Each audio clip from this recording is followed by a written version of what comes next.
practically unknown. I got them to come to the École, but Wheelman, like Bouverus, his equally bitter follower, was so full of resentment over his intellectual isolation that he always managed to reduce his student audience to 2 or 3. As a consequence, he came to tell me he was giving up. I had the same strange experience with Bouverus, though he was much younger. He had been a student of mine, and I kept on inviting him to the École. I am pretty sure it was Bouverus who accused me, and perhaps still does, of being responsible for the decadence of French philosophy. In his last book he maligned Derrida, a towering figure who, as Hegel had once been, was treated as a dead dog. If he did not actually use the phrase, the sentiment was the same. Even philosophers can rave on quite openly. I invited Girault to the École over a long period, but what a business it was. I had to fetch him and take him back by car. But he was a great hit with the philosophers there. Derrida, who had just been appointed on my recommendation, was isolated and despised in French university circles and was not yet well known at the École. And I was still not sure where he was going.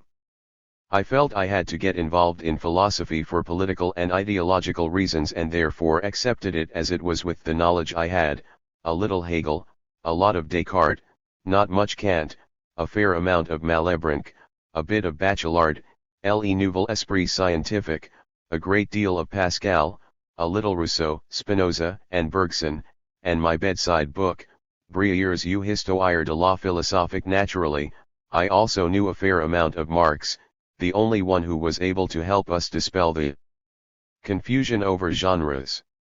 So I started working, initially on a few obscure articles which were published in the Revue de vie enseignement philosophique.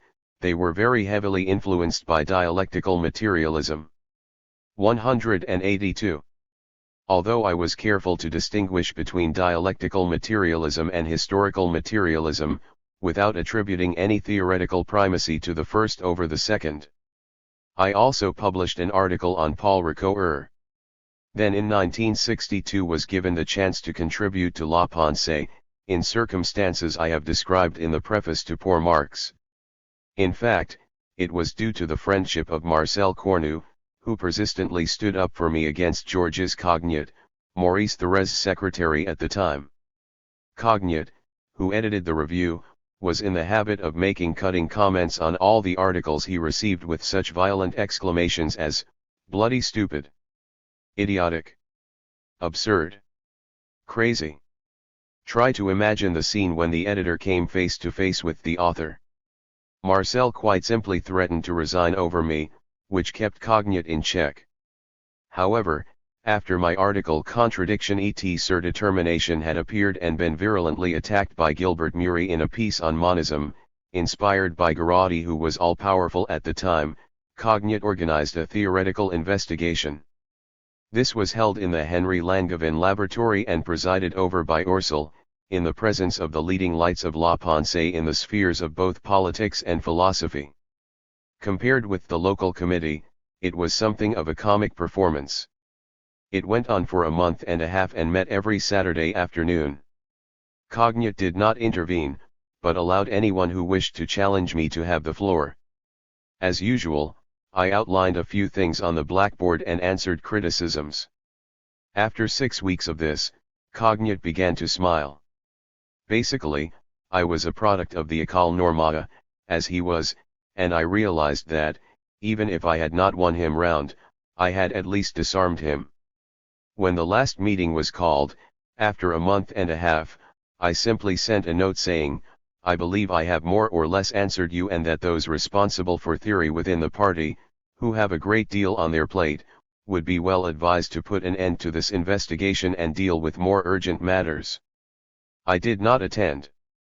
Thanks to Jacques Martin _I_ at last discovered two thinkers whom I owe practically everything. First, Jean Cavaillés, from whom I took one or two statements, the criticism not of a dialectic but of a concept, and Georges Canguilhem, reputedly an impossible individual, like my grandfather and Helene. But, like both of 1*3 them, he was in fact a wonderfully intelligent and generous person. After considerable prodding by his friends, he finally agreed to apply for a post in higher education. He had written a book about the normal and the pathological inspired by Nietzsche, as well as a celebrated article on a certain kind of psychology which leads either to the Collège de France or the police force. In order to be accepted into higher education, he wrote a short thesis on the notion of reflexes, providing evidence for the paradoxical view that the concept of the reflex developed in a vitalist rather than a mechanistic context. He provided textual evidence and incontrovertible proof to support this scandalous view.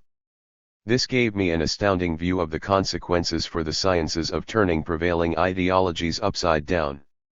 I learned several vital lessons: that the so-called epistemology to which I had appeared to pay so much attention was absurd outside the framework of the history of science. Secondly, far from conforming to the logic of the Enlightenment, such a history might have implications for his discoveries on the basis of what he referred to, almost in the same terms as us, as scientific ideologies, philosophical representations influencing the development of science, the generation, and even the nature of scientific concepts, and often in a wholly paradoxical manner.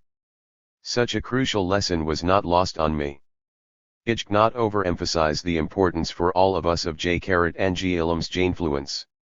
His example led us, Balibar, Macquarrie, and Lecourt followed him even more closely than I did, away from an idealist approach, which had inspired my earliest theoretical definitions of philosophy as a theory of theoretical practice. In other words, I saw it as a form of scientific practice, an almost positivist concept of philosophy as the science of science, a definition I hastened to rectify in the preface to the Italian edition of Lire Cle Capital, in 1966. I have not seen him for a very long time. One day, having read my books, he said to me, "I understand what you wanted to do," but I did not give him a chance to tell me. I know he allowed his students to call for a demonstration, a strike, etc., in May '68. Thus I finally established my own position as a philosopher, on the Kampfplatz, where factions were irrevocably opposed to one another. Ultimately, they reflected stances taken within the totality of the class struggle.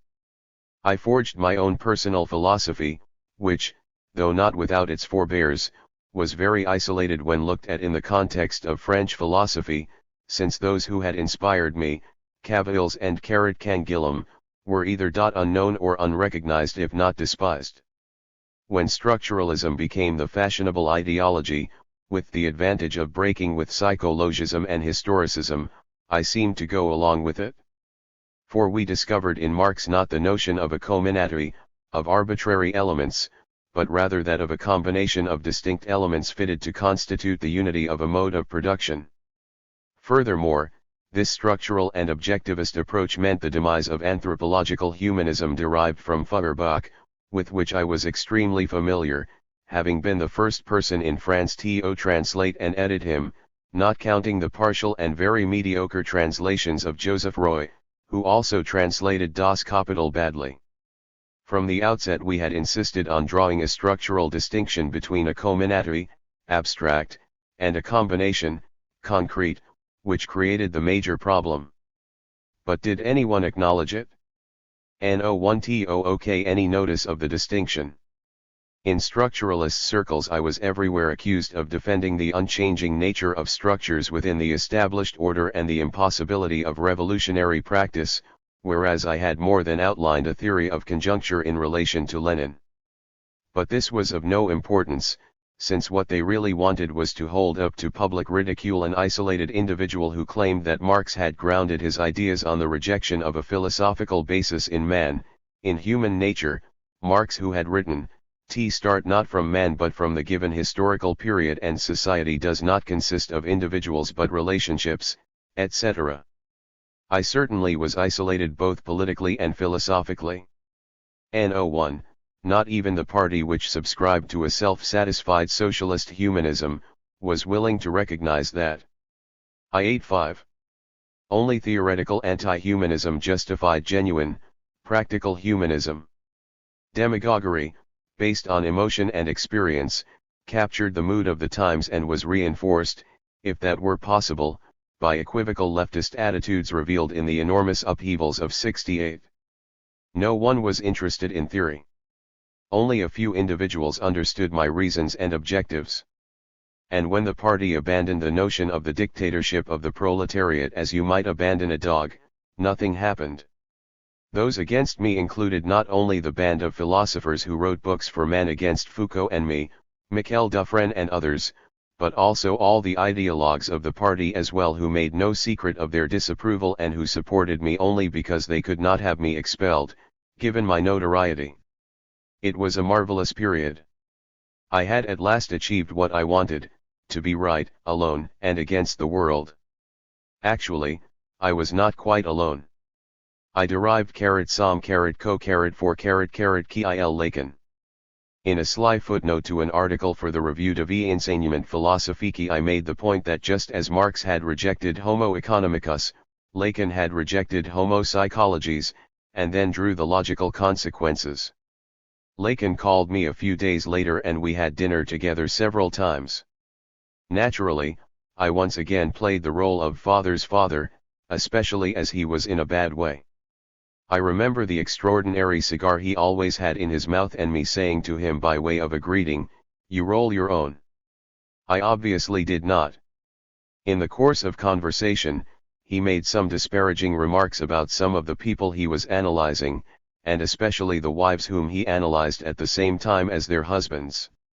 I realized he was in a very difficult position, having been threatened with exclusion from St. Anne's Hospital, and so I offered him hospitality at the École. As a result, and for a good many years from that day on, there were expensive English cars all over the pavements of the Rue d'Ulm on Wednesdays at midday, much to the annoyance of the local inhabitants. I went to one of Lacan's seminars.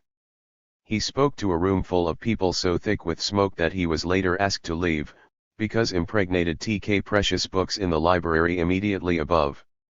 Despite severe warnings from Robert Fleisliere, Lacan could never get his audience to refrain from smoking. One day Fleisliere was so fed up with the smoke he gave him notice. I was ill at the time and away from the École. Lacan telephoned and kept on at Helene for over an hour to give him my address. At a certain point he said, "I'm sure I recognize your voice, who are you?" Helene replied, "A friend." And that was all. Lacan had to leave the École, but not without a great deal of protest. Though I did not see him again, he simply did not need me anymore. Lacan remained a sort of distant companion. We even had occasion to make contact via third parties. I had long taken the view that there existed everywhere and at all times what Marx called the incidental costs of production or expenses, losses without right or reason. Malebranche, I realized, had anticipated this discovery when he referred to the sea, the sand, and the highways on which rain falls to no discernible purpose. I thought about my account of the materialist philosopher, who jumps on a moving train without knowing where it has come from or where it is going. And I thought about letters which, although posted, do not always reach the addressee. One day I happened to read a remark of Lacan's to the effect that, a letter always reaches its addressee. It came as a surprise. But the issue was complicated by a young Hindu doctor who underwent a short analysis with Lacan and was bold enough to ask him at the end, "You say a letter always reaches its addressee." Althusser, however, says exactly the opposite. What are your views of what he calls his materialist argument? Lacan thought about it for 10 whole minutes and then simply said, "Althusser isn't a practicing analyst." He was right, of course. Within the framework of transference which forms part of analysis, the affective relationship is so structured that no gap exists. As a consequence, any unconscious message which is truly addressed to the unconscious of the other person necessarily gets through. Yet I was not wholly satisfied with my explanation. Lacan was right, but so was I. I also knew full well that it was unfair to accuse him of idealism, because of his materiality of the conception of the signifies. Then I saw a way out of the dilemma. Lacan spoke as a practicing analyst and I as a practicing philosopher. They were two entirely different fields which I could in no way reduce to one another, If I was to remain true to my critique of classic dialectical materialism, neither the philosophical to the analytic domain or to scientific practice, or vice versa. We were therefore both right, but neither of us had perceived clearly the basis of our difference. At any rate, after this I had greater respect for Lacan's clear-sightedness.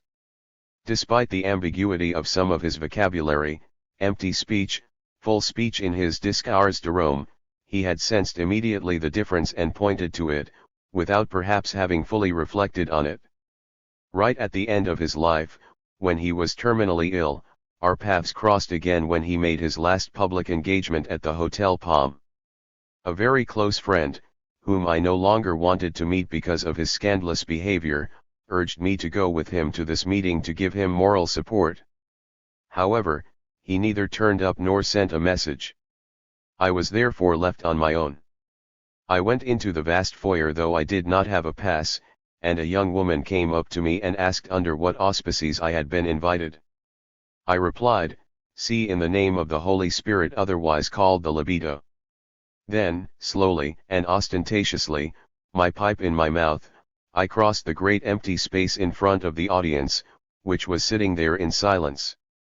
I paused and, still very deliberately, tapped the pipe on the heel of my boot, filled and lit it, walked over to Lacan, and shook his hand at some length. He looked absolutely done in, having just finished reading his long lecture. I showed all the respect I felt towards this great old man, who was dressed like a Pierrot in a blue check tweed jacket. I then spoke on behalf of the analyzed and fiercely criticized the audience for remaining silent. An indignant voice then said, "Whose couch has this gentleman been lying on?" I went on talking unperturbed. I forget what I said, but I have not forgotten the effect and the silent squirming my intervention provoked. I wanted to continue the discussion after the end of Lacan's speech, but everyone left. Actually, I had dealings with Lacan at a much earlier date and in dramatic circumstances. One morning, very early, someone rang my bell at the École. It was Lacan. He was in a dreadful state and almost unrecognizable. I hardly dare recount what had happened.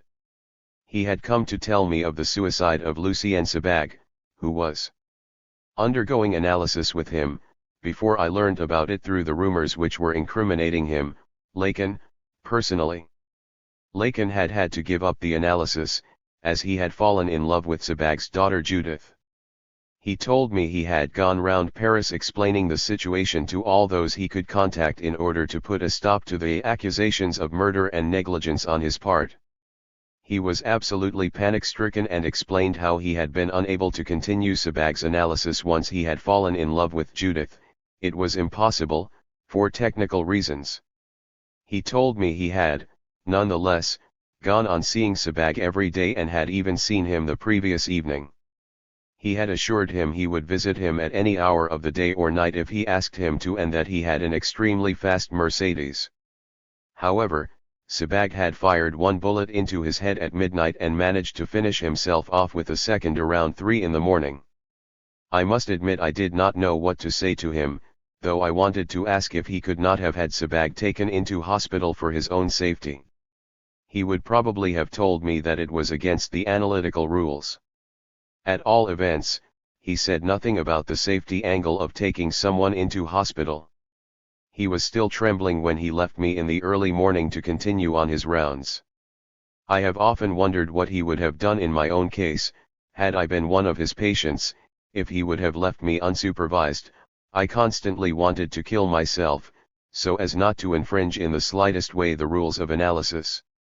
My analyst had formerly been Lacan's greatest hope, but had left him the day he realized that Lacan was totally incapable of listening to anyone.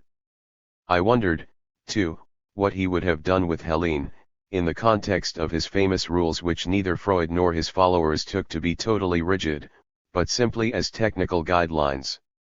He told me when we first met that he had accepted for analysis the wives of several of my former students. This incident gave me a curious insight into the awful conditions of analysis and their famous rules. I hope people will forgive me for reporting in detail what he said, but, as well as the unfortunate Sabag of whom I was very fond and Judith whom I knew quite well. She married a former student of mine, Jacques Alain Miller.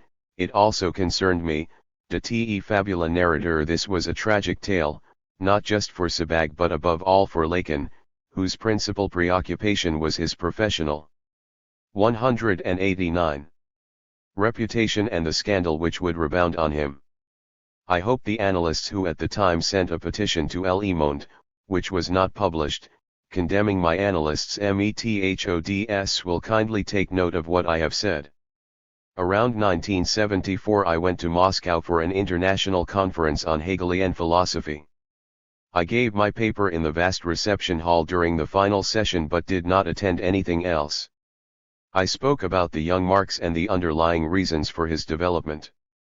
At the end of my talk, which Pravda reported, in advance, there was an official silence, but a few students remained behind in the hall to ask me questions such as, what is the proletariat? What is the class struggle? Clearly, they were unaware that these things were discussed. Though I was astonished, I readily understood the reasons for it.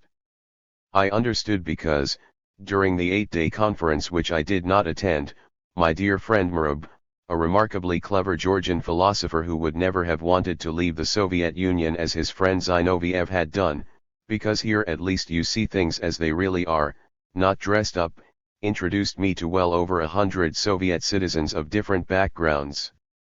They talked about their country and the real material, political, and intellectual conditions in which they lived.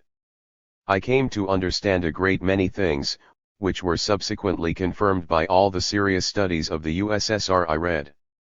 The USSR is different from the usual descriptions we read in this country. Any public involvement in politics is, of course, forbidden and dangerous, but as far as everything else is concerned, what a splendid life they lead. First of all, it is a vast country which has solved the problem of education and illiteracy on a scale unknown even in France. Then, it is a country where the right to work is guaranteed and, I might add, planned and compulsory. Since the workers' pass books have been done away with, there has been an enormous increase in the mobility of labor. Finally, it is a country where the working class is so strong it is respected, and the police never enter factories. The workers find release in alcohol, moonlighting, and in stealing things from collective enterprises for private ones. It is still a two-tier society where people work for the black economy in industry, in teaching, in medicine, and, with official blessing, in the agricultural sector. 190. Have since learned something I did not know at the time. Workers now set up their own teams and charge enterprises a great deal for their services, in order to catch up on the targets set. You could not imagine it happening here, even with moonlighting, since it is not the bosses in the USSR who set the wages but groups of friends who get together and sell their services to businesses which have fallen behind. I believe K.S. Carroll is right. He knows the USSR well, having lived there for a number of years and had extraordinary adventures which he described in a remarkable book. Solik, Tribulations dy un jeune homme polonais dans la Russie en guerre. With the rise of new generations desperate for consumer goods, against a background of widespread education, of patriotism fed by the memory of 20 million dead in the Great Patriotic War, and of the total destruction of the peasantry, its traditional way of life, and even its know-how, the peasants are told when to reap and sow on the radio. How different from China, changes can be patiently and reasonably expected to occur at a slow pace in the USSR. And all this is taking place despite the fact that people are scandalously shut away in prisons and psychiatric hospitals, which also happens in France, though not on the same scale and not always for directly political reasons, but is it fundamentally different? The younger generation, like Gorbachev, must be given a chance. For the first time in the history of the Soviet Union they have their spokesman. Not surprisingly, I found the USSR a philosophical desert. My books had been translated, like all other foreign publications, but they were hidden away in reserve collections in libraries, available only to select specialists who were politically safe. When the dean of the Faculty of Philosophy took me to Moscow airport, all he could think of saying to me was, "Say hello from me to the young ladies of Paris." 191. 16. I imagine you are waiting for me to get onto the subject of politics. There is a great deal I could say, mainly anecdotes about minor matters, but they have little bearing on the subsequent après-coup genealogy asterisk of the emotional traumas of my psyche which I am attempting to chart. Anecdotes of that kind are too a penny and saleable, but they do not interest me. I have already said I here only want to record events and memories which I save left their mark on me, thereby either helping to shape the structure of my psyche, or at a coup endless subsequent, repetched or, as a result of conflicting, desires infl did it m lie first place in seemingly strange ways. At this point I must remind the reader of certain events he already knows about. The party played a most important part in resisting Nazi occupation. However, in June 1940, the leadership undeniably adopted an ill-fated line. The Third International, with Stalin's authority, in effect directed all communist parties to do so, including the French party, which was controlled by a delegate from the International, the Czech Fried, who was, it seems, a remarkable man to whom Thérèse owed a great deal. According to its theory, the war was a purely imperialist affair in which the French and the English were opposed to the Germans for purely imperialist reasons. The protagonists should thus be allowed to destroy each other, and the USSR would simply bide its time and then pull the chestnuts out of the fire. It had signed the Nazi-Soviet pact for one very simple reason: long before Munich, the Western democracies were reluctant to honor their signature, clearly from a mixture of fear and fascination for Hitler and by virtue of their celebrated stance, better Hitler than the Popular Front. Nazism was preferable to the Popular Front and a fortiori proletarian revolution. We all 192 knew and had proof of what the bourgeoisie was like.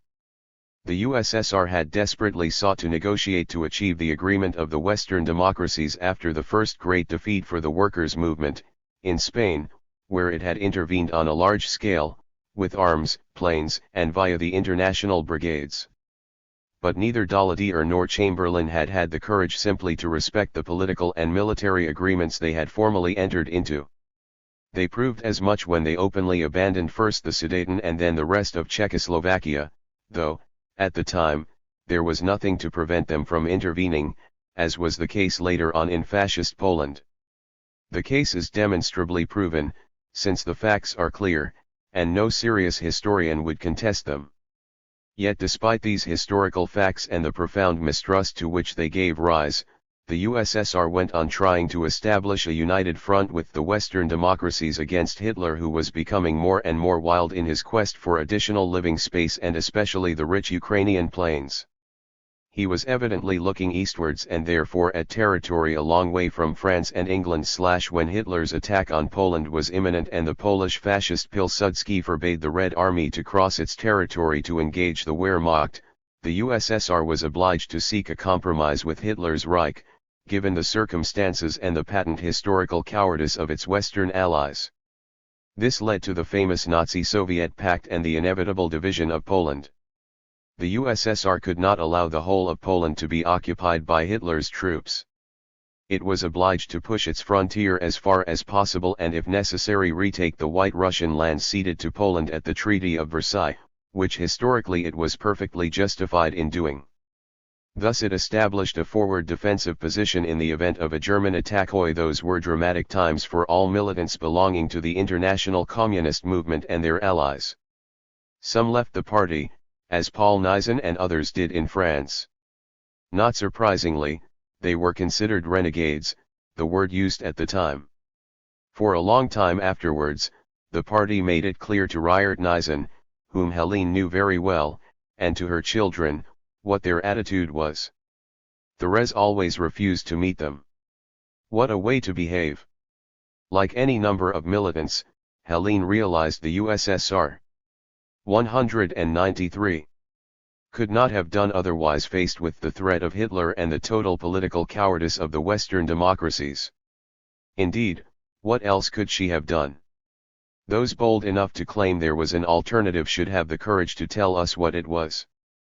Thus the communists were caught up in a strange political situation, and the USSR seemed not to contradict the Nazi line, which implied that Nazism was fighting against international capitalism, though its former line, from well before the Spanish Civil War, constantly proved the opposite.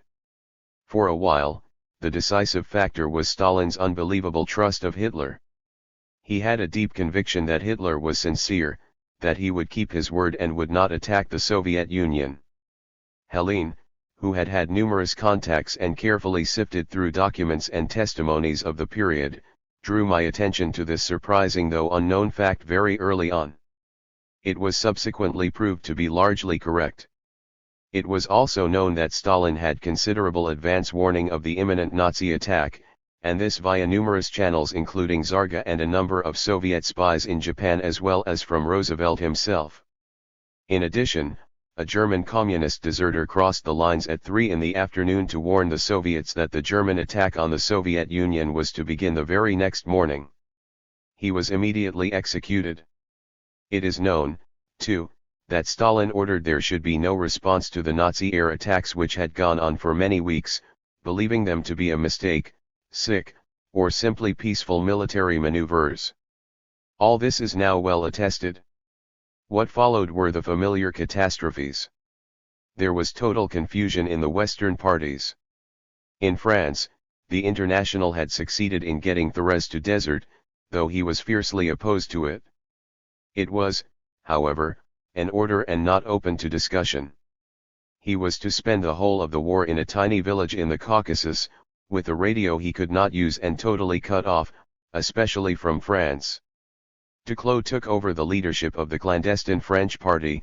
Its deputies had been arrested in 1939–40.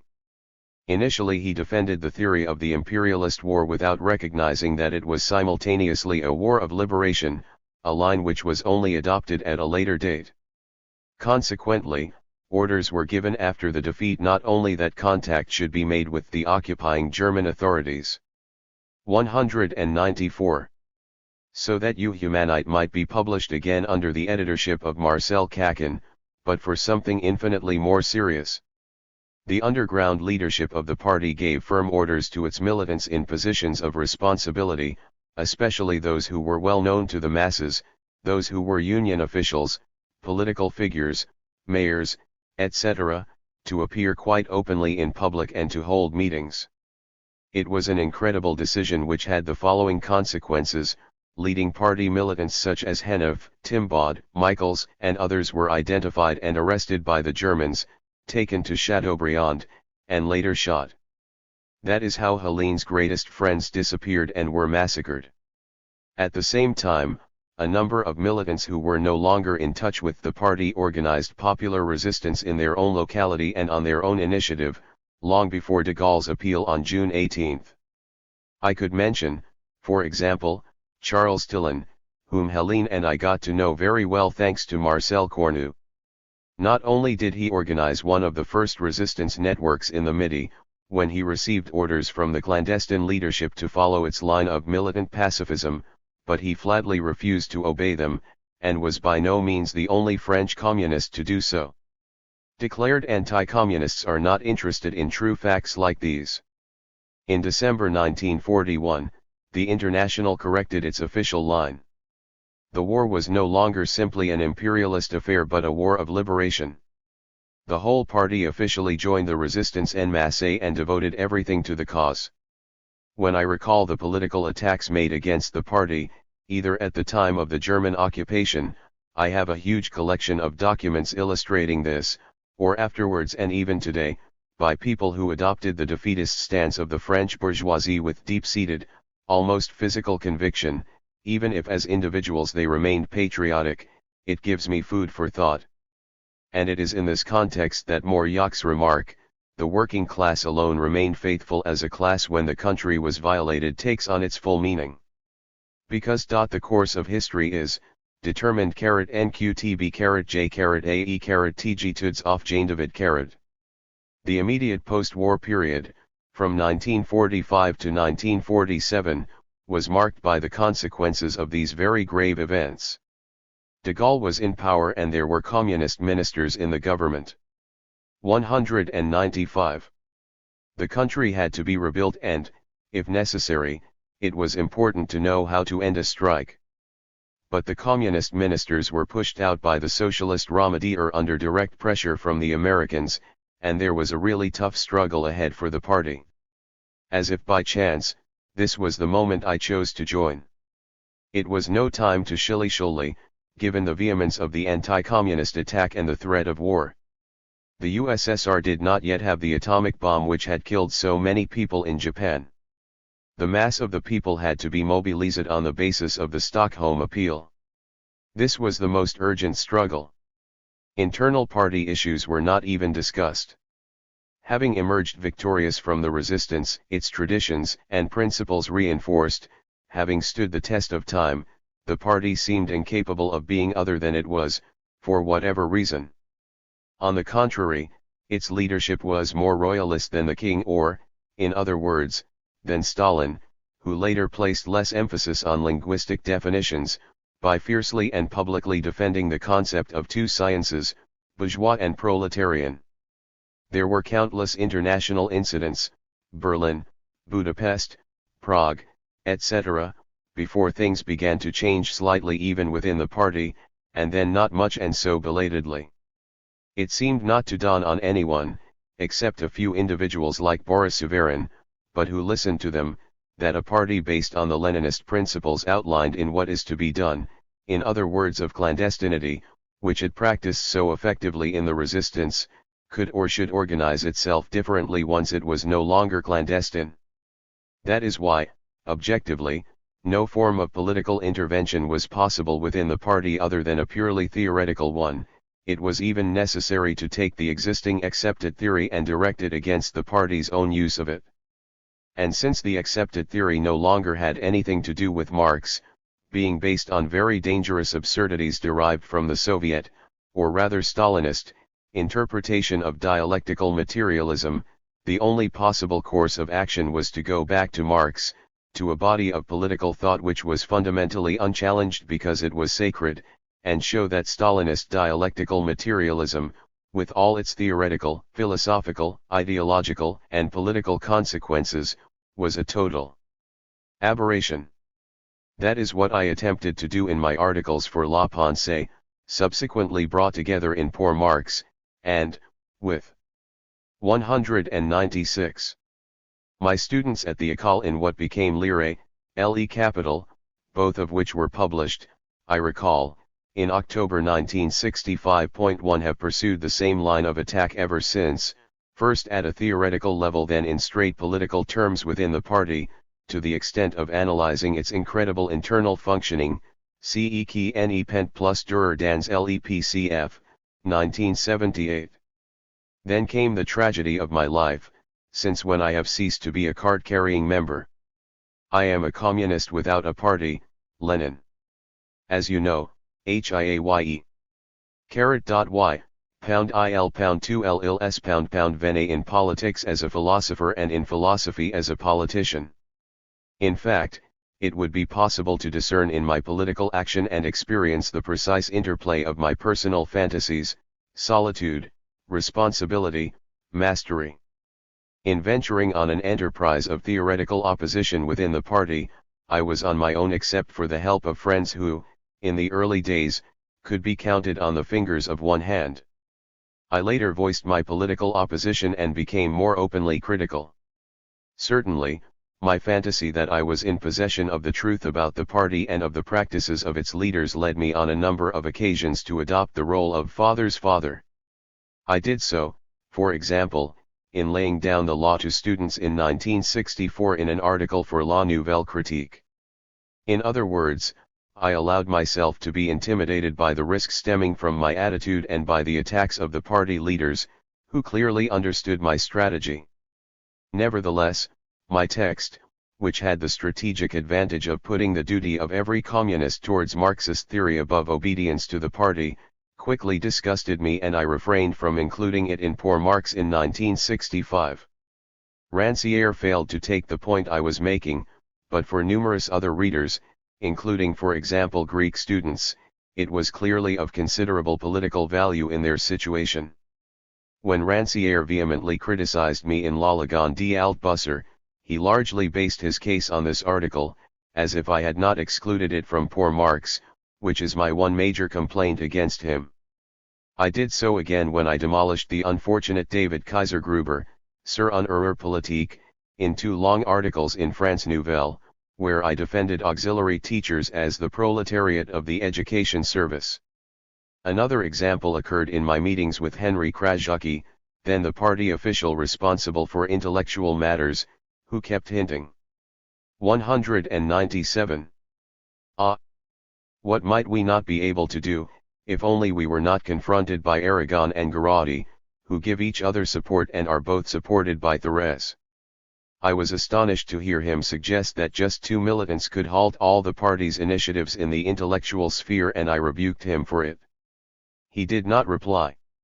I was particularly disappointed because the idea of the leading intellectual being a real proletarian and a senior CGT official to boot had filled me with such high hopes. So I knew in advance that I would be sure to learn from him that the party would definitely not publish my 2 books Poor Marx and Lire le Capital, under its own imprint, and that even the preface to Poor Marx, which the courageous and far-sighted Jacques Arnauld promised would appear in La Nouvelle Critique, of which he was then the editor, would not be allowed to appear. There were further disappointments in store. When, at a later date, with feelings of great goodwill I came face to face with Waldeck Rochaith in his tiny office, yet again I assumed the role of father's father, though with a certain tact. At the age of 15, when he was an agricultural worker, he had found time and felt the inclination to read Spinoza. We talked about humanism. On a number of occasions I had defended the notion of Marx's theoretical anti-humanism, and I asked him, "What do the workers think about humanism?" "They don't give a damn." "What about the peasants?" "They don't give a damn." "But why then all these speeches in the party about Marxist humanism?" "Don't you see, it's a question of speaking the same language as all those intellectuals and socialists." I came down to earth with a bump, especially when I heard Waldeck's calm voice murmuring, "We have to do something for them or they'll leave us." I was so astonished I did not even dare ask him who they were. Long after that I talked to Mark Heiss for 3 whole hours at the party's headquarters. I got on my high horse on that occasion and told him just what I thought about the way the party did things, backing it up with lots of details. With Jacques Chambaz by his side, Mark Heiss listened to me during those 3 hours, hardly saying a word and not contradicting me once. He appeared to listen attentively to what I said, and I did at least respect his apparent desire to learn, which, I was told, came naturally to him. I will not discuss my meetings with Roland Leroy, who played at 198. Being a charmer and a liberal though he was doctrinaire at heart, nor my escapade with him at the festival organized by U Humanite where I met Benoit Fracon, who had aged quite a bit, and Aragon, whom I really went for in an aggressive and abusive manner. You will discover why. Nor could I refrain from seeking the limelight during a public debate in which I took the unfortunate Pierre Deat to task politically, something I shall regret to the end of my days. He never forgave me for my Stalinist intervention, the only one in the whole of my political life. Need I add that I did not seek these meetings with leading party figures, but was personally invited by them as they were anxious to know what I was like and what my ideas were. This was because my articles in La Nouvelle Critique and La Pensée, where I was openly protected by Marcel Cornu, had had a certain political impact, especially among the students at the École Normale who had introduced new forms of training and action in the Young Communists Association. They had outflanked the leadership, Jean Cathala, and then left to form the Association of Young Marxist-Leninists, which was to become very active pre-68 under the leadership of Robert Linhart, a student at the École for whom Helene had a soft spot. It must be obvious that I thus fulfilled my desire to take my own initiatives and to oppose fiercely the party leadership and its apparatus, but I did so from within the party itself, under its protection, as it were. In fact, I never took up a position where I risked being expelled, except around 1978, and then not really. Even Roger Garaudy did not make me give way after Argenteuil, where he and I were the center of attention in the debate about cultural matters. The next day he sent me a telegram saying, "You lost, come and see me." 5. But I never went to see him. As well as recognizing how wide our differences were, I doubtless felt sufficiently confident about my own arguments and position in the party to ignore him completely, despite his having won at Argenteuil. I conducted this lively dispute under the protection of the party and took care never to exceed the limits of its tolerance. But what really mattered to me in this was that I fulfilled my own desires, which had long been repressed or condemned by my family. They were desires I had first experienced at school in La Roche-Mille and rediscovered during my military service and then in the prison. 199. Camp, the desire to become involved in the real world, with all sorts of people, and the desire above all to fraternize with the most deprived, the most straightforward, the purest, and the most honest. I wanted the real world, the world of struggle, as my own world. Though it was very difficult for me, I finally faced up to being clubbed on demonstrations, like the terrifying one against Ridgeway, where we enthusiastically joined forces with the jeering Renault workers, armed with small, filed-down metal placards which were extremely useful in confrontations. Swallowed up in vast crowds, at marches and meetings, involved in action and struggle, I was at last in my element. I was no longer obsessed with my fantasies about being in control. I did, however, come directly into conflict with the repressive apparatus of the party in certain circumstances, one of which was serious, the other somewhat comic. It is not only the state which has a repressive apparatus available, every ideological machine, whatever it may be, has one. My reasons for recounting these episodes are still the same, to understand myself more clearly. Asterisk. I joined the party, then, in 1948, at the time of the Stockholm Appeal. I went up and down hundreds of staircases in run-down buildings near the Gare d'Austerlitz, knocking on doors. People quite often opened the door but almost always refused to sign the petition I showed them. One day, a beautiful young woman in a negligee, her breasts showing, opened the door with a smile but impassively refused to sign. As I was going down again, I heard a voice calling me back. She then said, "After all, you're young and handsome and I don't see why I should hurt your feelings." And she signed. I left her with mixed emotions.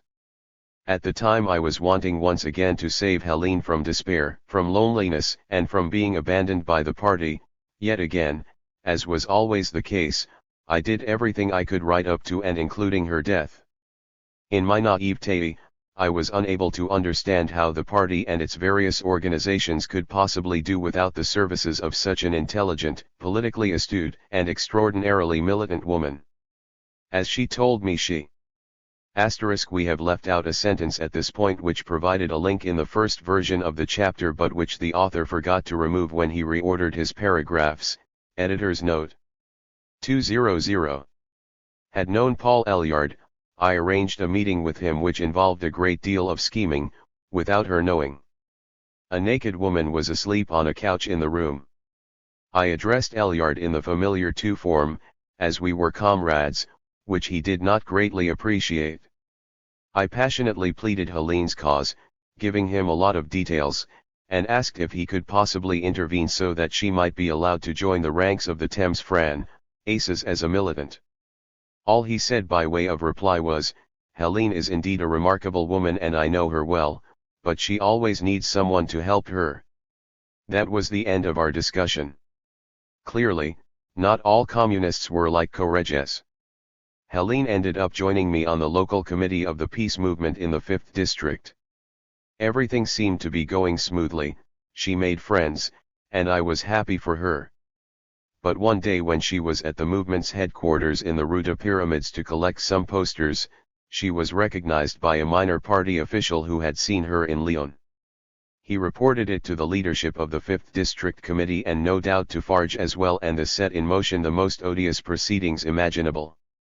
This minor official described how in Lyon everyone was aware that Helene, known as Sabina Rittmann, who subsequently took the name Legotienne, because she hated her family name and had adopted that of one of the first Jesuits to visit China in response to the wishes of Father Leroux, was at one and the same time an agent of the intelligence service and the Gestapo. It is true that certain rumors of the kind had spread in Lyon, the origin of which should now be revealed. At the time, Helene was very friendly with the Aragons and throughout the period of the resistance often used to bring them things from Switzerland, which were unobtainable in France, in particular silk stockings for Elsa. It so happened on one occasion that the stockings she brought were not quite the right color or gauge for this very demanding lady. Whereupon Aragon got into a great rage and broke with Helene. He also began to talk about her as an agent of the intelligence service. In addition, when Lyon was the scene of fighting at the moment of liberation, Helene was in charge of a group of irregulars who went in for rough justice. They captured a senior Gestapo official, locked him up in the cellars of their building. 201. Tortured him, and then summarily executed him. Now Helene had given strict orders, first that he should be treated the same as all the other prisoners, and secondly that they should take care to keep him alive so that he could be interrogated and the maximum amount of information obtained which would be useful to the resistance and the young fighters of the French forces of the interior. But her irregulars disobeyed her orders. News of this execution spread in Lyon and reached the ears of those close to Cardinal Gerlier, whose attitude had been somewhat dubious during the occupation. One of his assistants, described by the communist militant as a whippersnapper, sought an explanation from Helene and went on at some length about the methods of torture she used on prisoners held by the irregulars. Obviously it was all false, but it provided an alibi for those close to Gerlier who had a bad conscience. While they were at it, they decided to embroider the story a bit, and so the rumor spread that Helene was a Gestapo agent. The party officials' revelations came as a bombshell, or at any rate provided the opportunity they had been waiting for to settle old scores in public. It is a known fact that Helene, who had been a member of the party since 1930, had not been able to renew contact with it during the war and that it had refused to take her back after the war. The following incredible story was then put around. Perhaps Helene had been expelled from the party in 1939, at the time of the Nazi-Soviet Pact, since the only person who could testify to this was a certain Vital Gaiman, who had turned his back on the party. It could not become involved in investigations into her past. Meanwhile, Helene was considered highly suspect by the party for having been expelled in 1939. The officials' revelations together with the party's suspicions led to a full-scale trial, conducted by the leadership of the local committee, doubtless on the orders of the party. The trial, during which extremely serious allegations were made against Helene, lasted a whole week. Though she was allowed, not without a struggle, to call TWO resistance friends to testify on her behalf, it was to no avail. Having looked carefully at all the evidence, the committee drafted a firm resolution recommending she be expelled from the local committee, though there was nothing in its statutes permitting it to do so or even to set itself up as a tribunal. I. 202. Still recall the tall silhouette of Jean Dresque who listened without saying a word. I had fought like a tiger when the evidence of the whippersnapper priest came up. The leadership insisted on referring to him as a simple priest, so as not to offend the Catholics. It is the only point which I won. When it came to the vote, everyone raised their hand. Dresque was not there, and, to my shame and astonishment, my own hand went up. I had known it for a long time. I was indeed a coward. The party summoned me, and Marcel Auget, the secretary in charge of organization, notified me of the order that I should break with Helene. The secretary of the cell at the École, Emmanuel Leroy Laugerie, took the initiative and the cell as a whole tried to see to its execution. Leroy Lagerie at least had the honesty to report this in his book De Montpellier à Paris, and above all to apologize to Helene the first time he met her.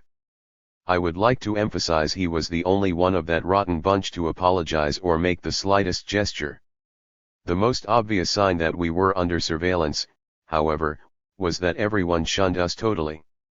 All our comrades avoided us in the street, and the only issue on the agenda in our cell was to save Althusser. Obviously, I refused to comply with their request. And soon afterwards, Helene and I went off to take refuge in another form of isolation in Cassis, where, even if we did not have any friends, at least people did not avoid us. Added to that, we had the consolation of the sea, the wind, and peace and quiet. Helene displayed admirable courage. She kept telling me, history will prove me right.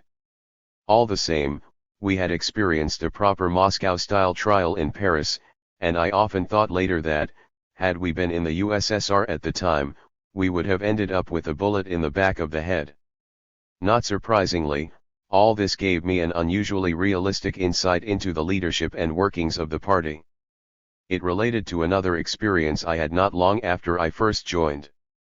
I had got the cell to set up a Politzer circle at the École with the intention of inviting leading politicians and trade unionists to come to talk to us about the history of the workers' movement, and that is how we came to hear Benoît Fracon, Henry Monmouthio, André Marty, and others. But being prudent and disciplined, we agreed to seek the advice of Casanova, who was in charge of intellectuals. I went to 203. See him with Desanti, who, as a Corsican, had free access to Laron and who followed his political lead, if he will excuse me saying so, like a little dog. We spent a good hour in the waiting room with just a thin wooden partition separating us from Casanova's office. For an hour we listened to him shouting and bawling the most incredible insults at someone who said almost nothing. He was going on about proletarian science, a party slogan at the time, and made the most staggering assertions, including something about 2 + 2 = 4. It seems that this was a bourgeois notion. In the end a man came out absolutely crushed. Desanti told me it was Marcel Prenant. When we entered Cassa's office, he started off again on the same furious argument he had just put to Prenant. Having calmed down, he read my notice and gave his approval. What a lesson! The most surprising thing is that upsets of this kind, especially the first, which was horrible, did not make me depressed. I felt flattened but indignant, and that indignation, together with Helene's extraordinary courage, certainly kept me going. I was becoming a man. These early ordeals gave me the strength to fulfill within the party itself the desire I had to resist and struggle, something I continued to do thereafter. I knew at last what was to be my chosen battleground, but by engaging in struggles within the framework of the party I received its protection, as I have already said. The attacks on me were endless and intense, but I was tolerated, doubtless from some ulterior motive and because my theoretical interventions attracted a large audience. The situation I found myself in was distinctly advantageous, since it satisfied my hitherto ineradicable desire for protection as well as my longing to take part in a struggle which I had so far achieved only through artifice. This time it was serious and became more and more so until the dramatic events of 1980. 204. 17. Now I have spoken of the long road which led me to Marx or helped reinforce my belief in his ideas, and having already explained the whole history of my relationship with Marx both in Poor Marx, especially the preface, and Soutenance Damiens, I can be more succinct. What I can say is this: it was largely through organizations connected with Catholic action that I came into contact with the class struggle, and Ljabert's JW-MW1 have already pointed out, I believe, the astonishing choral TBF history whereby, through exposure to the social question and the social politics of the Church, countless sons of bourgeois and petit bourgeois parents, including peasants in the young Christian agricultural workers' movement, were introduced to the very thing it was feared. They would be attracted to socialism. In fact, the Church, via its chaplains and encyclicals, made their own militants aware of THS social question, of which most of us were totally ignorant. Of course, once we recognized there was a social question and that the remedies proposed were ridiculous, it did not take much, in my case the profound political vision of pair hours, for us to explore what lay behind the woolly-minded slogans of the Catholic Church and rapidly convert to Marxism before joining the Communist Party. This is how tens of thousands of militants from various Christian youth movements, students, workers, and agricultural workers, made contact with CGT or party officials, in most cases through the resistance. The current mass movement in support of liberation theology can be expected to produce even more important results. I kept my faith for a long time, until 1947 or thereabouts. It was certainly severely shaken in the prison camp when Dale and I took a trip in a van to visit units in the countryside. As we drove along I caught a passing glimpse of a very young girl sitting 205 silently on some stairs, her knees close together, who struck me as unbelievably beautiful. But something has suddenly occurred to me thinking of those clasped knees. I am reminded of the astonishing lessons given by Henri Guimat, who became our French teacher in Lyon for a whole fortnight in 1936. He got us to read Attila, but we skipped over, rather too quickly for his liking, the description of the beautiful young girl's dead body and especially the phrase "the modesty of her clasped knees." He became extremely angry, called us virgins and, as no one dared offer an interpretation, in the end he literally shouted at us, "See if her knees are clasped together, it's because no one has forced her legs apart to fuck her. Can't you see she's a virgin? Once someone's been raped, they hold their knees apart." I have to confess this alleged interpretation, which was more of an outburst, gave me something to think about. At any rate, it is possible there was some sort of emotive link between the knees which Guimat alleged denoted virginity and the clasped knees of the beautiful young German girl I glimpsed. Furthermore, when I was in KHDGNE in Lyon, I had long been disturbed by an illustration in a book of Latin literature depicting lascivious, naked dancers on an Alexandrian bas-relief sculpted in bronze. I was so physically aroused by it that I confided in Father Verilin. He gave me a spiel about art and sublimation. Okay. Anyway, I had the very clear feeling I was ceasing to be a believer because of the striking incompatibility between my faith and my sexual desires. I still recall it, as an isolated incident.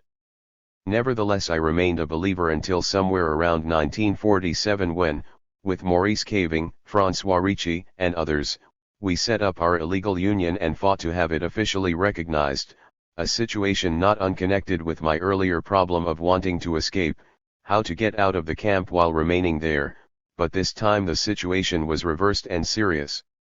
Together with Helene I visited young Father Montlicard and the church youth group at Petit Clamart, though I cannot think why, as I told everyone I met, atheism is the modern form of the Christian religion. This remark went down well with our group. One wrote a long article about the state of the church for the group's magazine, which liberation theologians still do me the honor of quoting. For Axga Christ was the embodiment of Christianity as revealed in 206. His evangelical message and revolutionary role. Whereas Sartre was very keen on the idea of mediation, I came to the conclusion that it was either worthless or the thing itself, and this as a result of less than rigorous thought. If Christ was the mediator or the mediation, then what he mediated was nothingness and therefore God did not exist. Etc. Father Breton told me there was a whole history of such ideas in negative theology and among the mystics. Thus I came to communism through Correges and my old friends in Lyon who became resistance fighters, Lisvra, etc. Helene's dramatic experiences naturally played their part and in no way contradicted or precipitated my own earlier experience. As I had always been a firm believer, I quickly became interested in Feuerbach's The Essence of Christianity. I worked on a translation of it for a good many years, and though it took a great deal of time I only published a tenth, because Feuerbach is a man who constantly repeats himself. It was he who opened my eyes to the early writings of Marx, which I subsequently explored in some detail. Feuerbach, an astonishing and largely unknown figure, was the real originator of phenomenology with his theory of the intentionality of the subject-object relationship. He also influenced some of the views of Nietzsche and of Jacob von Uexküll, the extraordinary philosopher-biologist much admired by Canguilhem, who reinterpreted Feuerbach's concept of Welt as Lebenswelt, etc. I owe a great deal to the close reading of his work. Of course I also read the early works of Marx, which were seen at the time as great treasures which provided the basis for his ideas, and quickly realized they were wholly *IJ*IOJ in inspiration including the break with our erstwhile philosophic conceres, which rapidly leads to the German ideology. Nevertheless, Marx draws certain revolutionary consequences from this in relation to the means of production and the elements which comprise its combination. These are found neither in Feuerbach nor even in Hegel. Having read the early writings, I found his later work much harder going. I had brought the young Marx and the economic and philosophic manuscripts of 1844 to people's attention in La Pensée and introduced the idea of Marx's theoretical anti-humanism. I then embarked on the astonishing manuscript of 1858, the first version of his Critique of Political Economy, where 207. I came across the following striking phrase: "See, the anatomy of the ape does not explain that of man, rather human anatomy contains a key to the anatomy of the ape." This remark is astonishing for two reasons. First, it precludes in advance any teleological interpretation of an evolutionist conception of history. In the second place, it literally anticipates, though clearly in different circumstances, Freud's theory of deferred action après coup / whereby the significance of an earlier effect is recognized only in and via a subsequent one, which simultaneously establishes its existence in retrospect and lends it meaning. I later came across the same idea in Canguilhem's powerful critique of the precursor *. As I have already said, I only read Capital in 1964-65 for the seminar which was to lead to Lire le Capital. If I remember correctly, three individuals, Pierre Macquarrie, Etienne Balibar, and François Regault, came to see me in my office in January 1963 to ask if I would help them read Marx's early works. So it was not my initiative which led me to talk about Marx at the École, but rather a request on the part of a few students. This initial collaboration gave rise to the seminar of 1964-65, which we set up in June 1964. Balibar, Macquarrie, Regault, Duroux, Miller, and Rancière, etc., were there. Miller was the one with the most fixed ideas on the subject, but he dropped out completely in the course of the year. He was living in a hunting lodge at Rambouillet with a girl who produced, so he said, at least one theoretical concept a week. At any rate, she had just come up with one when I paid Miller a brief visit, as I was passing with Helene. We worked on the text of Capital during the entire summer of 1965. At the start of the new academic year, it was Rancière, to our great relief, who agreed to sort out the difficulties. He spoke for 2 hours on 3 occasions with extreme precision and rigor. I still say that without him nothing would have been possible. You know what happens in these cases. When the first person speaks at such length and in such detail, the others take advantage of it for their own work. This is certainly what I did, and I admit quite openly that on this occasion I owed a great deal to Rancière. After his intervention everything was easy because he opened up the debate effectively and in areas to which we were already giving some thought. This was after a talk of mine on Lacan during which Miller intervened to announce a conceptual discovery, metonymic causality, otherwise known as the absent cause, which caused quite a stir. The year went by, and Duroux, the cleverest member of our group, did not once open his mouth. But when Miller returned from Rambouillet in June 1965 and read the duplicated pages of the papers people had given, he discovered Rancière had stolen his own concept of metonymic causality. Rancière suffered terribly when charged with this. And is it not the case that concepts belong to everyone? I certainly thought so, but Miller had different ideas. My reason for relating this ridiculous incident is not to put Miller down. After all, youth must have its fling.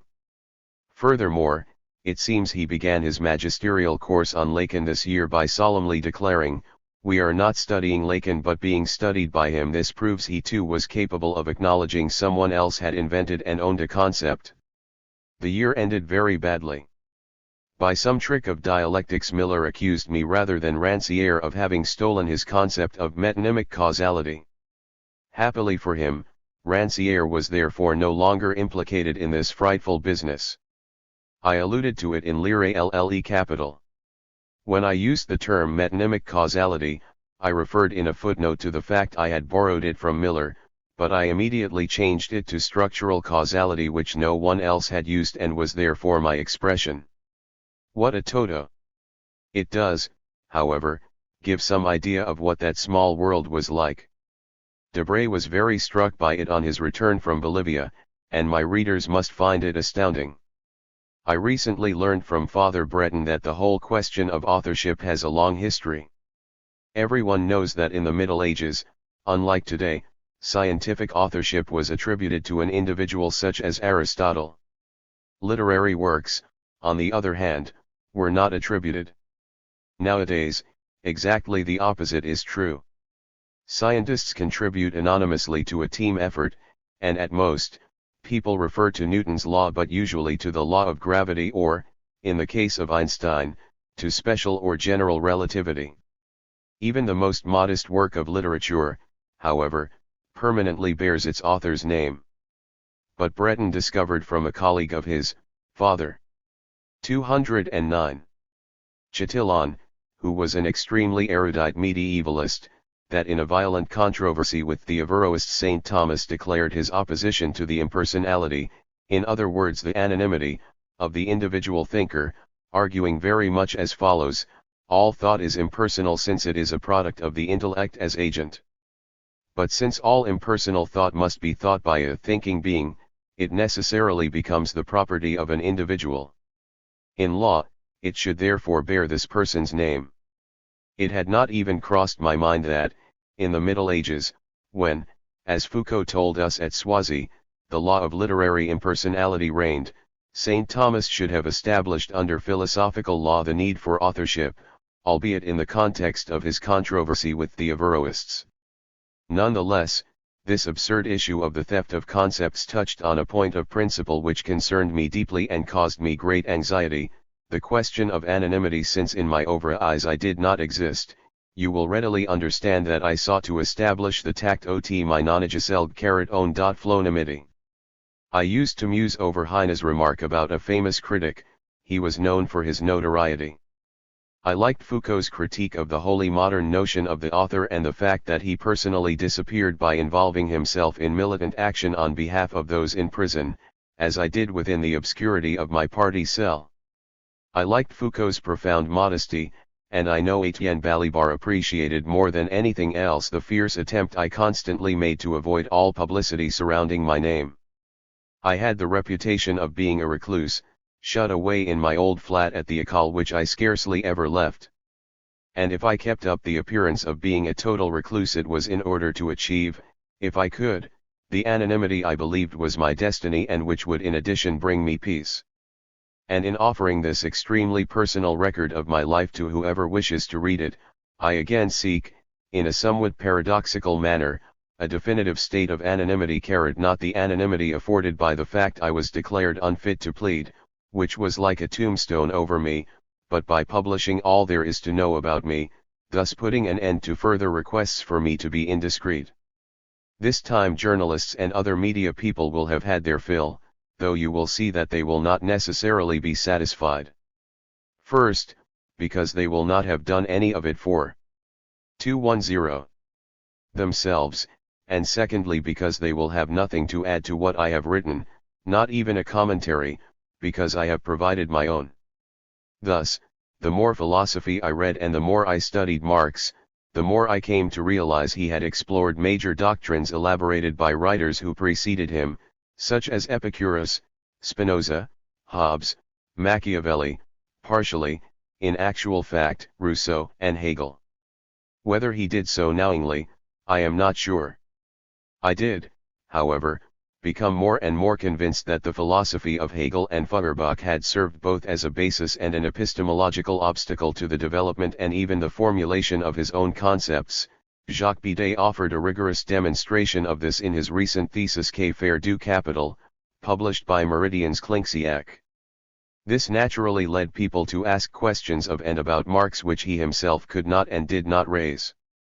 Similarly, we became aware that if we wished to think for ourselves when confronted with the incredible, contemporary imagination of history, we, in our turn, had to invent new forms of thought, new concepts, but always in tune with the materialist inspiration of Marx so as to avoid telling stories and to be alert to the novelty and inventiveness of history. I am thinking here of the development of extremely interesting ideas even though they owe nothing to Marx and are believed to be politically anti-communist, and in particular of that most remarkable book by François Furet on the French Revolution. He quite rightly counters the purely ideological tradition which developed at the time of the Revolution, and which Marx described as the illusion of polities, with reference to the rule of the Parisian revolutionary committees. These are the things which dominated my dealings with Marx and Marxism. I have since come to realize, as anyone might, and as Marx himself largely did, that the philosophical, if not the scientific, core of Marxism was elaborated long before his day, by Ibn Khaldun, Montesquieu, etc., apart, that is, from the woolly and literally untenable labor theory of value which Marx claimed as his one genuinely personal discovery. I shall refer elsewhere to the political aspects of what might appear to have been a purely theoretical venture. So much has been said about our theoreticism and our disdain for practice. 211. 18. Only now do I see clearly what my dealings with Marx have been about. And again I am not concerned with the objectivity of what I wrote, nor with the way I related to one or some objective objects, but with how I related to an object as an object choice objectat, in other words an internal and unconscious object. For the moment I am only concerned with talking about this inner objectat relationship. This is how I see things now, or, to be more precise, since I began writing this book. How did I connect with the world that surrounded me in childhood, at once so narrow and so repetitive? And since I lived within my mother's desire, how was I able to relate to that world, once I became aware of it, as she did, not by using my body and hands to touch and work with what already existed simply by using my eyes. The eye is passive, removed from the Kispound Liel observes.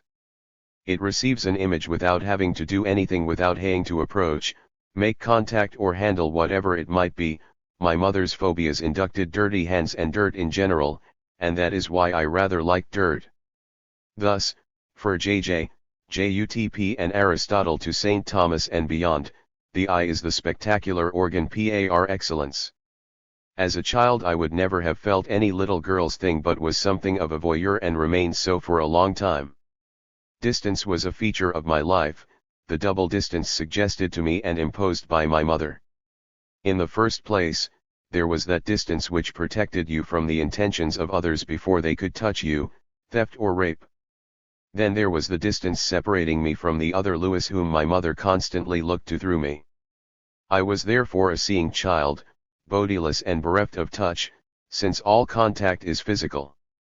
I am told I made the following dreadful remark around 1975, there are bodies, you know, and they have sexual organs. 212.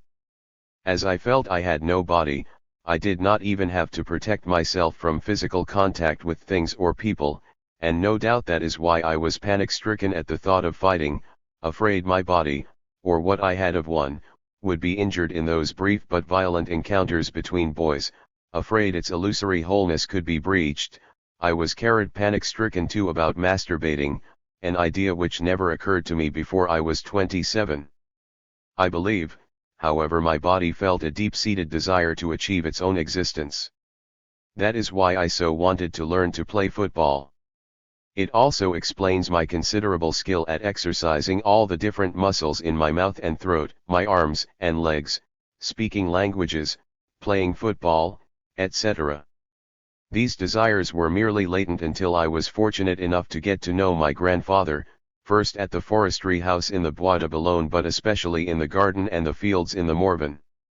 I see quite clearly now that this was the exhilarating period of my life when I finally acknowledged and had brought home to me the existence of my body, and when I truly realized its potential. Remember the discoveries I made, the smells, especially of flowers, fruits, and plants, but also of their decay, the heavenly smell of horse dung, the smell of earth and shit in the little wooden privy in the garden under the heavily scented elder tree, the taste of the wild strawberries I hunted for on the banks, the smell of mushrooms, above all the boletus, the smell of hens and of blood, the smell of the cat and the dogs, the smell of chaff, of oil, of spurts of boiling water, of animal and human sweat, of my grandfather's tobacco, the smell of sexual organs, the pungent smell of wine and cloth, the smell of sawdust, the smell of my own sweat when I was physically active, the joy I felt when my muscles responded to my impulses and I was strong enough to lift sheaves high up onto a cart or to pick up logs and branches, just as they had responded to my desire to teach myself to swim, to play tennis well, and ride a bike like a champion.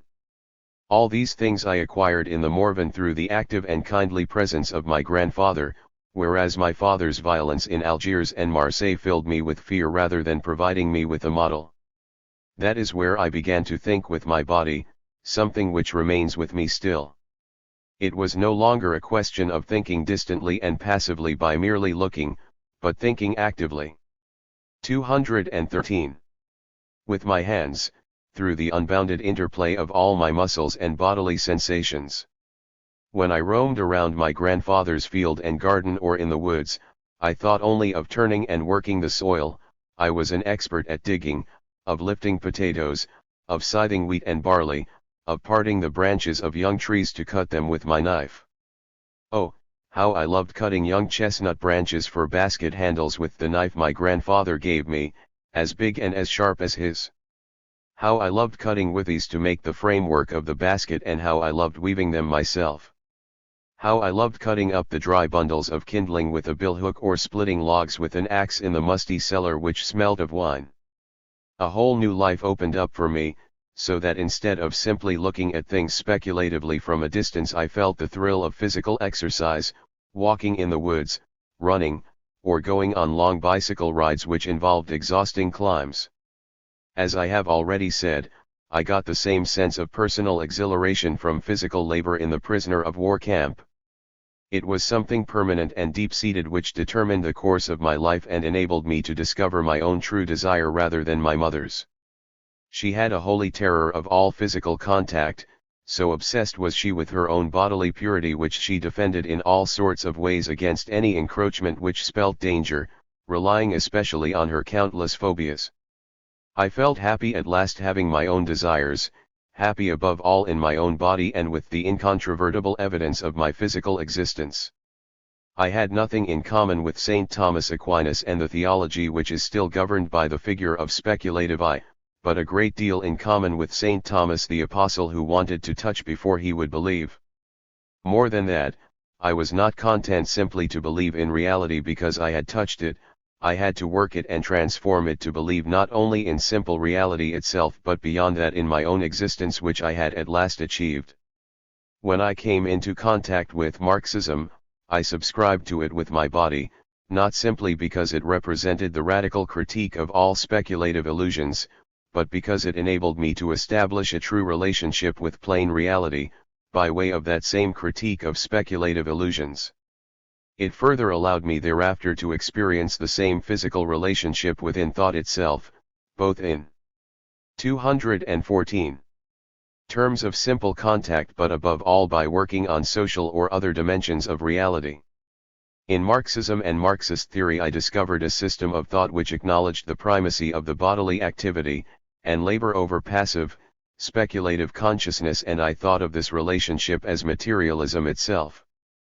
I was fascinated by it and had no difficulty in subscribing to such a point of view which came as no surprise to me because I had already discovered it for myself. In the sphere of pure thought, where, as far as I was concerned, the image of my mother and her desires still prevailed, I at last discovered the primacy of the body and of the hand as the agent of transformation of all matter. This enabled me to eradicate the internal division between my theoretical ideal, derived from my mother's desire, and my own desire, which had acknowledged and then realized physically my desire to exist for myself, to have my own true existence. It was not a matter of chance that every category within Marxism was conceived by me in terms of practice, and that I put forward the notion of theoretical practice, which enabled me to fulfill my desire for a compromise between speculative, theoretical desire, derived from my mother's desires, and my own desire, which was obsessed less with the concept of practices than with my experience of and desire for real practice, for contact with, physical or social, reality, and for its transformation via labor, the worker, and action, politics. Interestingly, the expression "see to think is to produce" is found in Labriola. No one was aware of this fact, but who in France had read Labriola? In my early writings I was still expressing this compromise in the only way I could, through pure thought. Doing the best I could within the terms of this compromise, I was led to formulate that excessively celebrated definition of philosophy as thg theory of theoretical practice. Cesare Luporini was so affected by that fragile capital letter T, but quickly abandoned it as a result of the criticism of Regis Debray and especially Robert Linhart, both of whom really knew what political action was and its primacy. In fact, the reason my friends were able to get me back on the right track so easily was because it corresponded to my own profound and long-standing desires. Before turning to Marx himself, I ought to talk about the detour I made via Spinoza, Machiavelli, and Rousseau, though it repra. 2*5. Scented in fact a royal road which led me to him. I have already suggested as much without explaining it properly. What I discovered in Spinoza, as well as the well-known appendix to Tractatus Book I, was a formidable theory of religious ideology, an apparatus of thought which turns the world upside down and takes causes as ends, the whole thing elaborated in terms of its relationship to social subjectivity. What a cleansing operation it proved to be! What I also discovered in what he called knowledge of the first order was not knowledge as such, and a fortiori not a theory of knowledge, a theory of the absolute guarantee of all knowledge, an idealist theory, but a theory of the directly lived world. For me the theory of the first order was quite simply the world, in other words the immediacy of the spontaneous ideology of common sense. Above all, what I found in the Tractatus Theologico-Politicus was the most striking and, at the same time, the least known example of knowledge of the third order, or at least that is how I saw it. It was the highest form of knowledge, which afforded both unique and universal understanding of an object. Though I have to admit this is a somewhat Hegelian reading of Spinoza, it is not in my view a false reading. It was not by chance that Hegel considered Spinoza to be the greatest. The understanding achieved was that of the unique historical individuality of a people, that of the Jewish people. I believe that in his third order Spinoza was aiming at knowledge of all unique and, in its way, universal individuality. I was absolutely fascinated by his theory of the prophets, which reinforced my view that Spinoza had attained an incredible understanding of the nature of ideology. Everyone knows, of course, that the prophets climbed mountains to hear the word of God.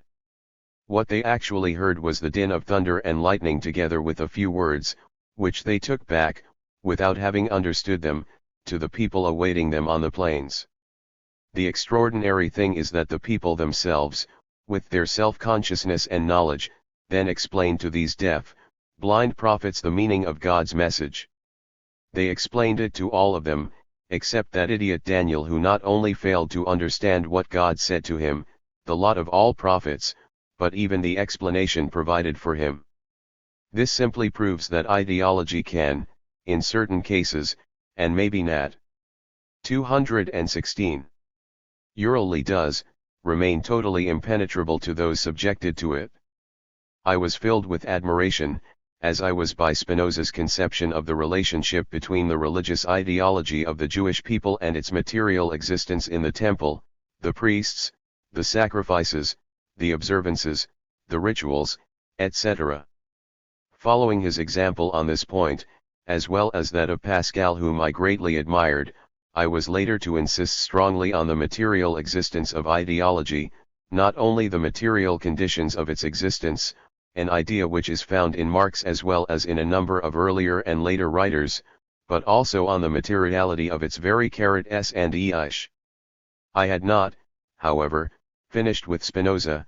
He was a thinker. 3 dl pound j pound I and d caret x j and caret either the Cartesian of later, Kantian kind a writer who rejected t caret Jovch Cartesian concept, olx k and k caret he contented himself with putting forward as a fact, man thinks, without drawing any transcendental consequences from this. He was also a nominalist, and Marx taught me that nominalism was the royal road to materialism. In fact, it leads only to itself, but I can think of hardly any more profound form of materialism than nominalism. Without offering any explanation of the origins of its meaning, Spinoza declared, we have a true idea, a norm of truth provided by mathematics, yet another fact offered without any explanation of its transcendental origins. What is more, he was a man who believed in the facticity of facts, which was astonishing in a supposedly dogmatic person who deduced the existence of the world from God and his attributes. Nothing could be more materialist than this thought without origin or end. I later took from it my description of history and of truth as a process without a subject, providing the origin and basis of all meaning, and without end, without any pre-established eschatological destination, for by refusing to believe in the end and original cause by a mirroring of the origin and the end, I truly came to think as a materialist. I employed the following metaphor: an eldest is a man who knows which station the train leaves from and iro its destination. He knows it in advance, and when he gets on a train, he knows where he is going because the train is taking him there. The mages *fet on the other hand, is a man who gets onto a moving traft without knowing either where it is coming from or where it is going. I used to enjoy quoting Dietzgen, who antisci. 7. Pate Heidegger, though unknown to him, in saying that philosophy was der Weg the way of ways which led nowhere, knowing also that Hegel had earlier thought up the remarkable image of a path which makes its own way, opening up and forging a way through woods and fields. For me, all these ideas were or became closely associated with Spinoza's thought. And I am not referring here to his famous remark, the concept of the dog does not bark, which drew a distinction between the concept and its sensible referent, but was on this occasion a central element in the creation of a scientific, conceptual system of thought. What that meant as far as I was concerned was that the concept had to be distinguished from its ideological overlay of received experience. Such was my theoretical antipathy to Husserlian phenomenology, and especially Husserlian Marxism as represented by Descente. What struck me most though was Spinoza's theory of the body, of which the mens, wrongly translated both by the word suit and the word spirit, is the idea, itself wrongly conveyed by this term. Though we are ignorant of so many of the body's capacities, he thought of it as a potentia, both as a force, fortitudo, and as an opening onto the world, generositas, a disinterested gift. Later on, I came across a startling prefiguration of Freud's concept of the libido in this same theory, as well as of the theory of ambivalence. It was startling inasmuch as Spinoza, to give only one example, thought that fear was the same as its opposite hope, and that both were sad passions and the opposite of the vitally expansive and joyful conatus of the body and the soul, which were as inseparable as the lips and the teeth. You can imagine how positively I responded to his idea of the body, since it confirmed my own experience. At first, I had the sense that my body was fragmented, lost, absent, full of excessive fears and hopes. It had then been reconstituted. It was as if I had discovered it by learning all the things of which it was capable as I worked in the fields with my grandfather and then in the prison camp. The discovery that a person could take control of his body and in the process think freely and powerfully, in other words with and in that body, that is to say, the discovery that the body was capable of thinking as it realized its full potential, really excited me, as it confirmed what I had truly experienced for 218. Myself. Hegel was so right when he said you only know what you yourself have recognized. All the same, it took other philosophers as well truly to introduce me to Marx, in the first place the political thinkers of the 17th and 18th centuries, as I pointed out in my Soutenance. I had planned to go on to write a state doctorate on them. From Hobbes to Rousseau I discovered the same profound idea of a world of conflict in which people and their possessions can be protected without dispute only by the absolute authority of the state, Hobbes, which would put an end to the war of all, against all. This of course prefigures the class struggle and the role of the state which, as everyone knows, Marx declared he did not discover but borrowed from his predecessors and in particular from the French historians of the Restoration, who could hardly be described as progressive, and from the English economists, especially Ricardo. He could have gone even further back, to the famous debate between the Romanists and the Germanists, not to mention the authors I have referred to. The celebrated Cardinal Ratzinger, who cannot sleep at night because of the class struggle, would do well to improve his mind a little. Rousseau, who conceived of similar social conflict existing in the developed five-state of nature, had another solution to the problem, the elimination of the state, to be replaced by the direct democracy of the contract expressing the general will which never dies, enough to make you dream that communism might one day exist. But I was also fascinated by Rousseau's second discourse and the theory of the illegitimate contract, which he represented as a trick conceived by the rich in their perverse imagination as a way of subjugating the poor. This was yet another ideological theory, but one linked to its social role and causes, in other words to its hegemonic function in the class struggle. I consider Rousseau to be the first theorist of hegemony after Machiavelli.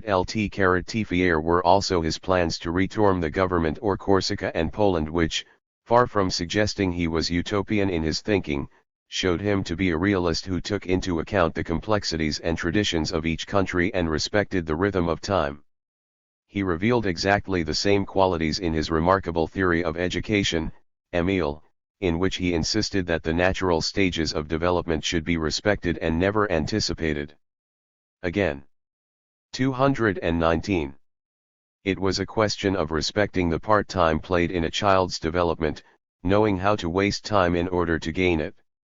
Lastly, I saw the Confessions as a unique example of a form of self-analysis, undertaken without the slightest trace of complacency, in which Rousseau clearly revealed himself in writing about and reflecting on the key events of his childhood and adult life.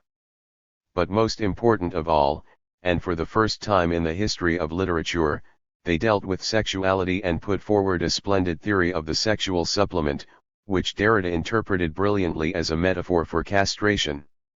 What I especially liked about him was his radical opposition to the eschatological, rationalist ideology of the Enlightenment philosophers who detested him so much.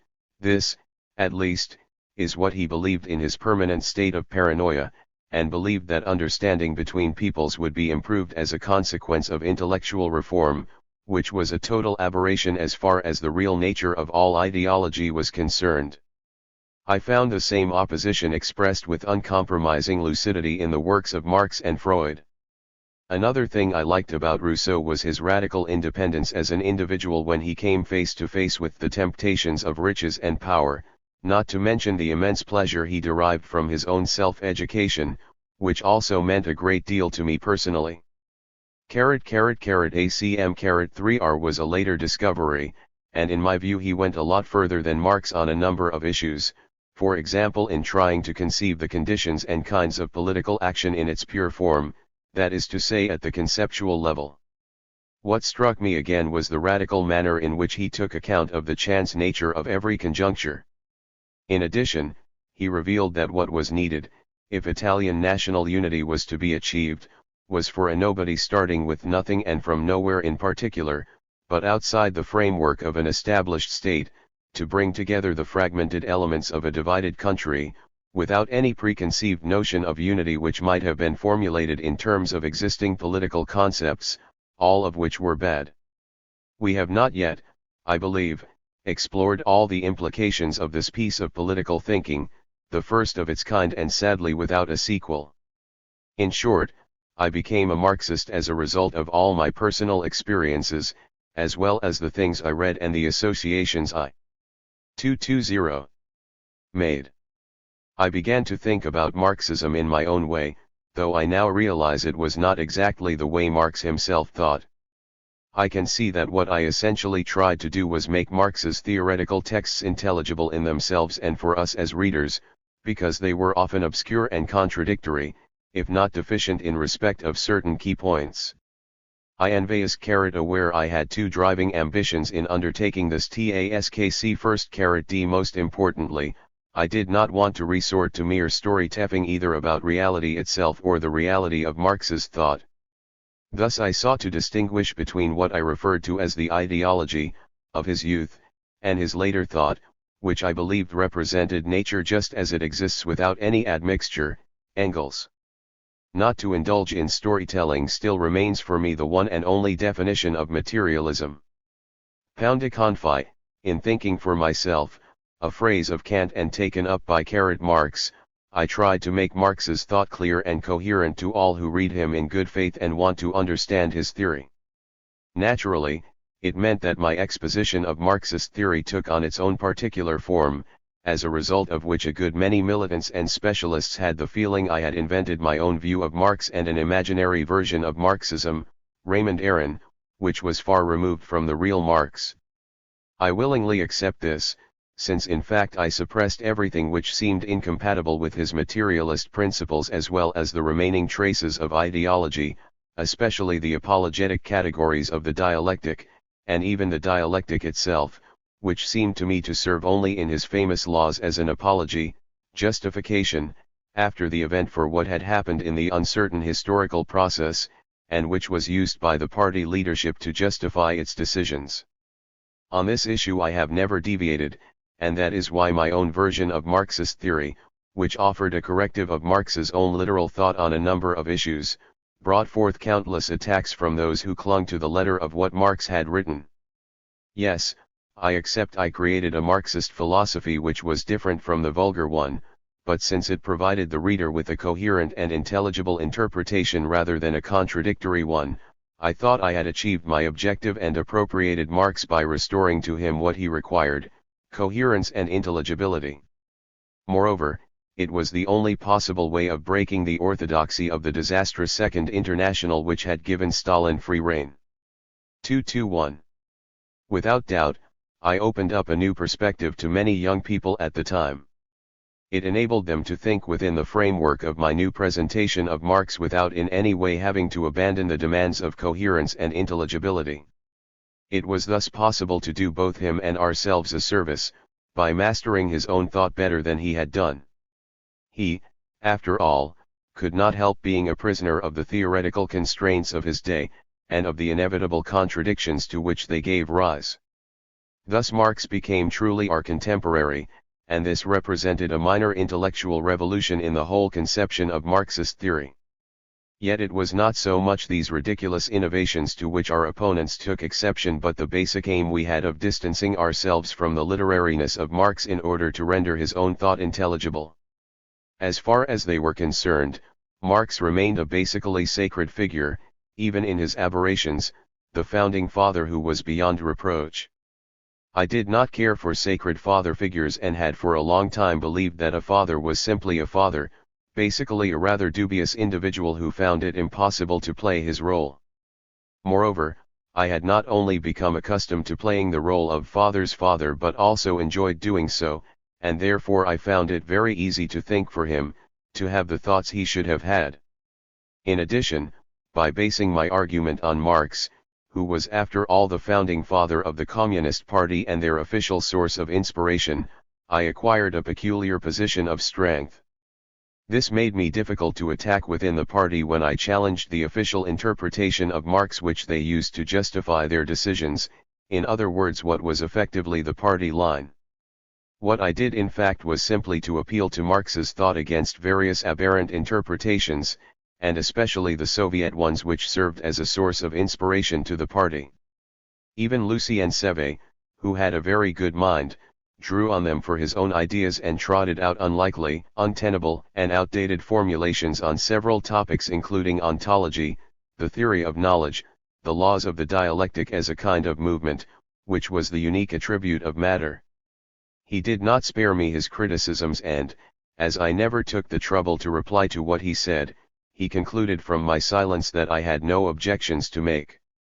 He went even further, however, by defending the celebrated 222 and spurious dialectic and its laws, which he manipulated at will to justify a priori the changing line of the party, in particular the abandonment of the dictatorship of the proletariat.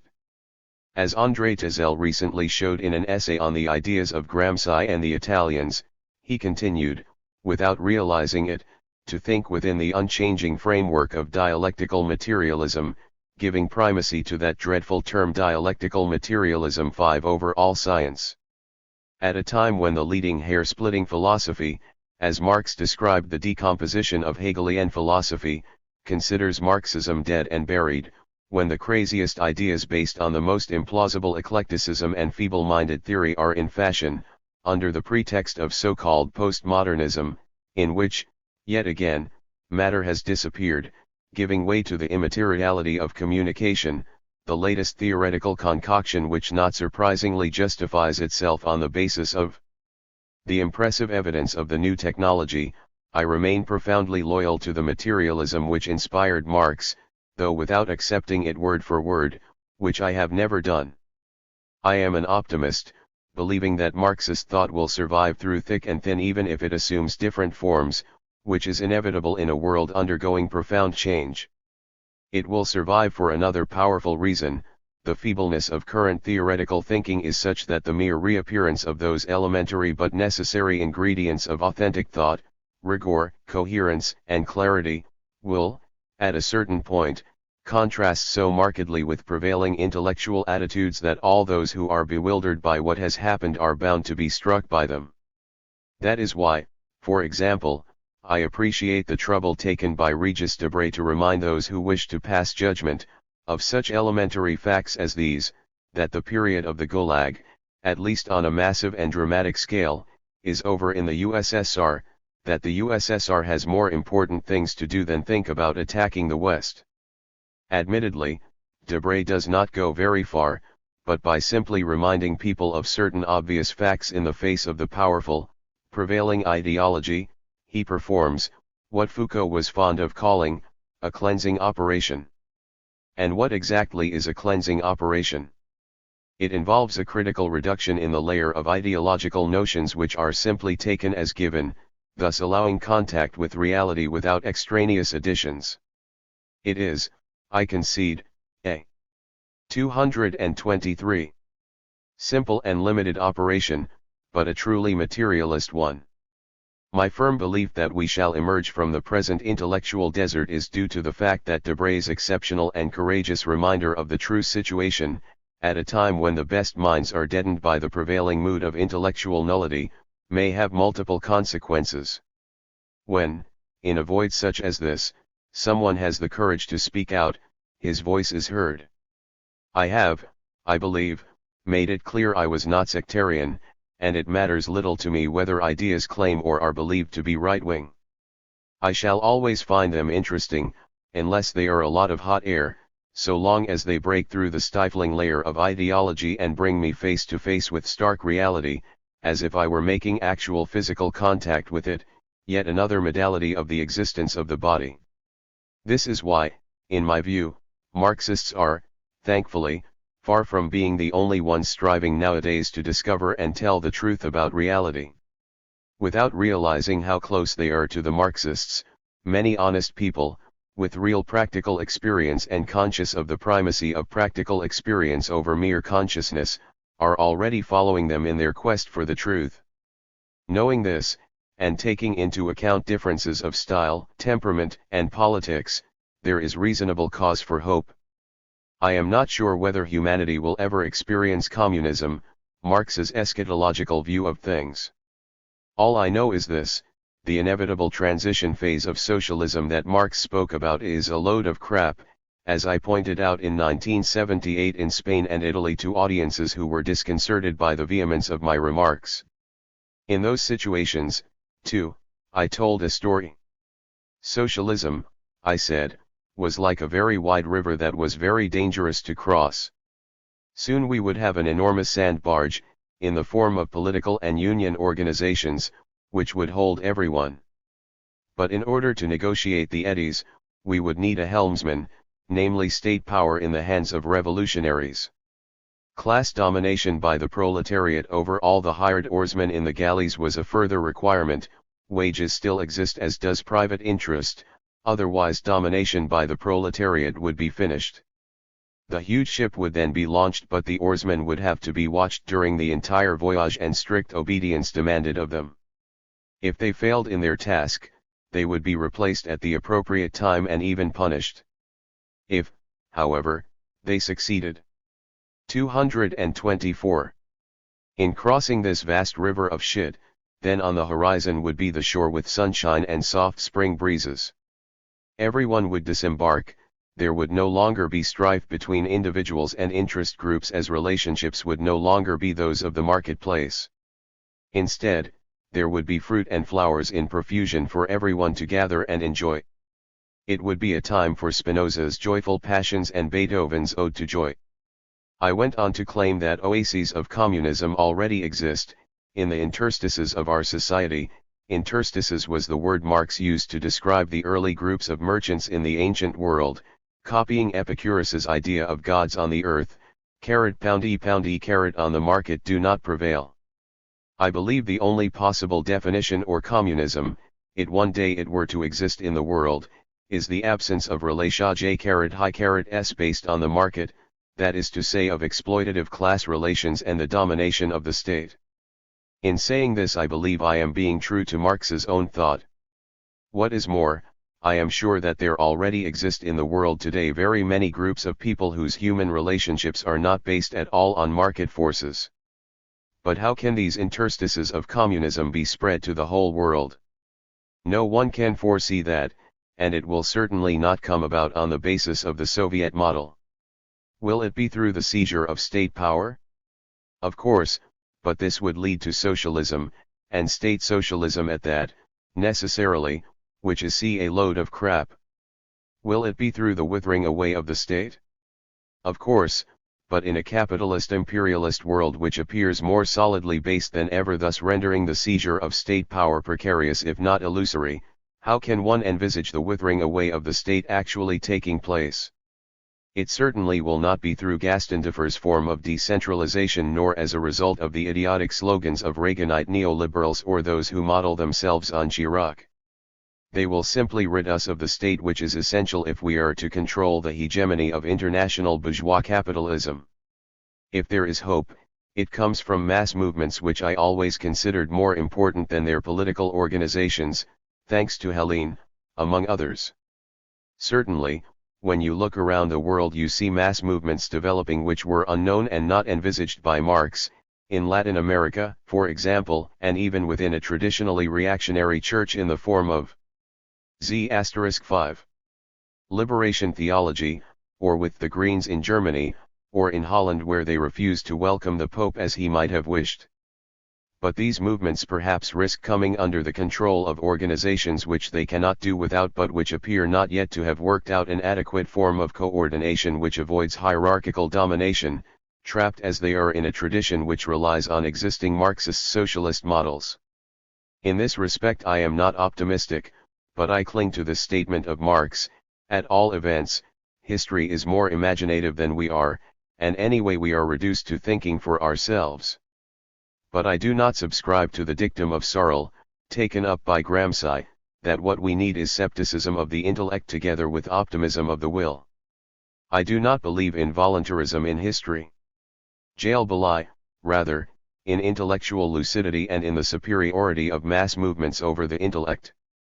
On this basis, and since it is not of supreme importance, the intellect can follow the lead set by mass movements, prevent them above all from becoming the victims of past errors, and help them to discover truly effective and democratic forms of organization.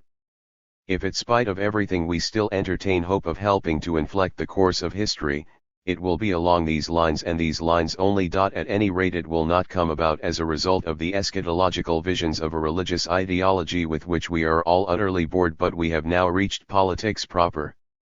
Now the moment has come which everyone, I hope, has waited for like me, the point where I explain not only my earliest emotional experiences, their repetitive nature, and the domination that the fantasy of not existing exerted on all my secondary fantasies, but also the relationship between those emotional experiences and external reality. If, even in the most dramatic dreams and emotional states, the subject 5 is concerned essentially with itself, in other words with internal, unconscious objects which analysts refer to as subjective, in contrast with external objects that are objectively real, the legitimate question everyone asks is the following: how could the projections of and investments in these fantasies issue in action and in a body of work, books of philosophy as well as philosophical and political interventions, which were totally objective and had some impact in the real world? To put it another way, and much more succinctly, how did the meeting come about between the ambivalent investment in fantasist objectat and objective reality? Rather, how did the two things gel, as one says of mayonnaise or ice cream that it thickens, or that a chemical reaction has occurred under the effect of certain catalysts? On this issue I owe myself above all, but also my friends and readers, if not an explanation at least an attempt at an elucidation. I ought to warn you, therefore, that we are breaking new ground here in dealing with the conjunction of those unconscious fantasies that fueled my desire, which was, on the one hand, subordinated to the fulfillment of my mother's desire and, on the other, swayed by real and objective data. I would first like to clarify an issue to which my friend Jacques Rancière has devoted a most penetrating little study, La Leçon d'Althusser. Essentially, he reproaches me with having remained within the Communist Party despite my explicit disagreements. 227. With it and with having urged and encouraged a number of young intellectuals both in France and abroad not to break with the party either. It is more than likely that Rancière's attitude and what he reproaches me with can be both linked to his own inner objects, but I cannot, and, even if I could, I would not wish to enter upon an investigation into a personal and intimate area of his life. All I would say is that we were personally very close when we first got to know each other. It is true he quickly came to the conclusion that my position was objectively contradictory when he left the party. In doing so, he did not betray the cause of the working class but rather set out to discover what its earliest plans, reactions, and aspirations had been. He went on to produce two remarkable books devoted to popular views about the early workers' movement. In practical terms, I do not dispute what he said. Our positions were close but different, and his seemed much closer to the apparent logic of my own writings and interventions. Why then did I remain in the party, with all the consequences that decision had both for me and the young intellectuals I may have influenced if, that is, I did have some influence on people, which, after all, is possible? It would be too easy simply to fall back on the things I have expounded at some length about the impressive roots and structure of my unconscious subjectivity, and this is equally the case for Rancière and those who share his views, since, so far as my subjectivity is concerned, I have laid my cards on the table, which means that anyone can explain my behavior on that basis and define me once and for all. I will now explain why. First, I had extremely powerful and concrete proof, in that my closest followers, my students at the École, under the astonishing leadership of Robert Linhart, to say nothing of Regis Debray, who very early on began to map out his own path outside the party and went on to join Che and his guerrilla fighters in Bolivia, having taken over the leadership of the communist youth movement from within, very quickly abandoned it, without my agreement, in order to set up a new organization, outside the party. This was the Union of Young Communists, Marxist-Leninist, UYCML, which expanded greatly, organized groups in schools, as well as political and theoretical study groups, and then 22** went on to mass action, in particular by founding most of the first Vietnam committees, which again grew significantly before May 68. The party was literally outflanked by the students to the extent that, in May 68, as is well known, there were only a handful, and I mean a handful, of communist students. Catulle naturally stayed in his office, taking part in the immense upheavals at the Sorbonne.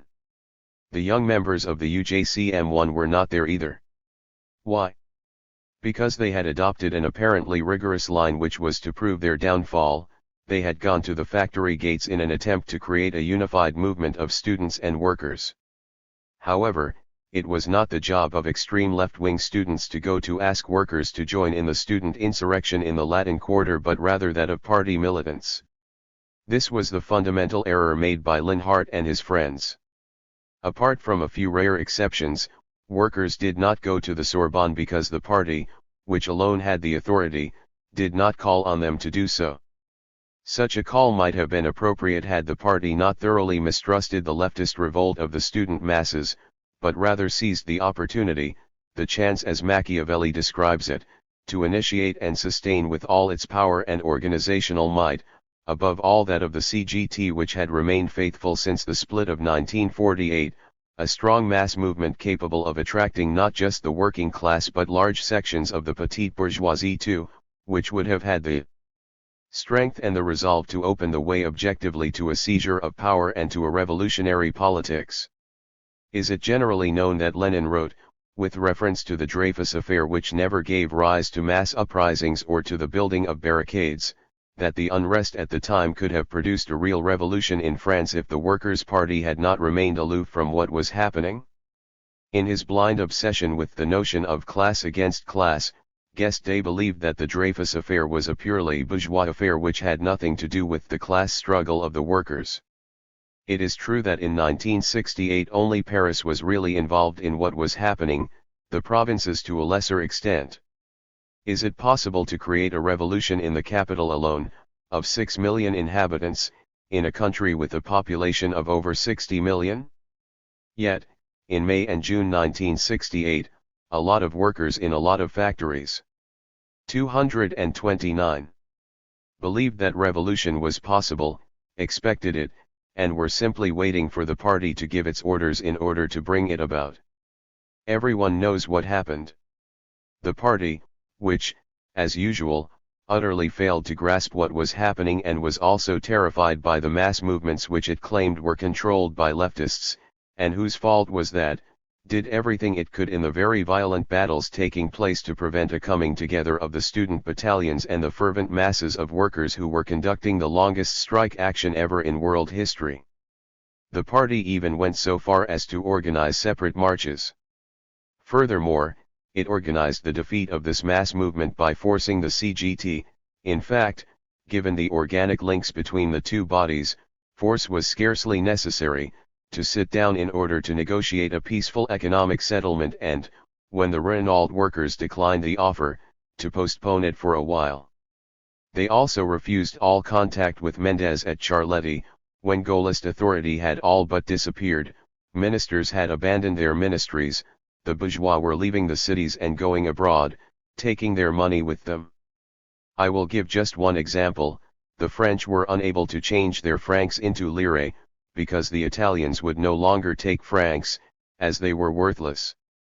Lenin repeated on umpteen occasions that, when your opponent really believes the game is up, when things are finished at the top, and the masses are going on to the offensive in the streets, then not only is revolution on the cards but a revolutionary situation actually exists.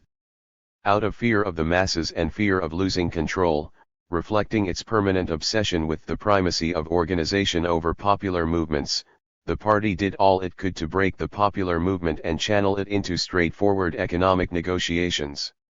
In doing this, it no doubt wanted at the same time to respect the apprehension of the Soviet Union.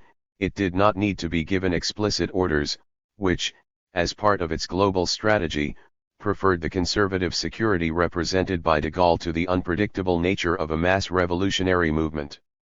What the Soviet Union feared was that such a revolutionary movement might have served as a pretext for political and even military intervention on the part of the USA, not altogether far-fetched as a possibility, a threat which the USSR could not have challenged. 230. In this respect it demonstrated just how effectively it could use its power to organize things and impose the appropriate political and ideological discipline. See the precise moment, the opportunity, Lenin, have to be seized with both hands, Machiavelli, Lenin, Trotsky, Mao, since they may only last a few hours. Once they had gone, and with them the chance to change the course of history in a revolutionary manner, de Gaulle, who was as politically shrewd as anyone, reappeared on the scene having staged his disappearance, uttered some serious and solemn words on television, dissolved the Chamber of Deputies and called for fresh elections. At that point, the most conservative and reactionary elements of the bourgeoisie, the petite bourgeoisie and the peasantry, long established in France, rallied to the cause after the incredible procession down the Champs-Élysées. It was all over. The extremely long and violent student struggle and the long workers' strike which lasted several months were slowly defeated and both groups engaged in a long and painful retreat. The bourgeoisie took its cruel revenge. There were, of course, the Grenelle agreements, which represented an unprecedented advance on the economic front, but they were achieved at the cost of a revolutionary defeat the like of which had not been seen since the Commune. Those who took part in this popular movement were without doubt rooted, above all because of the conservative instincts of the party machine when confronted with a spontaneous uprising of the masses, but this time, the first in the history of French popular movements, almost without bloodshed. A number of students were badly beaten but not killed, one student was drowned at Flins, 2 workers were shot in Belfort, and a few others elsewhere. This was achieved peacefully due to the hegemony of bourgeois, imperialist capitalism, the role played by its impressive state apparatus, its control of the media ideological state apparatus, and the sea image of the nation's father figure, capable of dealing with any eventuality. The theatricality of de Gaulle's performance, his solemn face and voice had a reassuring political effect on the bourgeoisie. But when revolt ends in defeat without workers being massacred, it is not necessarily a good thing for the working class which has no martyrs to mourn or commemorate. The leftists, who understood these things, believed they could exploit the few deaths they had suffered, such as that of the *3i. Unfortunate Auvergne, a militant associated with La Cause du Peuple. I remember what I kept saying to the people around me on the day his impressive and moving funeral took place. 2 million people carrying flags attended the ceremony in silence, though the party and the CGT were absent. It isn't Auvergne they are burying today, but the politics of leftism. 9 events were very quickly to prove me right. This simple fact leads me to another point. To claim, as Glucksmann did so outrageously, that an individual, his work, and possible influence were capable of determining decisive political choices on the part of numerous young students and intellectuals, the only ones to be affected, and, stretching logic to its limits, of inspiring mass slaughter, represents a most strange conception of determination, of personal ideology, and of history. One would also need to look at what the existence of the party, its organization as well as the practical consequences of its economic, political, and ideological line meant or could mean to young bourgeois and petit bourgeois people. I later explained how the party functioned. If you do not belong to the party and have no long-term experience of its practices, you can have no real idea of what it is like, and anti-communist books such as those written by Philippe Robert do no more than remind those who did belong of certain things they either knew or suspected. At the time of Helene's problems with the local committee, Robert was the most Stalinist of all the leading figures and the one who was sufficiently nasty to stir things up in my cell over the awful condemnations made at the local committee. There is nothing like first-hand experience, and those who were never in the party and who simply read the studies, or rather the aggressive semi-pamphlets produced by an obsessed journalist like Robert who had nothing better to write, gain at best a vague and vicarious impression which has no impact on them, unless other things have already done so. In the end, works of this kind tell us nothing except what some people already know from the inside. Others have long since gathered similar information, albeit in somewhat vague terms, from the vast anti-communist campaign, which was earlier strongly reinforced by Solzhenitsyn and latterly by Montand, a campaign which has always been predominant in the bourgeois ideology of this country and is now spreading far and wide. 3. Furthermore, in the 1950s, the only real and impressive forces of the left were the Communist Party and the CGT, and people had to make do with them. There was absolutely nothing else to take their place. If I did have some influence, as Rancière suggested in that little pamphlet of his that I so enjoyed reading because it was basically honest, profoundly sincere, and theoretically and politically acceptable, though only to a certain extent, how exactly did I exert it other than by asking a number of people, but how can one tell how many, not to leave the party straight away but to remain in it? It is my belief that no other organization in France, I repeat no other organization in France, was able to offer genuine militants political education and experience equal to that which they could get if they were members of the party over a long period. I do not claim to have been consciously aware of it, nor do I claim there were not other personal reasons for my remaining in the party. I have talked about this at some length, but I want now to talk of totally objective facts and consequences. I do not claim either that I was as lucid as Rancière or others, whose motives were very rarely as pure. But it is a fact and represents the line I took. I never wrote anything or campaigned publicly or privately to persuade anyone to remain in the party, and I never publicly or privately disowned or condemned those who left or wanted to leave. The rule I adopted was that each person had to make his own decision. Perhaps I had bad personal reasons for staying or not good enough ones for leaving. The fact is, I remained within the party, but all my writings show well enough that on fundamental questions, whether philosophical, political, or ideological, as well as on questions to do with the party line, cf. Sir Le 22e Congress, principles relating to matters of practical organization and the senseless practices of the party, I was not in agreement with it. And I was the only one I repeat, who said it openly within the party, and who adopted a line of internal opposition. It had to be done, and I did it. What is more, the leadership was right to suspect me of wanting to inflect the party line, from within, in a Maoist direction. That certainly bothered them. Doubtless I was something of a mythical figure, but they were sufficiently alarmed to place 2 students, one from the École the other from the École de Jeunes Filles, on the 233 National Committee of the Union of Communist Students so that they could inform them directly, as they thought, about my intentions and activities. The question one obviously has to ask is, why? However, that is not the crucial question, and one has to look beyond France. For my sins, I was also read in other countries and in a wholly different context. Forgive me for pointing it out, but countless philosophers, politicians, and ideologists claim to be following my lead and moving in the semi-Maoist direction opened up by my writings. Just one example I could give is that of the Chilean, Marta Harnecker, a student of mine who lived in Paris between 1960 and 1965, if I remember correctly, and then returned to Latin America, Cuba, and wrote a brief manual of historical materialism. Believe it or not, 10 million copies were published. It was not terribly good, but, as there was nothing better, it represented the only basic political and theoretical text available to hundreds of thousands of militants in Latin America, the only work of its kind on the continent. It repeated literally the ideas put forward by Balibar and myself in _, though often they had not been understood. If you are going to analyze the influence an individual and his work had on and in the party, it is no good limiting yourself to the wretched politics of France. You have to consider what is going on in the rest of the world. Certainly, Latin American militants knew I was in the party, but they also knew I had strong leanings towards Maoism. Mao had even granted me an interview, but for reasons to do with trench polities, I made the stupidest mistake of my life by not going to see him, fearing the political reaction of the party against me.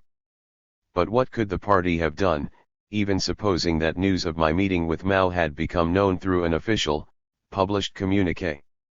I was not really that much of a public figure. In these circumstances, Does it make any sense to distinguish between home and abroad? You can, on the other hand, limit your concern to France and follow the old tradition of deep-seated provincialism, thus revealing that unbelievable French pretentiousness which is rooted in too long a history of cultural domination, but which is now beginning to give way on all sides. I was extremely conscious of all these things. By remaining in *34. The party, while adopting an openly oppositional stance, the only reasonably serious and coherent position that existed, for which the vast majority of those in opposition for reasons of temperament rather than principle never ever forgave me and never will even when they have read this little book, I thought, and I realize it was largely a megalomaniac idea, I would be able to prove, at least in a formal sense, that oppositional action within the party on a serious political and theoretical basis was possible, and thus that the party itself could be transformed in the long term. I kept in close touch with all the former communists I knew, those who were expelled or who left after the Soviet intervention in Hungary or the intervention in Czechoslovakia in 1968, when, as I know for a fact, Waldek Rochath made desperate and dramatic attempts to intervene and suffered terribly at being literally kicked out of the Soviet embassy in Paris, an experience from which he never recovered, and so many other notable people who were expelled and became close friends of mine, such as Stalin, and I also had close contacts with those who belonged to all the leftist groups in which there were former students of mine, and even with certain Trotskyists. They were never very kind to me, though I did not ever attack Trotsky, for whom I had great respect, despite his obsession with military sieges and his curious practice of never being on the spot at key moments in Soviet history. As all these people knew what my thoughts were, and what I was saying and writing, since I never hid my feelings from anyone, only Helene asked me what the hell I was doing in a party which had betrayed the working class in '68, and she was quite right. No one could be in any doubt as to what I felt, what my position was, or the strategy behind what I was doing. Presumably I do not have to remind people, for example, that after the drama of the local committee I had other reasons than those of Rancière for leaving the party, and that when I denounced the abandonment of the dictatorship of the proletariat at the Bastille, I was surprised to see a journalist from Humanite, who had listened to my emotive outburst, see why degree you don't abandon a concept as you might a dog, writing up his report in the company of Lucien Seve, which he then let me read.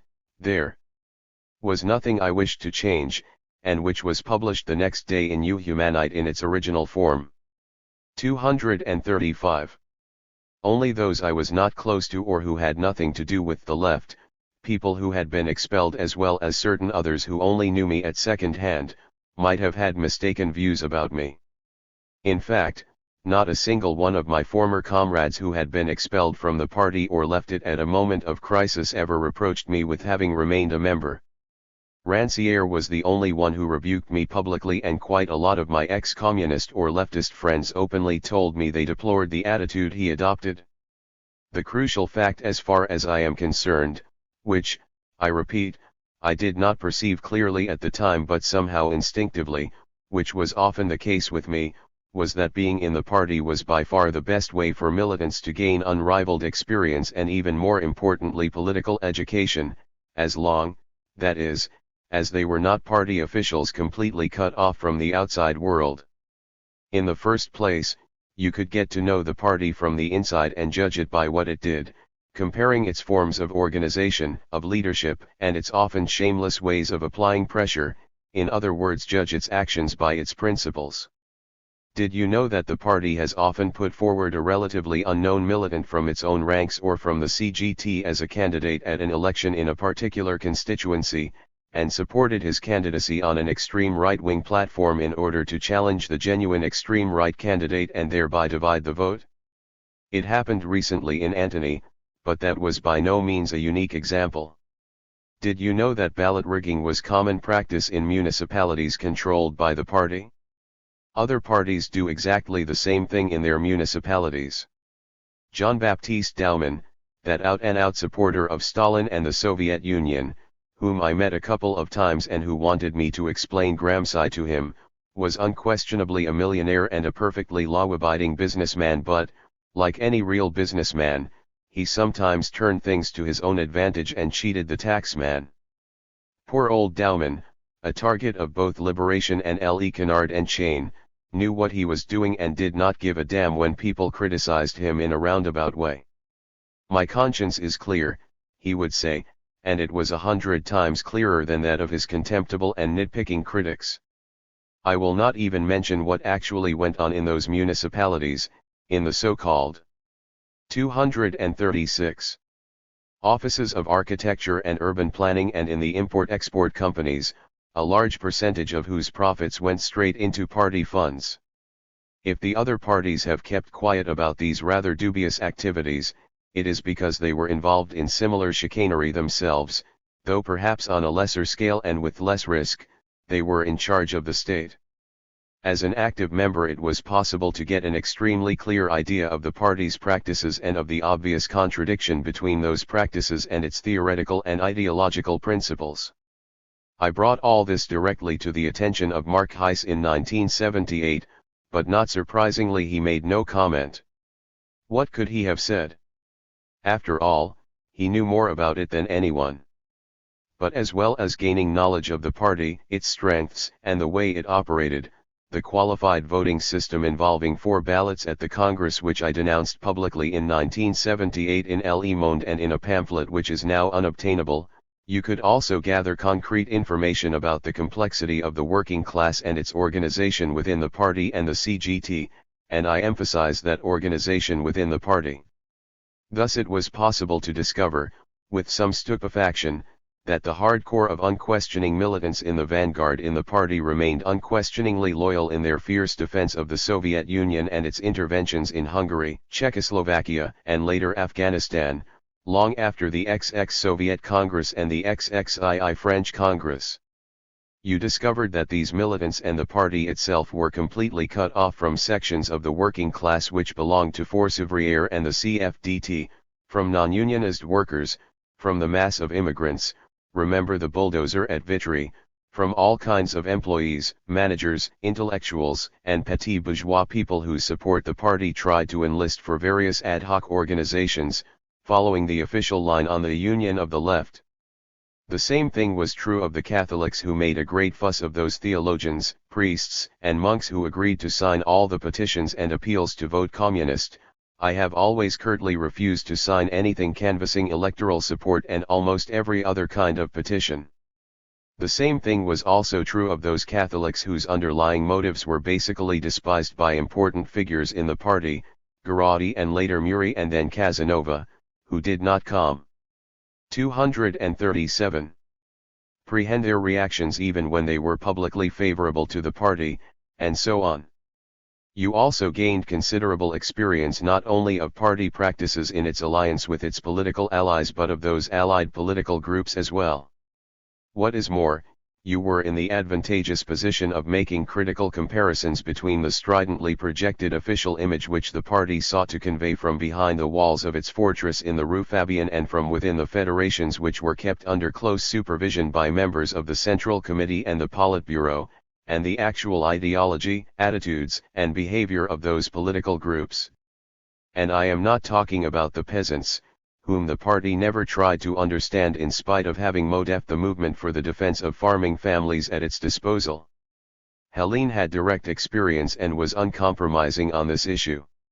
She had carried out surveys on the ground in connection with proposed motorways and other projects which brought her fame within the organization for which she worked, SEDS, but was frowned on in the Agricultural Committee of the party. Can you think of any other organization, whether the PSU, the Communist League, or any of the tiny left groups, which would have enabled a militant to gain equivalent social, political, and ideological experience of the class struggle to that which could be gained by those who belonged for a while to the party? No one can contradict this. But obviously, if the party wanted to analyze and take control of social relations, it could have nothing more to do with any movement, especially if it was linked to the salaried class, which was concerned solely with wage rises, etc., in order to tackle the whole process of production, but that has only ever been done outside the party and via the inept concept of self-management. And even if isolated individuals, such as Suverin and Castoriadis, who provided interesting information and good ideas on a good number of points but who were left alone, deprived of all organic contact, Gramsci's word is crucial in this connection, with the active and organized section of the population and outside any organization involved in struggle, could express criticism and sometimes even, though this was much rarer, outline perspectives, organizations, practices, and struggles connected with popular movements, so close to the heart of my friend Alain. 238. Turenne, who had valuable things to say of a political and theoretical nature on this subject. What impact could these isolated individuals have on the workers and the masses? It is necessary to draw a sharp distinction between those who became disillusioned or embittered and who left the party because they were disgusted with what they had seen, and those who, affected by certain widespread ideological rumors, have always been disillusioned, embittered, and hostile without ever having passed through the party. An embittered person who has had direct and concrete experience of party practices and of the untenable contradiction between its official principles and its actual practices is someone who is capable, if he so wishes, on the basis of what he knows, of reflecting on the causes of his disillusionment, since he knows what he is talking about. I am, I believe, one such person, like all those others who have been rejected by the party or left it as a consequence of experiences which, if not personally distressing, were often appalling. Happily, these have been rare in France, yet one only has to think of Marty and Dillon. One can reflect and therefore work out one's own personal attitude and line, fully aware of the facts, relatively speaking. Someone who is embittered either before joining the party or without ever having joined it is embittered and disillusioned temperamentally and not from experience. With his own sense of rightness reinforced by horror stories of the Gulag unbelievably put around by the likes of Glucksmann, B.H. Levy, and others, all he does is to reflect upon some vague ideology of which he is merely the bearer, having picked it up from somewhere else, from that small band of Soviet dissidents who are totally cut off from their own people. He accepts this ideology as a given without the slightest critical evaluation, and is thereby rendered incapable of true reflection on the politics of the party or of any other organization or spontaneous mass movement, though it might be valid and fully justified. I cannot help thinking that this is the underlying reason for the resounding failure of the leftism which grew out of May '68 in France and Italy, and especially in Germany and Italy, where leftists became involved in the horrors of political assassination which may have owed something to Blanqui, but much more to the secret and, at the time unsuspected, maneuverings. It is only now that we are beginning to be aware of these things, of international *39 secret services in which American, Soviet, Palestinian, and Israeli agents had common interests and engaged in similar practices.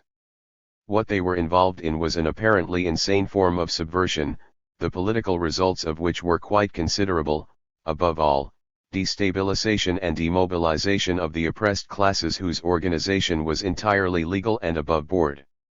They did not show up where one might have expected them to, not that serious research has been done on the subject, in the destabilization of a certain part of the world, opening the way either for Marxist-Leninist and even Maoist-style revolutions doomed to failure, Cambodia and the Shining Path movement in Peru, or for out-and-out dictatorships engaging in torture and under the influence of U.S. imperialism. By cutting themselves off from the party which detested them, and in no way do I wish to justify the party, leftists deprived themselves of the only existing means at the time of acting politically, in other words having some effect on the course of history, which again at the time meant being involved in struggle within the party. Things are different today, of course. Those are the main points I wish to make about the effects of my long-standing presence within the party and the apparent paradoxes to which it gave rise. When I examine all this carefully, the arguments put forward by Rancière and his friends, which at first seemed respectable, now seem to me very lightweight. Whether people like it or not, I believe I served and served well, in very difficult conditions, not the party apparatus, which I could not stand any more than Helene could, but the cause of communism, not modeled on the loathsome example of actually existing socialism and its debased Soviet example, but on the idea and aspiration of those in France and in the wider world. This is a fact, not at all a hypomanic illusion, who wanted, and still want, to think about the day, as yet unknown, when society will be rid of affiliationships based on the market. Change end, that is the down-to earth definition of communism I come back to. J** han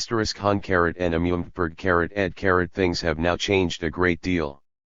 For a long time Helene had been right when she claimed that the party, if not directly then indirectly, had betrayed the working class which it claimed to serve. I have not renewed my membership since Helene's 240 murder in 1980. During that whole painful period the party and Humanite treated me very decently. In law I was not allowed to take any initiative and I did not want to burden the party with a dangerous murderer, which some would certainly have criticized it for.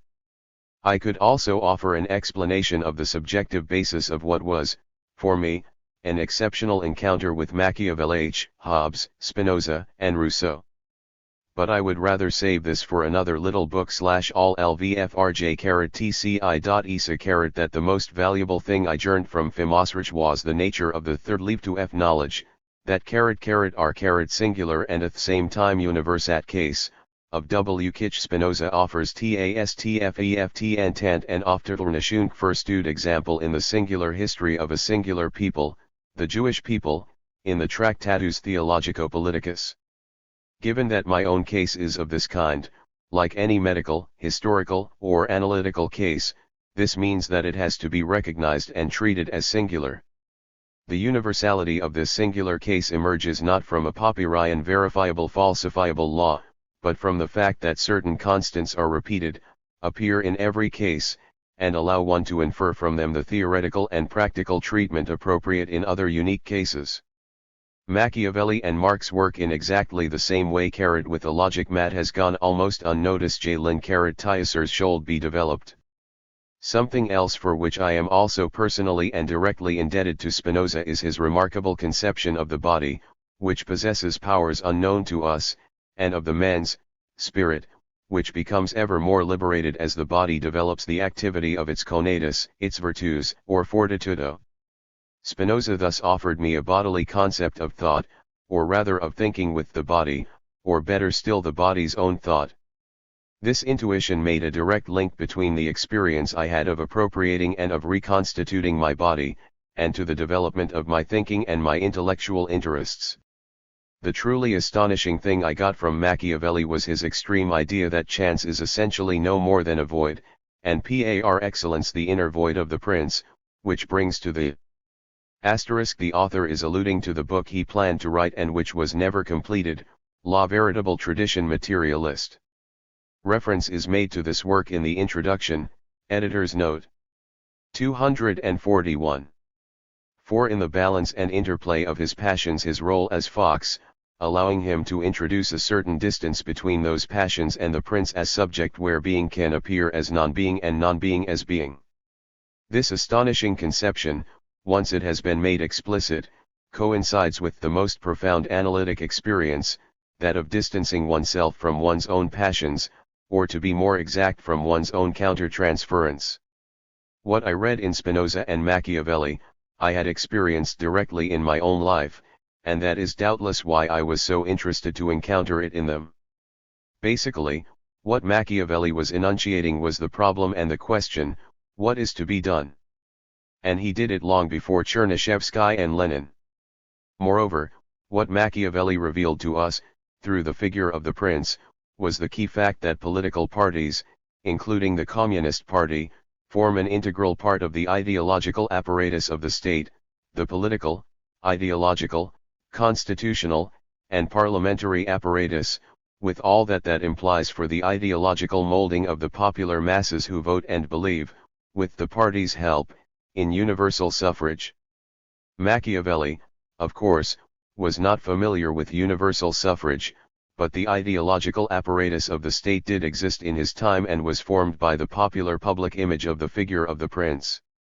It is only a minor difference, but it warrants careful study from which parties today, and especially the Communist Party, would learn a great deal, since, as Gramsci understood so well, their aim is to achieve ideological hegemony as a way of taking over the apparatus of the state. This they seek to achieve not through its encirclement by so-called civil society, but through political organizations of the workers engaging in direct political struggle against the state apparatus itself. 242. XX. At the turn of the year, 1979-80, things looked promising. From October to December I successfully resisted the early stages of depression, on my own and without going into hospital. Despite our perpetual rows, separated always by long periods of calm and deep understanding between us, things were getting appreciably better. That was certainly true in Helene's case.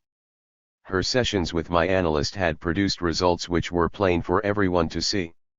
She was infinitely more patient, less brusque, and was better able to control her reactions when she was at work. As a direct result, she had acquired new friends who admired and genuinely liked her. They described her to me as an exceptional person who, on account of her experience and understanding of social, political, and ideological mechanisms, had transformed the sociological methods of inquiry which were a speciality of SEDS, the organization she worked for. She had perfected an original method of conducting research in the field which had been taken up by a number of her colleagues. It was no longer a question of me letting her see my friends, she now took me to meet hers. When she retired, so that someone younger could take over, she very courageously organized a voluntary job for herself, doing some grassroots research at Fos-sur-Mer, which she visited once a fortnight. It was an astonishing transformation. She ended up liking friends of mine, such as Franca, and she even went to see her in Italy when she became seriously ill, traveling alone and on her own initiative. When Franca's sister-in-law Giovanna became seriously depressed, Helene organized a trip to Venice which she knew well. Giovanna still talks to me with feeling about that generous gesture of hers. She was very fond of Helene, as were all those who had made an effort to get to know her, but she never imagined her capable of such thoughtfulness. I could give countless other examples. M3. Things were also getting better so far as I was concerned. I admit I was finding it more and more difficult to give my lectures, without really understanding why, and I slaved away at them without much success. I confined my activities to correcting essays and presentations done by my students, which I went over with them in private, making a few limited interventions on points relating to the history of philosophy.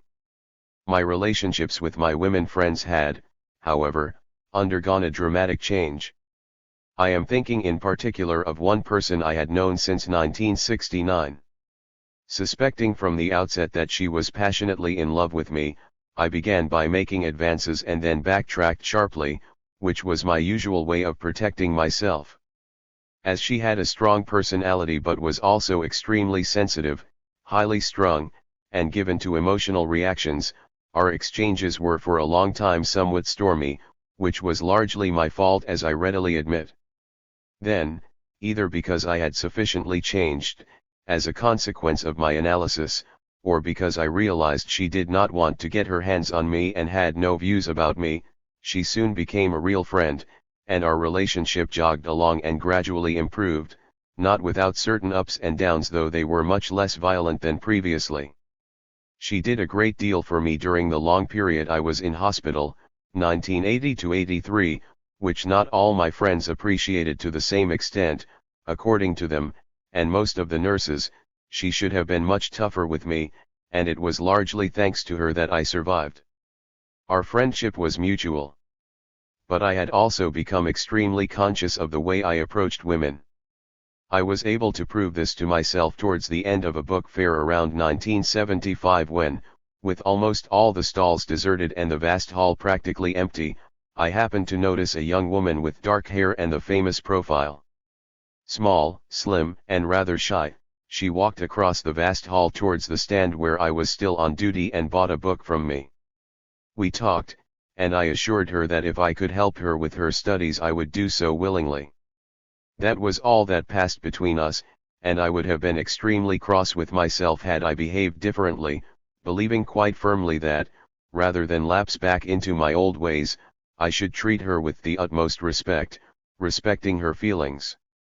Of particular significance was the fact that my attitude 244 had changed so much, a sign that something important, decisive even, had happened within me. She telephoned me and I saw her, but nothing happened immediately. This revealed a wholly new attitude on my part, and what followed was a long process of two people slowly but surely feeling their way and discovering each other, without my forcing her in any way. I had the impression I was finally beginning to understand what loving meant.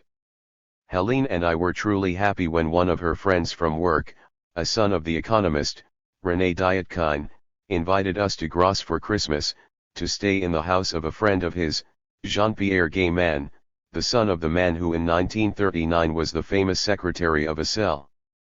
We were happy again at Easter, when we made our second and final trip to Greece. In Athens, where the incident I have already described took place, I hired a car and we set off the way we liked to, without any definite plans, and discovered on the northeast coast a marvelous beach of colored pebbles beneath tall eucalyptus trees and pines weathered by the wind and sun. How happy we were! We returned to Paris and things began to go wrong for us, some of which were totally unforeseen and unforeseeable. None of them were related to my intellectual initiatives. I was, I have to admit, enjoying a very creative phase, in which nothing seemed to stand in my way. Reflecting on the narrowly defined limits of our work on Marx and Marxism, and wanting to draw the practical conclusions from my anti-theoretical self-criticism, I proposed setting up a research group, not to go on studying a specific social or political theory, but to draw together largely comparative elements on the theme of the uncertain material relationship between popular movements and the ideologies they have acquired or accepted, and finally the theoretical doctrines they have come to believe in. It is clear that what I proposed was an investigation into the concrete links between the practical side of popular movements and their relationship, direct, indirect, perverse, with the ideologies and theoretical doctrines, both past and present, which have been associated with them throughout history. Naturally, the issue as to how these movements became organizations was bound to be raised in connection with the formation and transformation of ideologies and theoretical doctrines. It was an integral part of a study which had enormous implications. *45. And which I considered to be of immediate interest as a research topic and also in relation to theoretical and political life. So it was set up under the title of Center for the Study of Popular Movements, Their Ideologies and Theoretical Doctrines, CHEMPIT. Those in charge of the École gave me their support, together with some funds. The ministry promised me some too, and I also secured the cooperation of over 100 historians, sociologists, political scientists, economists, epistemologists, and philosophers, all with different interests and sympathies. In March 1980 I held an inaugural meeting at the École and several groups started work. It was our intention to work on cases as different from each other as the Western workers' movement, Islam, China, Christianity, and peasant societies to achieve, if possible, comparative results. We held a number of meetings, and I managed to bring in specialists from the provinces and even from abroad. I had personal contacts with 3 quite remarkable Soviet scholars, a historian, a sociologist, and a philosopher. One worked on popular movements in pre-revolutionary Russia, another on African religions, and the third on both official and unofficial ideologies in the USSR. The project had got off to a good start, though 1 or 2 close friends, sensing I was in a somewhat hypomanic state, feared the worst, and the groups we had established were hard at work when I had to deal with a minor and totally unexpected personal difficulty which was to have serious consequences. At the end of 1979, in fact, I began to suffer severe pains in my esophagus and more often than not brought up what I had swallowed. Dr. Etienne, who was of course a general practitioner but a gastroenterologist by training, made me have an endoscopy, and as the results were rather disturbing he then had me x-rayed. This revealed a hiatus hernia. I had to have an operation, otherwise I would in time suffer ulcers in the esophagus, the prognosis of which is often extremely serious. On 2 occasions a date was fixed for the operation, before Easter 1980, and each time I had a profound sense of foreboding. I told everyone that the anesthetic would upset everything, and so I had it postponed. Because the doctors were so insistent, however, I finally gave in. The operation took place, after our very happy holiday in Greece, at the Maison de Gardiens de la Paix, on the Boulevard Saint-Marcel. Write-up. 246. To the last moment I was working feverishly on papers which I had brought to my little hospital bed from Chempet. Technically speaking, the operation was a success. I was given a strong anesthetic and I woke up in an uncontrollable state of anguish, whereas some years earlier I had had 2 anesthetics for an inguinal hernia and for appendicitis and had suffered no ill effects. This anesthetic and my initial state of anguish gradually caused me to sink into a new depression, which, for the first time, did not seem neurotic and doubtful, unreal, but was a classic and acute case of melancholia. My analyst realized how serious it was and told me later, "For the first time, to my knowledge, you presented all the symptoms of classic and acute melancholia, and what is more, it appeared serious and alarming."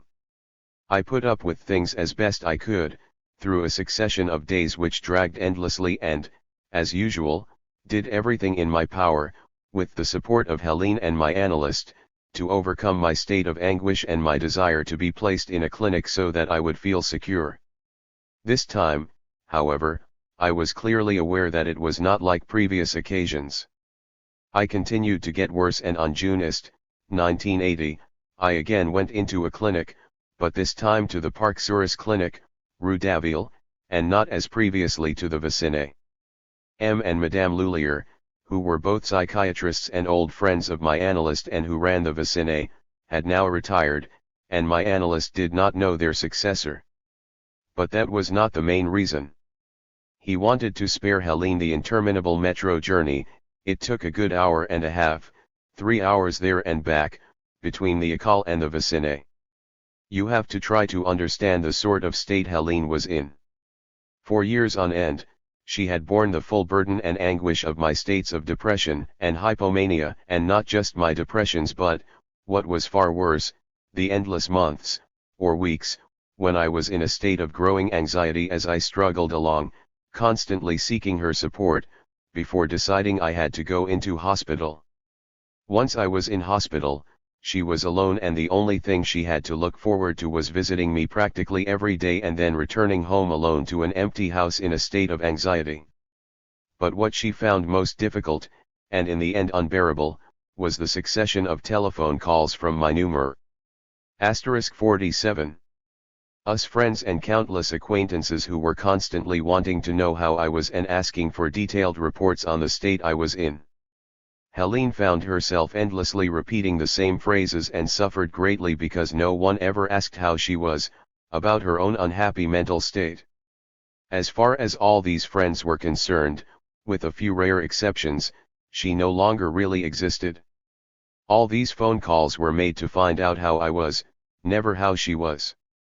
I know of no one who would have been able to put up with this over a long period, and it had been going on for nearly 30 years, intermittently, of course, but always following the same pattern. It was a torture for her, and she saw in it a lack of understanding and an injustice towards her which was intolerable. As she knew I was likely to have relapses, she was waiting for it to happen even during the periods when things were going better, and especially during one of my hypomanic states when I was truly unbearable. My constantly aggressive and provocative behavior wounded her deeply. She had no one to share her suffering, and whether from indifference, thoughtlessness, or for some other reason, none of my friends, with a few rare exceptions, were either seemingly or genuinely aware of it.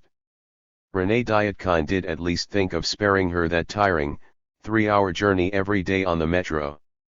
I remained in the Mont Souris clinic from June to September in very trying conditions, as there was a greatly reduced staff, an unknown and not very approachable doctor, who seemed like a stranger, and a squalid little garden 6 meters square at the foot of the building with no view. It represented a brutal and traumatic change from the luxury and comfort of the vicinage where I had a large park, felt at home, if I can put it that way, and where I was obviously liked by the doctors and nurses or had won them round as I had got to know them. I was prescribed neomide, an MOAI, a drug that was rarely administered because of the dangers associated with it, especially the well-known cheese effect, and the spectacular side effects. Previously, it had always worked wonders for me and, most unusually, had done so very quickly without any side effects. To the complete surprise of my doctors, the reverse was true this time. Not only did the rapid effect fail to materialize, but I also 248 swiftly lapsed into a seriously confused mental state, suffering hallucinosis and suicidal persecution. I will not go into the technical details, as those curious to know what they are can find out about them in any treatise on psychiatry or pharmacology. Antidepressants can actually have these sorts of effects, which are frequently seen in cases of acute melancholia. This time I was not putting on 5 an atypical or doubtful depression, a feigned or neurotic depression, and being admitted to hospital did not have the immediate calming effect I had experienced previously on every occasion. All the doctors who observed me at the Montsouris were agreed on this, not only the resident psychiatrists but Dr. Angeliarchus as well, whom I knew and who often came to see me, and also my own analyst who, for a long time and more than anyone else, had been familiar with my usual reactions. After Helene's death, my analyst disclosed to me a hypothesis, not one that he himself had formulated, but which he had got from Dr. Bertrand Weil, whom I had consulted in the past in connection with what seemed like organic problems and who had a vast knowledge both as a doctor and as a biologist. This man thought that my operation, or rather the strong anesthetic I was given, had produced a biological shock to my system, the precise nature of which was later explained to me, but I will spare the reader the details. Essentially, it activated the metabolism of the drugs via the liver. The biological balance of my body was seriously disturbed as a result of the shock of the operation and especially of the anesthetic, and this had reverse and paradoxical effects. Anyway, I lapsed into semi-consciousness and was at times wholly unconscious and in a confused mental state. I was no longer able to control the movements of my body, was constantly falling down, and vomiting all the time. I could no longer see clearly and lost control of my bladder. My speech was confused, to the extent that I often used one word when I meant another, as were my perceptions which I could no longer follow or connect. I was, a fortiori, unable to write and the things I said were nothing but ravings. In addition, I suffered terrible nightmares which went on for a long time when I was awake. Indeed, I lived my dreams in my waking state, that is to say I acted in accordance with the themes and the logic of my dreams, taking the illusion of my 249 dreams for reality. When I was awake, I was unable to distinguish between my oniric hallucinations and simple reality. While I was in that state I endlessly elaborated themes reflecting my suicidal persecution to everyone who visited me. I was absolutely convinced that certain men wanted me dead and were preparing to kill me, in particular, a man with a beard who must have been a member of the staff I caught sight of when he was on duty at the hospital. I even thought a tribunal was taking place in the room next to mine which was going to condemn me to death. More than that, I believed men armed with rifles with telescopic sights were taking aim from the windows of the buildings opposite and would shoot me. Finally, I thought the Red Brigades had condemned me to death and would burst into my room either during the day or at night. I myself do not remember all the details of these hallucinations, which, except for a few flashes, have been completely blotted out by amnesia. I have got them from the numerous friends who came to visit me, from the doctors who looked after me, and by carefully cross-checking and matching the information I gathered from the accounts they gave me and the remarks they made. This whole pathological pattern was accompanied by extreme suicidal tendencies. Condemned to death and threatened with execution, there was only one course open to me, to anticipate the death that was inflicted on me by killing myself in advance. I imagined all sorts of possible ways of dying and, in addition, wanted not only to destroy myself physically but also to destroy all traces of my existence, in particular by destroying every one of my books, all my notes, by burning down the école as well, and if possible, while I was at it, by getting rid of Helene herself. That at least is what I confided on one occasion to a friend, who reported it to me as I have described. I have his unique testimony in relation to the last point. The doctors were, I know, extremely concerned about me. They were not afraid I would kill myself. I was protected against that, it seems, by the protective measures and surveillance operated by the clinic, though one can never be sure in such cases. What they feared most was that my serious disorder would lead to an irreversible deterioration in my condition which would condemn me to spend the rest of my life in hospital. 250. After a long period of this treatment, they decided to take me off the drugs which they believed responsible for the disturbing side effects, and after the statutory delay, of a fortnight, they prescribed anafranil which they gave me in a drip. The new treatment seemed to prove successful, and after a little while they thought I was well enough to leave the clinic, which I did and returned to the école. However, all my friends agree that I was in a very bad state when I left the clinic. Helene and I were together again and, as usual, we went off to the Midi for peace and quiet and sea air. We only stayed 8 to 10 days and then returned home, as my condition had worsened. What followed was the worst period Helene and I ever suffered in our life.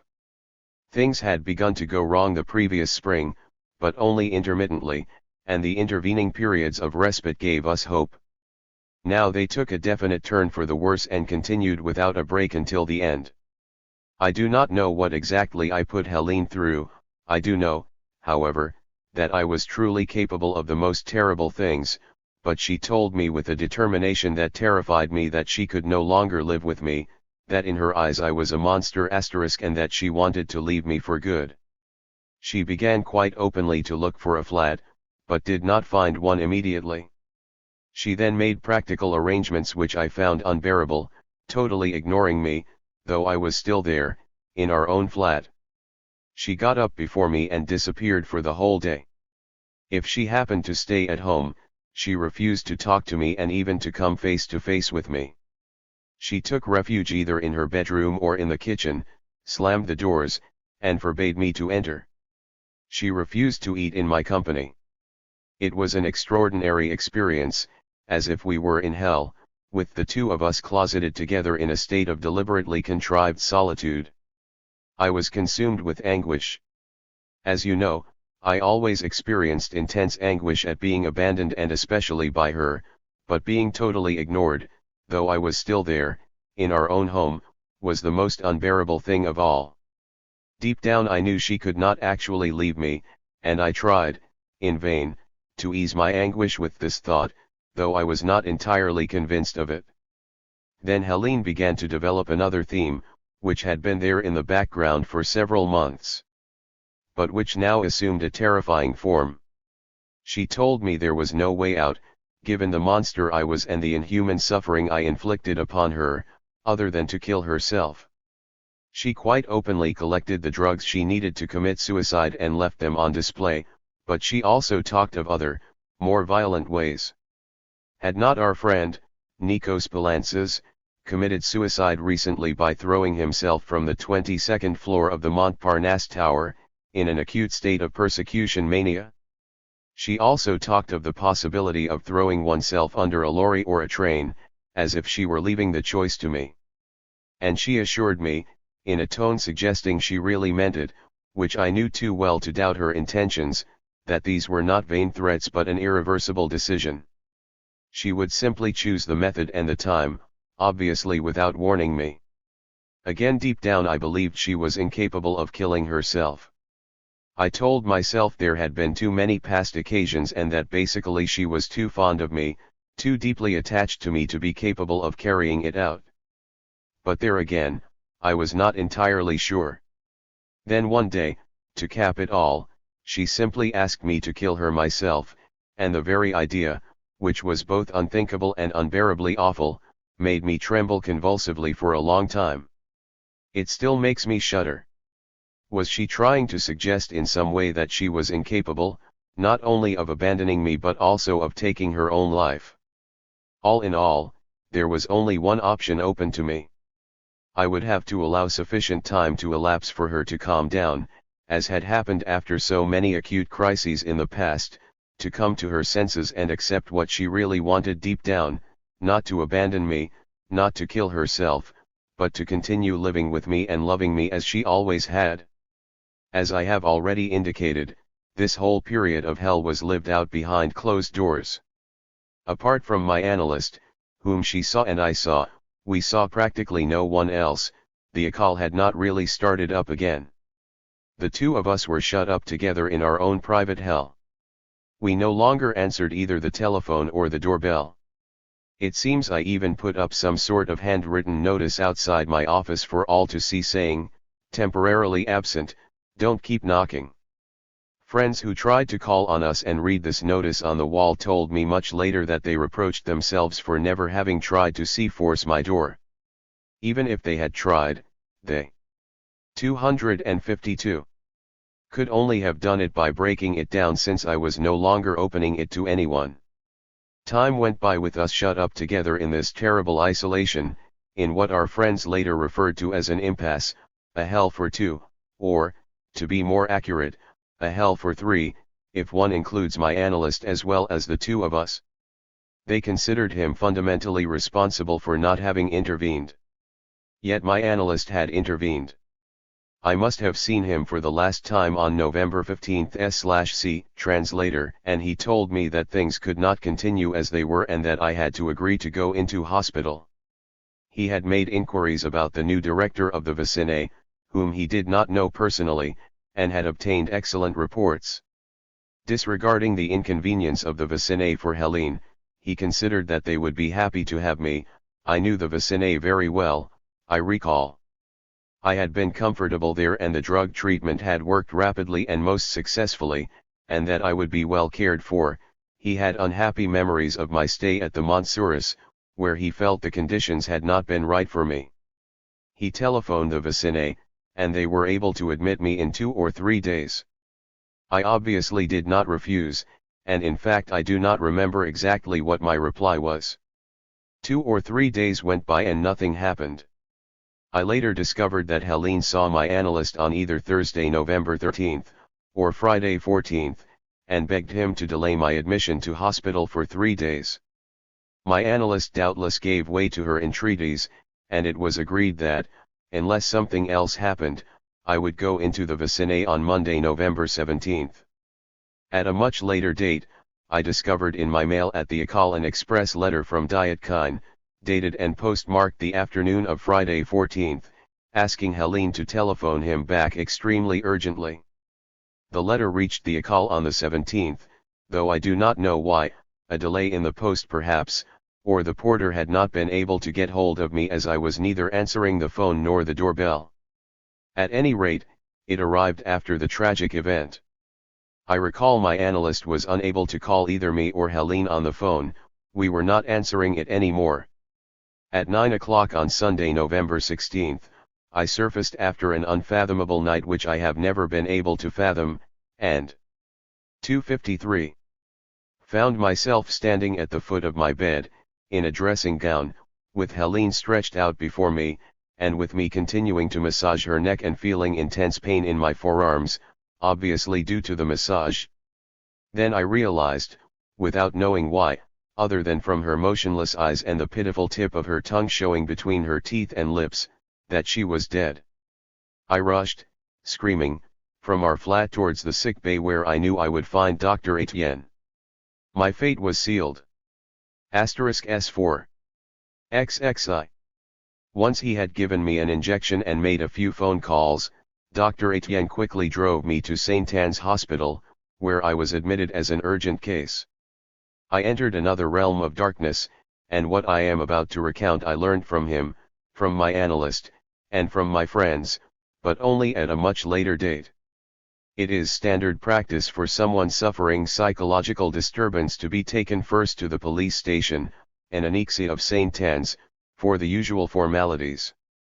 The defendant is usually kept there for 24 hours, naked and in a padded cell with just a mattress on the ground, before being questioned for the first time and examined by a police psychiatrist, who decides whether he should be admitted to Saint-Anne's next door.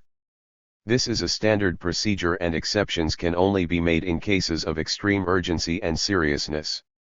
I found out later that, when he discovered I had been taken straight to Saint-Anne's without going via the police station, the Minister of Justice, Alain Peyrefitte, a former student at the école, was extremely angry and telephoned the director of the école, Jean Bouquet, and gave him a rocket.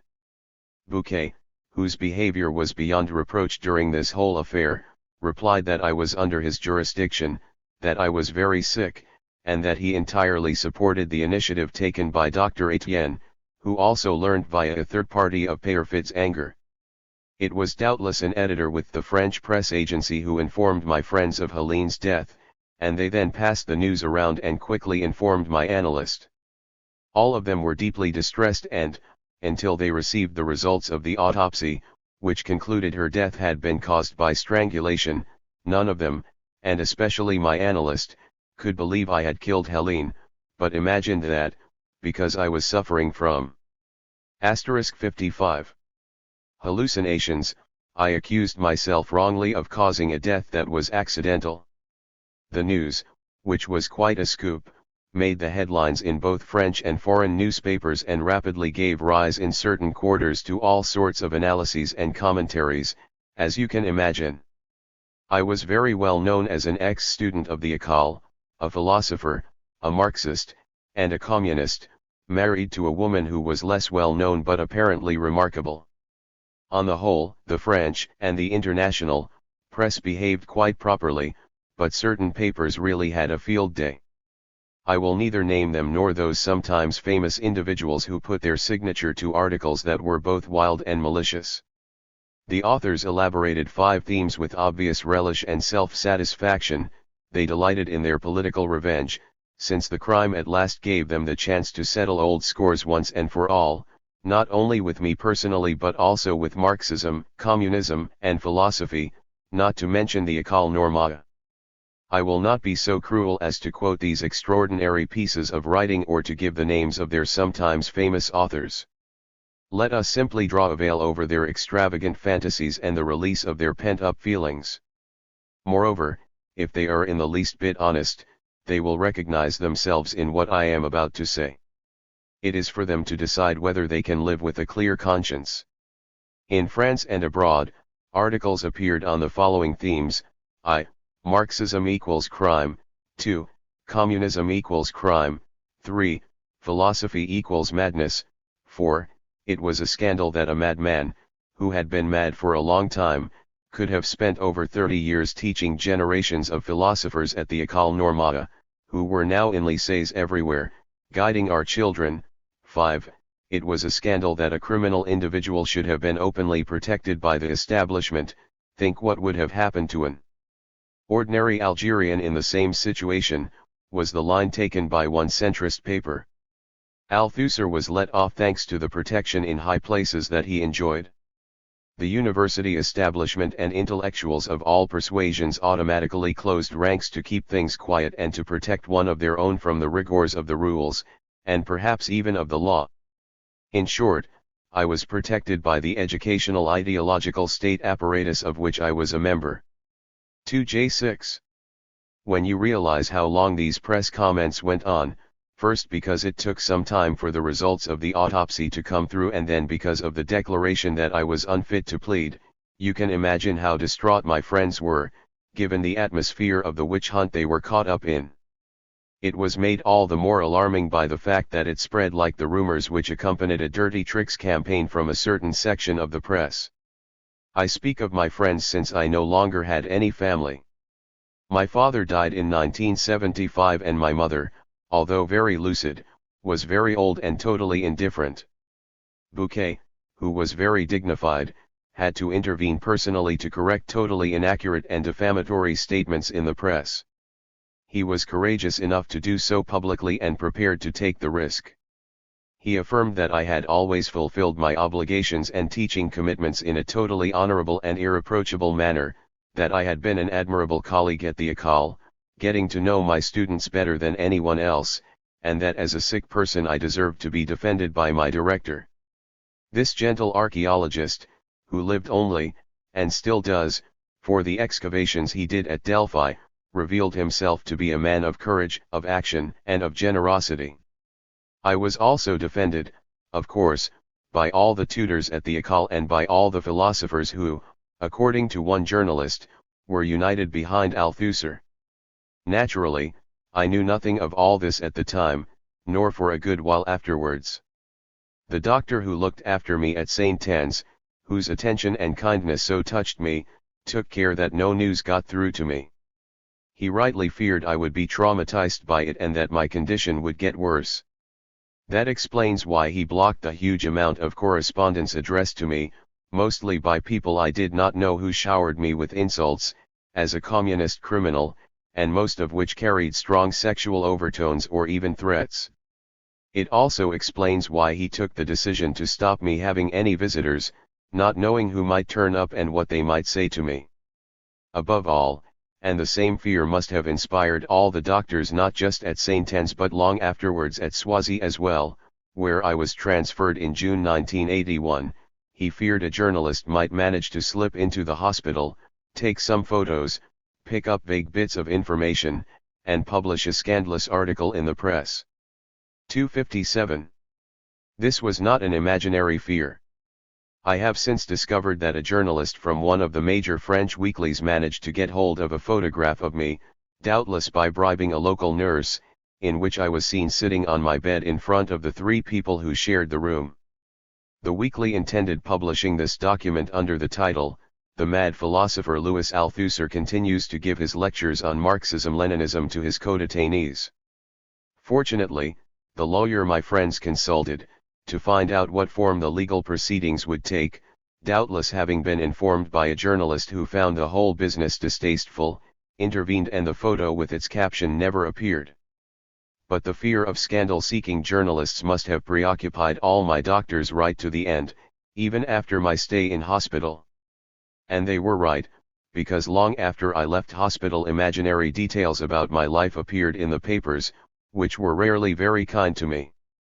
As there are no personal scores I wish to settle, since I have neither the taste nor the desire for it, perhaps you will allow me to close this particular chapter, which did however affect quite profoundly the conditions of my stay in hospital, my anguished state of mind, and especially my friends and my doctors. So I was not allowed any visits, as they were considered too dangerous for all sorts of reasons. On the other hand, I remember being able to talk, almost every day around noon, with a great friend of Helene's and mine who worked at St. Anne's and who managed to come to see me, since she was free to go where she liked. What relief I felt at finally being able to talk to someone who knew Helene very well and who also knew me. She told me later she first found me almost totally prostrate, incapable of following a conversation, but pleased to see her. On the other hand, I have very precise memories of my discussions with the experts who were appointed to examine me. 3 elderly men in dark suits came in turn to fetch me from my room in order to take me to a sort of office up in the attic, a minute room in which, if you did not take care when you stood up, you banged your head against the roof joists.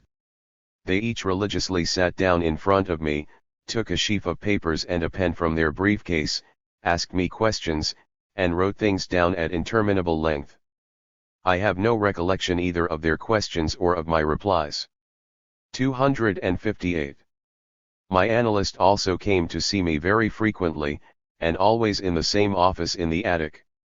I remember asking him the same question over and over again: how could I have killed Helene? I later discovered that, 2 days after I was admitted, the examining magistrate came to question me, as is the practice, at St. Anne's, but it seems I was in such a state that he was unable to obtain any statement from me. I do not know if I was given antidepressants at St. Anne's, other than the MOAI.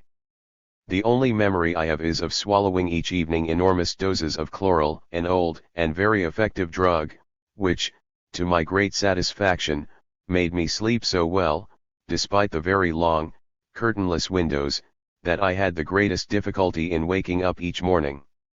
This prolonged sleep was pleasant, as is anything which enables you to escape the brutal return of your feelings of anguish. On the other hand, I was aware of receiving a dozen shock treatments, which suggests I must have been very depressed. The shocks were, of course, administered after I had been given a narcotic or curare, as had been done at the Valley Auxiliary Loops and formerly at the vicinay itself. Before the discovery of MOAI drugs, I can still picture the young, rosy-faced doctor who came to my room with the electric shock machine and who, before setting to work, gave me long and, I might even say, cheerful lectures about shock treatment and the advantages of it.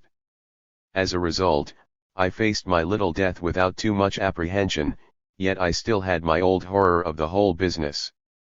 The physical conditions in which we lived at St. Anne's were truly unimaginable, especially the huge refectory where you had to pick up a plate and your knife and fork.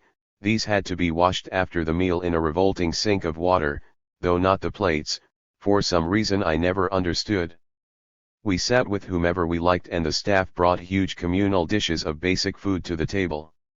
It was there, however, that I made a real friend, a former primary school teacher no longer able to teach, a chronic case to use the awful jargon of the place, who was allowed out and later on brought me newspapers. Dominique, too, was sick. He was a teacher like me and let me talk and understood me. I could confide in him utterly as a true friend, sure of his discretion. I have not forgotten his kindness and generosity, but though I tried to find him again, I did not succeed. If he should read this. 259. Little book one day, I would like him to get in touch. I compromised him later on, as a result of a harmless initiative of mine which caused a stir in the hospital. I have since found out that, during this whole period, my closest friends felt quite helpless because they did not know exactly what might happen to me and were waiting for the results from the experts and then for the decision as to whether I was fit to plead, which came through only at the beginning of February. They did all that was possible or what they could to help me from the outside. It was at this time that the most faithful and devoted of them revealed themselves. Strangely, in most but not all cases it was those who were closest, while some of the closest definitely distanced themselves. This division gave me something to think about later on. Some men and women can be frightened by madness, psychiatric hospitals, and confinement and cannot confront or think about them without inwardly feeling considerable anguish, which can prevent them from visiting their friend or even intervening in any way. In this connection, I cannot fail to mention the heroic behavior of our dear friend Nikos Balantzas, who had an absolute horror of all psychiatric hospitals. Yet he had regularly visited me when I was admitted to hospital and was always cheerful, though he must have been screwed up inside, something I only discovered very late on.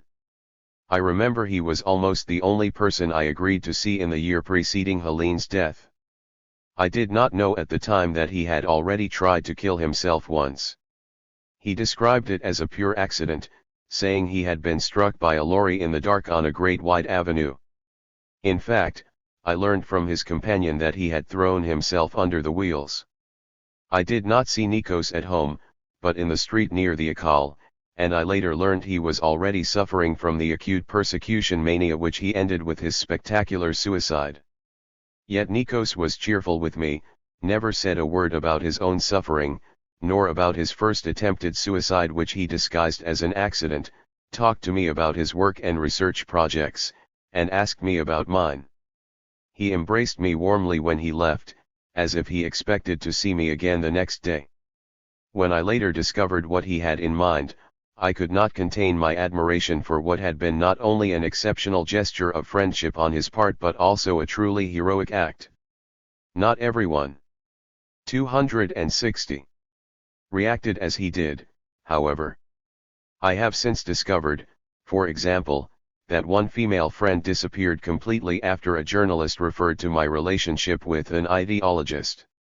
As she was a specialist in the history of ideas, but in no way an ideologist, her friends who only knew me by name took fright, she did not, and pointed out the danger to which she was exposing herself, endless questioning, a public trial at which she would certainly have to testify, etc. They also wanted to protect her. She dropped out of the small band of my active friends. Some disappeared for unknown reasons. Others, having been of great practical help to me, disappeared from one day to the next, without warning, brutally, and my letters and calls have remained unanswered to this day. I can think of one person who came to see me every other day and who was my most devoted and my closest friend for years while I was at the École. If he happens to read this, I want him to know my door is open and that, if he does not come, I shall one day knock on his door. After what I have lived through, I think I am capable of understanding anything, even the behavior of those who seem to withdraw at a certain point without giving any reasons. But, apart from my astounding encounter with Nikos, the visit of this nature which touched me the most was the one I received one day at Swazi. An old student who had become a very dear friend, and who was an extraordinary man, came to see me. He asked me not to say anything but to listen to him.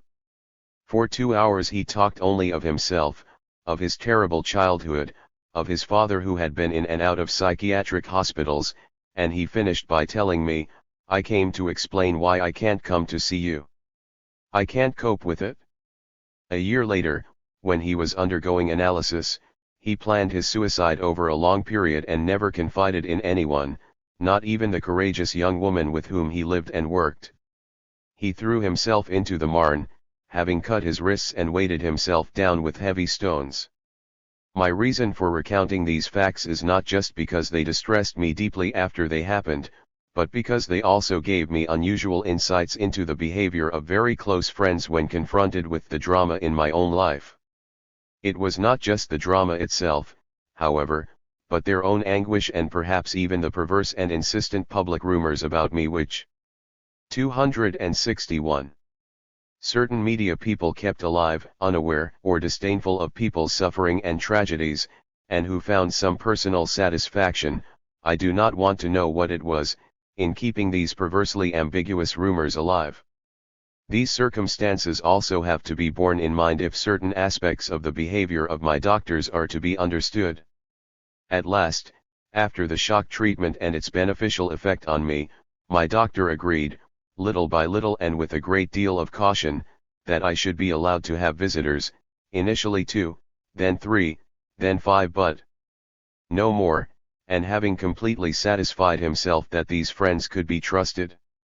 Thus I saw again certain close male friends and 2 female friends, one of whom had incredible difficulty being accepted and was only successful as a result of interventions and her own forcefulness.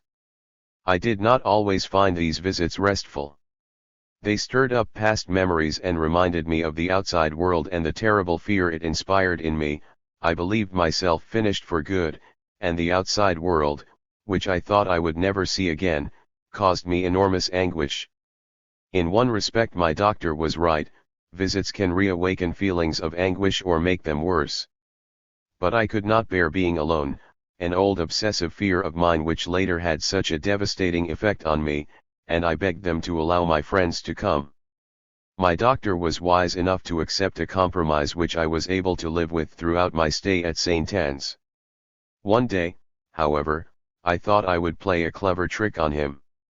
I gave my friend Dominique, who was allowed out, a list of telephone numbers and insisted he contact other friends to fix dates and times when I hoped to see them.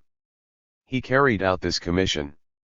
I do not know how my doctor found out about it, but he appeared in my room, absolutely furious, the only time I saw him like this, told me I had no right to invite friends without his authorization, asked for their phone numbers, and informed them they were not to come. It was the only time there was any coolness between us, but it soon passed. Time went by, and I began to feel better. I was however distressed to learn that, urged by the authorities and without consulting or even notifying me, those in charge at the École had moved all my things out of my large flat in the Rue d'Ulm, a flat which had meant so much to me in my life. Moreover, from an adminee's 262 traditive point of view, I was simply on sick leave and could therefore return if my health improved. This measure seemed to condemn me to permanent confinement, since they on the outside had literally blotted me out, in spite of my rights. So far as my flat was concerned, my physical surroundings, it was as if I no longer existed. This business of being moved out of my flat haunted me for a very long time, 4 years, only now am I coming to terms with it. I was also distressed by something else I learned. Having been confined officially by a decision of the prefect and deprived of all my rights, which were entrusted to a representative of the law, I remained at the mercy of the prefect who, as always in the case of those in hospital for a considerable time, could transfer me, that is have me moved to another establishment. Those, it seems, were the rules. Now, for a long time in my case, there was some question of my being transferred to Carcassonne. You can imagine how confused I and my friends felt. How could I have expected them to visit me or relied on them being near? It would have been a disaster. The truth, however, was infinitely worse, as I have only just discovered in the last few months. I initially found out about it from my doctor at Swazi, who said he heard it from my doctor at St. Anne's, and he confirmed it quite openly. The doctors at St. Anne's had come under very sustained pressure on the part of certain administrative authorities at the highest level 9 to have me locked up in a secure hospital in the provinces, to settle the althusser affair once and for all. Now everyone knows how rare it is for someone to get out of one of these secure hospitals, which are much worse than prisons. You usually rot your whole life away there.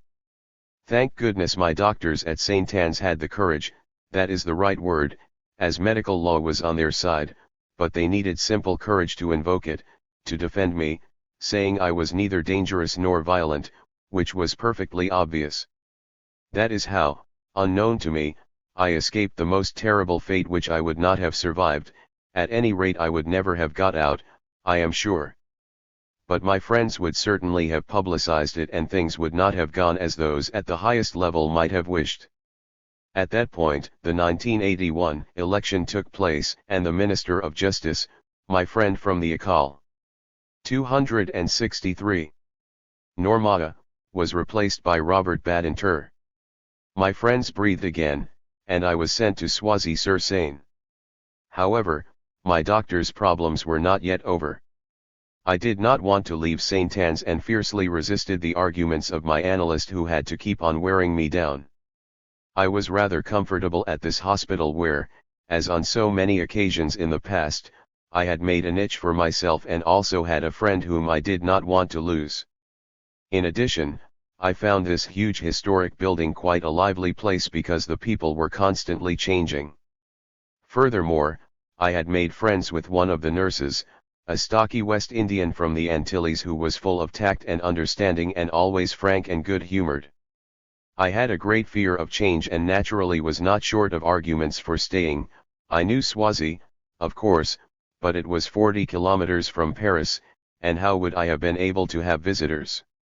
However much my analyst told me, and I knew from experience, that I would receive better treatment and be more comfortable, that being away from Paris and its dangers I would have much more freedom of movement, if only within the large grounds, that it would be easier for him to follow my progress and that he would visit me regularly, I remained unconvinced. I stuck to my decision. I did not want to leave St. Anne's. But in the end, believing it was a choice between Carcassonne and Soisy, I gave in, though with a heavy heart. So, in June 1981, I left St. Anne's in an ambulance. As a precautionary measure, my doctor had announced I would be going at 5 in the afternoon, but the ambulance left at 2 o'clock. The journalists and photographers who might have turned up had been caught napping. 264. XXII. Thus I arrived at Soisy in June 1981. The huge green park was dotted with white wards between tall trees. It was springtime and the grass had been mown. I was admitted to Ward 7, which was to be my home until July 1983. I felt lost. My change of surroundings and the fact that I had new doctors and nurses and above all no friends there came as a severe shock. It took me some time, a long time in fact, to agree to accept and come to terms with the transfer, and to realize the doctors were right. The patients comprised for the most part chronic cases, unfortunate individuals who were shut away often for life in the same room with the same thoughts and without any visitors. There were the schizophrenics, the permanently insane, in particular two wretched young women, one of whom was seeking the Virgin Mary and the other constantly muttering the same incomprehensible remarks, as well as former alcoholics. Yet there were very few acute cases, whereas at St. Anne's they had been more numerous, and as most of them got better and left, there was a constant turnover of inmates. Then there was the ward containing the pitifully senile men and women, who were dragged out into the sunshine and who remained there, enclosed in their own silence. I got to know the impressive young doctor who was assigned to me. He looked after me right to the end and still keeps in touch. Having been analyzed himself, he had a way of listening to his patients which made that obvious. But it took me some time to get used to him and also to the nurses who worked as a group, according to the principles of team care, and who discussed things with the doctor on the basis of their observations, though I know they did not always agree with his methods. Some of them criticized him for paying me too much attention and granting me privileges not accorded to other patients. Psychiatrist. 265. Colleagues of his also criticized him for this on one occasion. He agreed, "It is true, I don't treat him like the others. But I do treat him on the same basis as I treat of all my patients, that is to say I grant them things according to who they are, their status, their demands, and their anxieties. If I ignored the fact that Althusser is well known, has preoccupations relating to his position, which includes having enemies, it would, in my view, be totally artificial. Not that he ever granted me everything I asked for, far from it, nor did he accede in the least to the sometimes extravagant requests of my friends, far from it. In my case he always stuck to principles he had adopted and never deviated, and the same was true for all the others too. To judge from what I saw, I considered his position both fair and unassailable. First they tried giving me anafranil, but to no effect. They then immediately switched to niamide, an MOAI, which had the same effect as previously. I got into a severely confused mental state, had hallucinations and feelings of persecution and became suicidal, exactly as at the Montsuris. I will not go over these symptoms again. But they became dramatically worse when, for want of anything better, it was decided to double the dose of this MOAI. The consequences were catastrophic. I could no longer eat or even drink without vomiting straight away, I kept falling down, and even broke my arm. My nightmares continued when I awoke and for a good part of the day, and I desperately looked for a branch in the nearby wood from which to hang myself. But how could I get hold of a rope? As a precaution, my dressing gown cord had been removed as had my shoelaces. As always in these circumstances I longed for a little respite and oblivion at night, but my nights were appalling. I felt I could not sleep and in addition I had a great deal of trouble with the night nurses who were supposed to give me medication, chloral again and worse, at 8 o'clock in the evening. But, like most of the patients, they watched television until 10 o'clock, which meant there was an appalling 2-hour delay in the official timetable for my medication. It was then that I realized the doctor did not have total control over the nurses, that he had to compromise, and even turn a blind eye. I was never given my evening medication at the right time, except for one occasion when a very pleasant young medical student was on night duty, but it did not last long. I even began. 266. To think, somewhat exaggeratedly, that in this very liberal and well-organized setup, and doubtless a fortiori in less advanced set UPS with less well-informed nurses, the doctor must submit to pound the dictatorship of the nurses. And even if this impression of mine needs qualifying, it is, I think, crucial for a proper understanding of the relationships and the atmosphere which prevail in all enclosed psychiatric establishments, and the consequences are very damaging. When the doctor finally reached my room in the morning, I had long been anticipating his arrival and was eager to hold his attention once he was there. I made an enormous effort to emerge from my nightmares, which lingered on even after I had woken up, and, still in a dreamlike state, I recounted to him the terrible dreams I had had.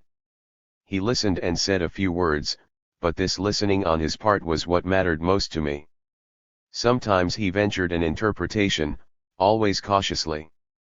I gave the appearance of hanging on his every word. But I would often then go and find a nurse and ask the question, does the doctor really know what he's doing? Does he know what he's saying? Again doubts and feelings of anxiety invaded me, anxiety at being alone again, at being abandoned, as always. My analyst came to visit me once a week, on Sunday morning, in the almost totally deserted ward, with only one emergency duty nurse. I endlessly went over with him the deep-seated reasons for the murder I had committed, yet without ever feeling guilty. I remember putting forward the following hypothesis. I had already suggested it to him at St. Anne's. Helene's murder was a suicide via a third party. He listened to me, neither agreeing nor disagreeing with what I said. I discovered later from my doctor that my analyst saw him from time to time and gave him his support. Already on one occasion, when I had been admitted to St. Anne's for resuscitation, my analyst had managed, after incredible negotiations, to visit me in the intensive care unit and to talk to the specialist looking after me. He believed it was the end and that I would not recover physically from what I had gone through. It was the only time he had doubts about my survival. But so long as I survived, he never doubted that I would be psychologically cured. When my doctor was very worried about what might happen, as he sometimes was, my analyst supported. 267. Him in the belief that I would recover, he never faltered. Without him, the doctor might perhaps have resigned himself to the idea of my becoming another chronic case, like those whose lifelong wretchedness I observed all around me. The MOAI reduced me to such a state. Obviously, I remember nothing of what happened at the time, that I again had to be admitted for resuscitation at every. Once again, too, I recovered. The lethal MOAI were suppressed and I slowly recovered. I even experienced a period of exhilaration at Swazi, spent 2 months in my flat, and, almost without sleep as in my earlier hypomanic states, I typed, between November 1982 and February 1983, a 200-page philosophical manuscript which I have kept. Though very disjointed, it does not in the least suggest delirium. Actually, I expressed for the first time in writing a certain number of ideas I had carefully stored away in my mind for over 20 years, ideas I told no one else about as they seemed so important to me.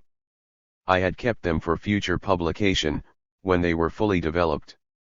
But rest assured that they are not ready yet.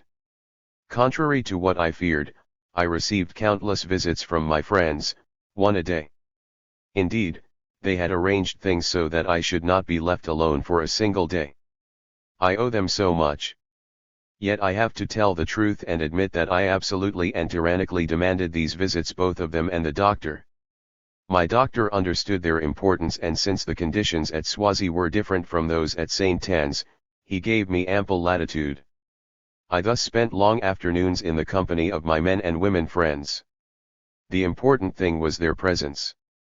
So, one of my women friends would knit in silence at my bedside while another would arrive with a book. I found it very easy to accept their silence, since I was no longer alone. But why was I so demanding, so tyrannical, truly, over visits? Doubtless because of the overwhelming nature of the depression, and also because I was able to use the power it gave me over others to escape, if only temporarily, the fear of being alone and abandoned which gripped me so intensely. When someone failed to turn up, or when a male or female friend somehow gave me the feeling I was abandoned, I sank back into a worse depression. This happened at the beginning of 1983, when I succeeded in spending a few weeks in my flat. Not alone, of course, as, on the 268th Strict orders of my doctor, who insisted on this precaution, since I talked to him of throwing myself from the 6th floor. My friends were with me day and night.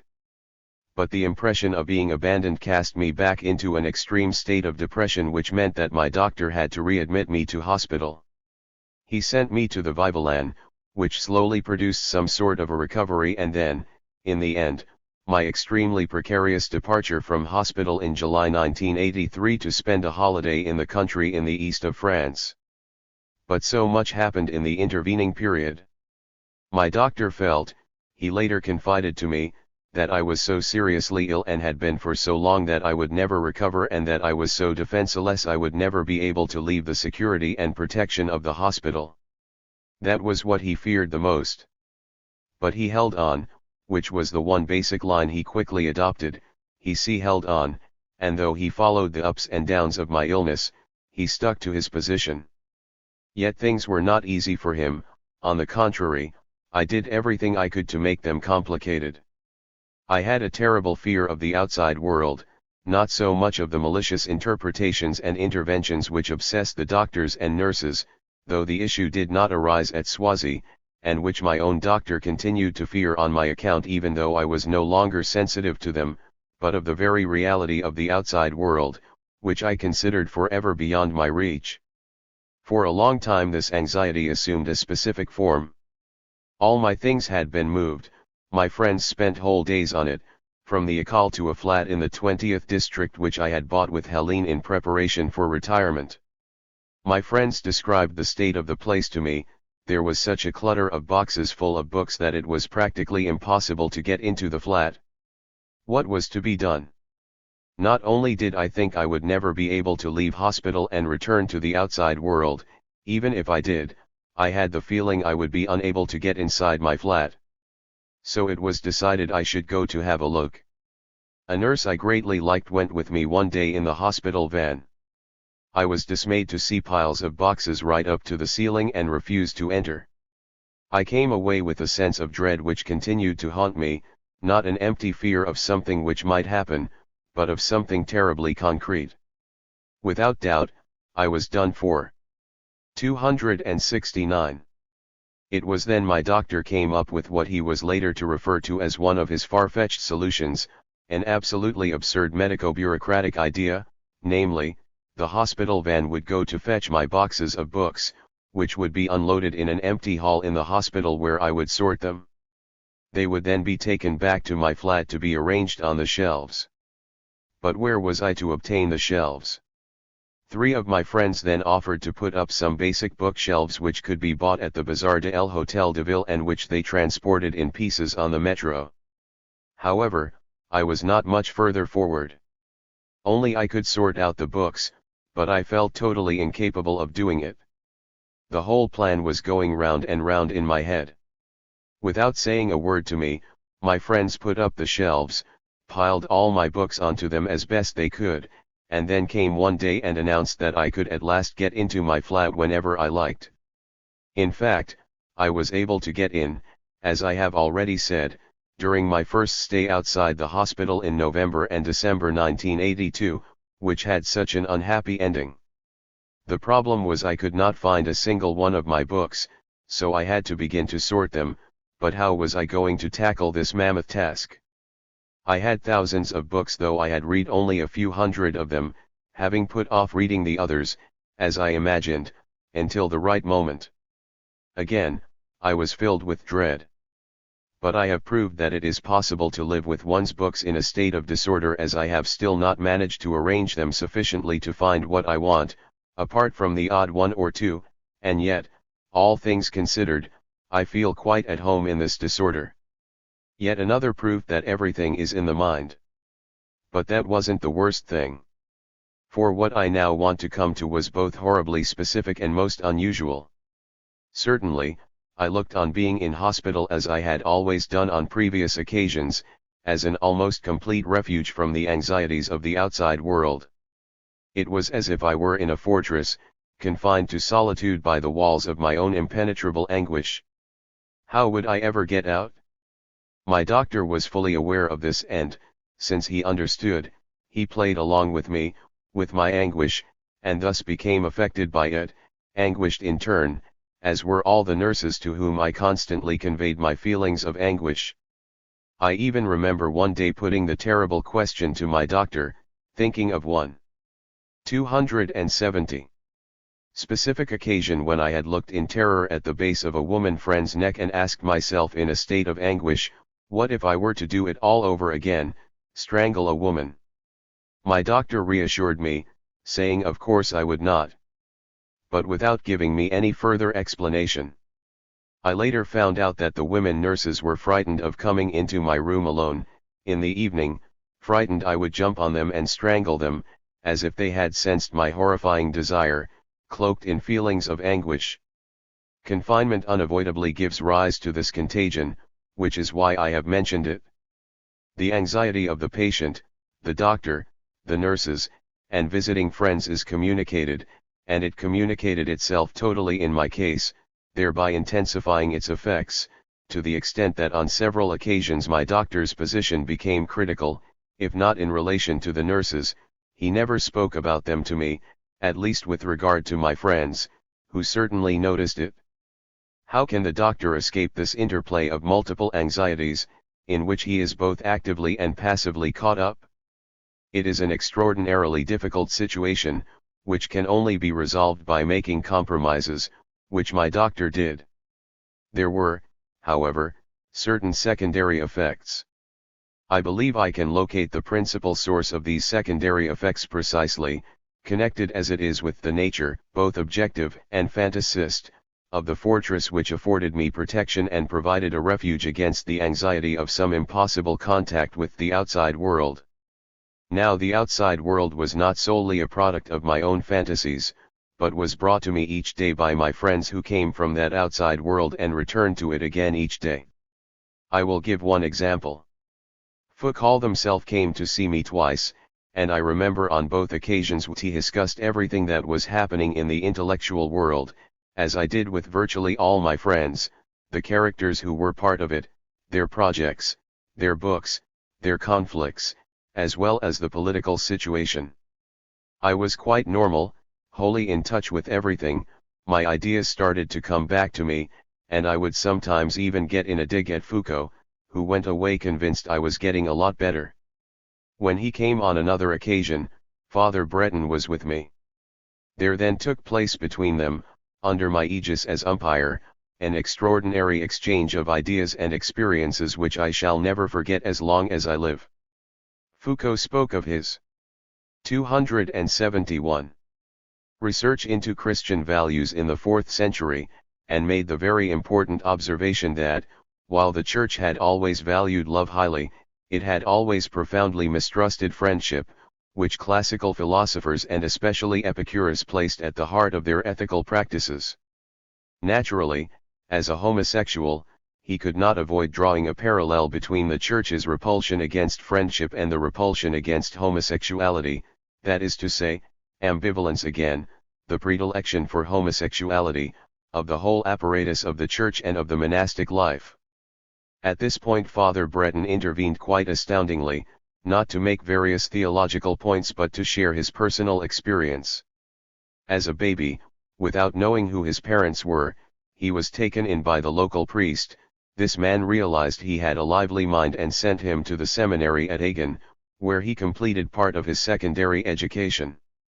At 15 he became a novice and led the extremely austere life of a young monk, an impersonal, selfless existence, since Christ was not a person but an impersonal being subsumed in the Word, involving strict observances. In his obedience, the self was ignored in favor of something higher. Your thinking was done for you in accordance with the rule, and because someone else thought for you, your own personal thoughts were considered a sin of pride. It was only later, when practices had evolved, that the uniqueness of the individual began to be respected a little more, but not much, as a consequence of what was referred to as Christian personalism. In this sense, and picking up a comment made by Foucault, Breton suggested that Seaman was a very recent discovery in monasteries. Breton did not have a single friend in his life, since friendship was always considered suspect because it degenerated into special friendship, a latent form of homosexuality. A repressed attraction towards homosexuality certainly existed in the Church, which made itself apparent in the exclusion of women. There would never have been such insistence on the danger of special friendships had homosexuality not been a constant danger and temptation. The superiors were obsessed with special friendships, which they feared as a widespread evil. Then there were so many priests, saintly priests at that, who detested women, which explained their instinctive purity and, since woman is a dirty creature, many priests believed they were turning their backs on impurity by having nothing to do with women and 7. Enjoying boys instead. There was, for example, the case of the saintly priest who faithfully said Mass and carried out all the observances and who one day took his charming little server into the sacristy after Mass, opened his flies, and cut off a few pubic hairs to place in a sort of reliquary, the box containing the host. Friendship in such cases was always suspect, and what Foucault said was quite understandable. Love was a way of freeing oneself from friendship, in the broadest sense of the term, when expressed both to one's neighbor and to others at large. There I was between the two of them, listening to Foucault and Father Breton, taking part in a conversation which had nothing to do with the stronghold I was in, namely the hospital. I had got right away from my anxiety about being shut in and protected. The same thing happened with all my friends, thus enabling me to escape the famous prison security in both mind and conversation and to experience the outside world.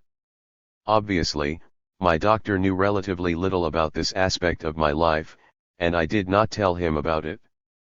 I only told him of my anxieties. It was on this basis that he built up his picture of my confinement in the fortress hospital. I would venture to say he was much more fixated and anguished than I was by my obsession with being confined and my fear of the outside world. I recently had a long talk with him about these past issues and I realized that, having detected signs of the anguish I felt, he projected his own anguish in a much more radical form onto me. It is true I thought I was completely done for, but not so much on account of my fear of the outside world as for deeper reasons which I will explain. But before doing so, I would like to emphasize the damage done by the very existence of psychiatric institutions.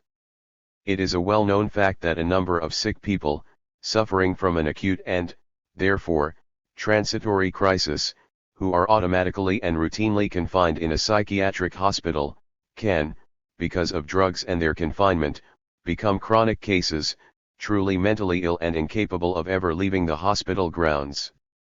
This effect is well known to all those who have tried to put a stop to automatic hospitalization, preferring more limited interventions, such as day visits and hospital or community clinics, etc. That is the essential thrust of the reforms achieved, or rather called for, in Italy by *73. Bassaglia. What Bassaglia wanted to do was to prevent the acute cases and those which had become chronic from suffering the ill effects of confinement by closing psychiatric hospitals and sending the patients either to clinics or to families prepared to take them in.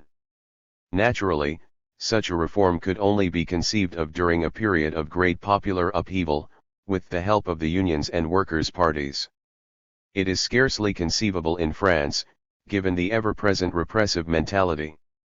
In Italy itself, as you know, the Bassaglia reforms totally failed. What can now be done to free the mentally ill from the hell created for them by the combined operations of all the ideological state apparatuses?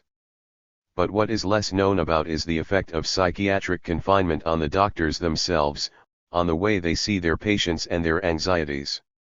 In my own case, it is striking that the most well-intentioned doctor in the world and the one best equipped to listen to his patients projected onto me his own anxiety about the absolute fortress and, as a consequence of this projection and confusion, was partly mistaken about what was really happening inside my head. It was not so much the external world which caused my anxiety as the intense fear of finding myself alone there and abandoned, of being incapable of solving any difficulty whatsoever, an inability quite simply to be or to exist. While my doctor's attention was fixed on a specific anxiety which he passed to me rather than observed in me, thus shifting it from its object, or rather from the absence or loss of any object, to the representation of his own anxiety projected onto me, a wholly different dialectic was developing within me, that of mourning. Several friends have reported the same experience, which was always equally disconcerting. For a long time, it seemed interminable. One lost everything: my dressing gown, my shoes, my socks, my glasses, my pencil, my pullovers, the key to my cupboard, my address book, and goodness knows what else. I see now the unconscious significance of this strange behavior, which related to objective objects.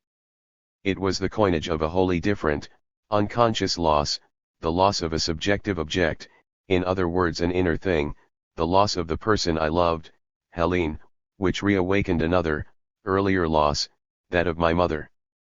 The initial loss of the inner, subjective object was transformed unconsciously into an indefinitely repeated mechanical act, the loss of specific objective. 174. Objects.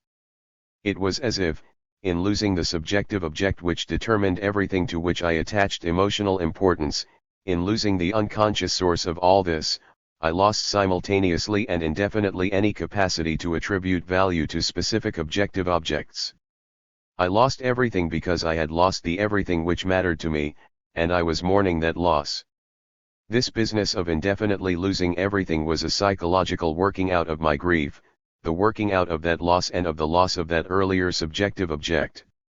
At the same time, I suffered in every part of my body, in my eyes, my ears, my heart, my esophagus, my intestines, my legs, my feet, everywhere. I was actually losing my body to the effects of some sort of universal illness which was depriving me of the capacity to use it. I thus lapsed back into a state in which my body was fragmented. Another aspect of my behavior was, however, equally strange and significant. All the friends who saw me then have confirmed it in a most striking way. I talked endlessly to them about suicide.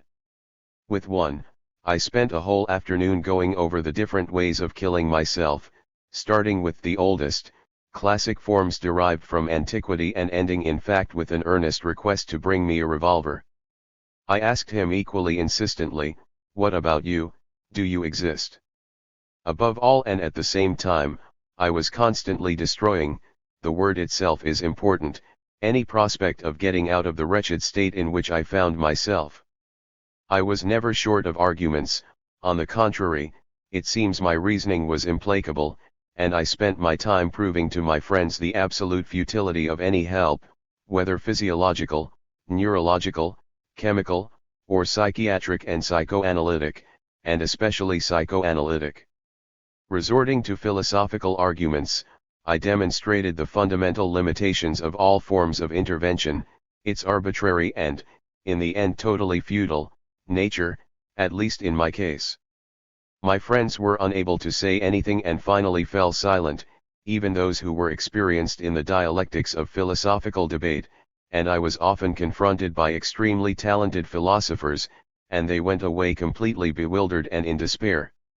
They would then telephone each other, but only to admit among themselves there was nothing to be done, that was it, I was doomed. What was the purpose of these arguments of mine, which *7s resembled a succession of trials of strength from which I unfailingly emerged victorious? In the destruction of another's existence, and in my implacable rejection of all forms of help, support, and reason which people tried to offer me, I was quite clearly seeking proof, the counter-proof, of my own objective destruction, the proof of my non-existence, proof that I was well and truly dead so far as any hope of being saved was concerned, of coming back to life. Indeed, in this proof and counter-proof, I sought to demonstrate to myself the radical impossibility for me of being saved, that I was therefore already dead, which, in another guise, was connected to my desire to kill myself, to destroy myself. But that self-destruction was symbolically achieved through the destruction of others, above all my closest and dearest friends, including the woman I loved the most.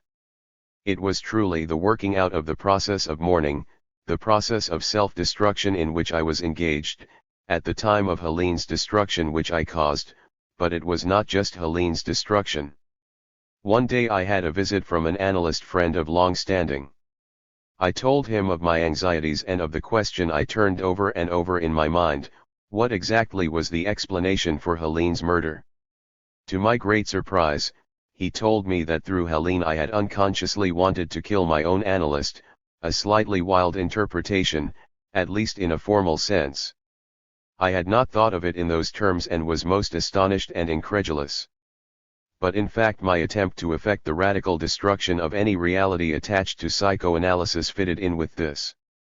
I could have confirmed it, moreover, had I had the least suspicion of it, when I made a determined effort to get rid of my analyst, abandoning him for another one, a woman in fact of Polish-Russian origin, like Helene, whom someone had mentioned to me. It was all done on the phone through friends who were my accomplices. I even mentioned it to my analyst on one occasion, who told me I was perfectly entitled to make my own free choice and made no objection to what I proposed. I continued to give it some thought. But things dragged on, and it was practically impossible for me to leave hospital for an appointment such a long way away, so in the end I did not carry out the plan which I had very seriously considered. I have good reason now for thinking that everything hung 276 closely together.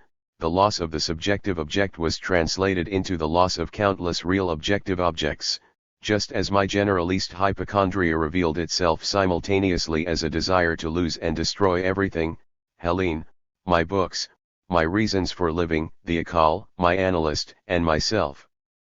What recently alerted me to this and practically inspired me to write this little book, was the remark made by a woman friend I was so fond of. She had never reproached me in the slightest, nor had she ever said what she really thought of me, but then quite recently she revealed almost instinctively, "What I don't like about you is your will to self-destruction." Her remark opened my eyes and revived the whole memory of those difficult times.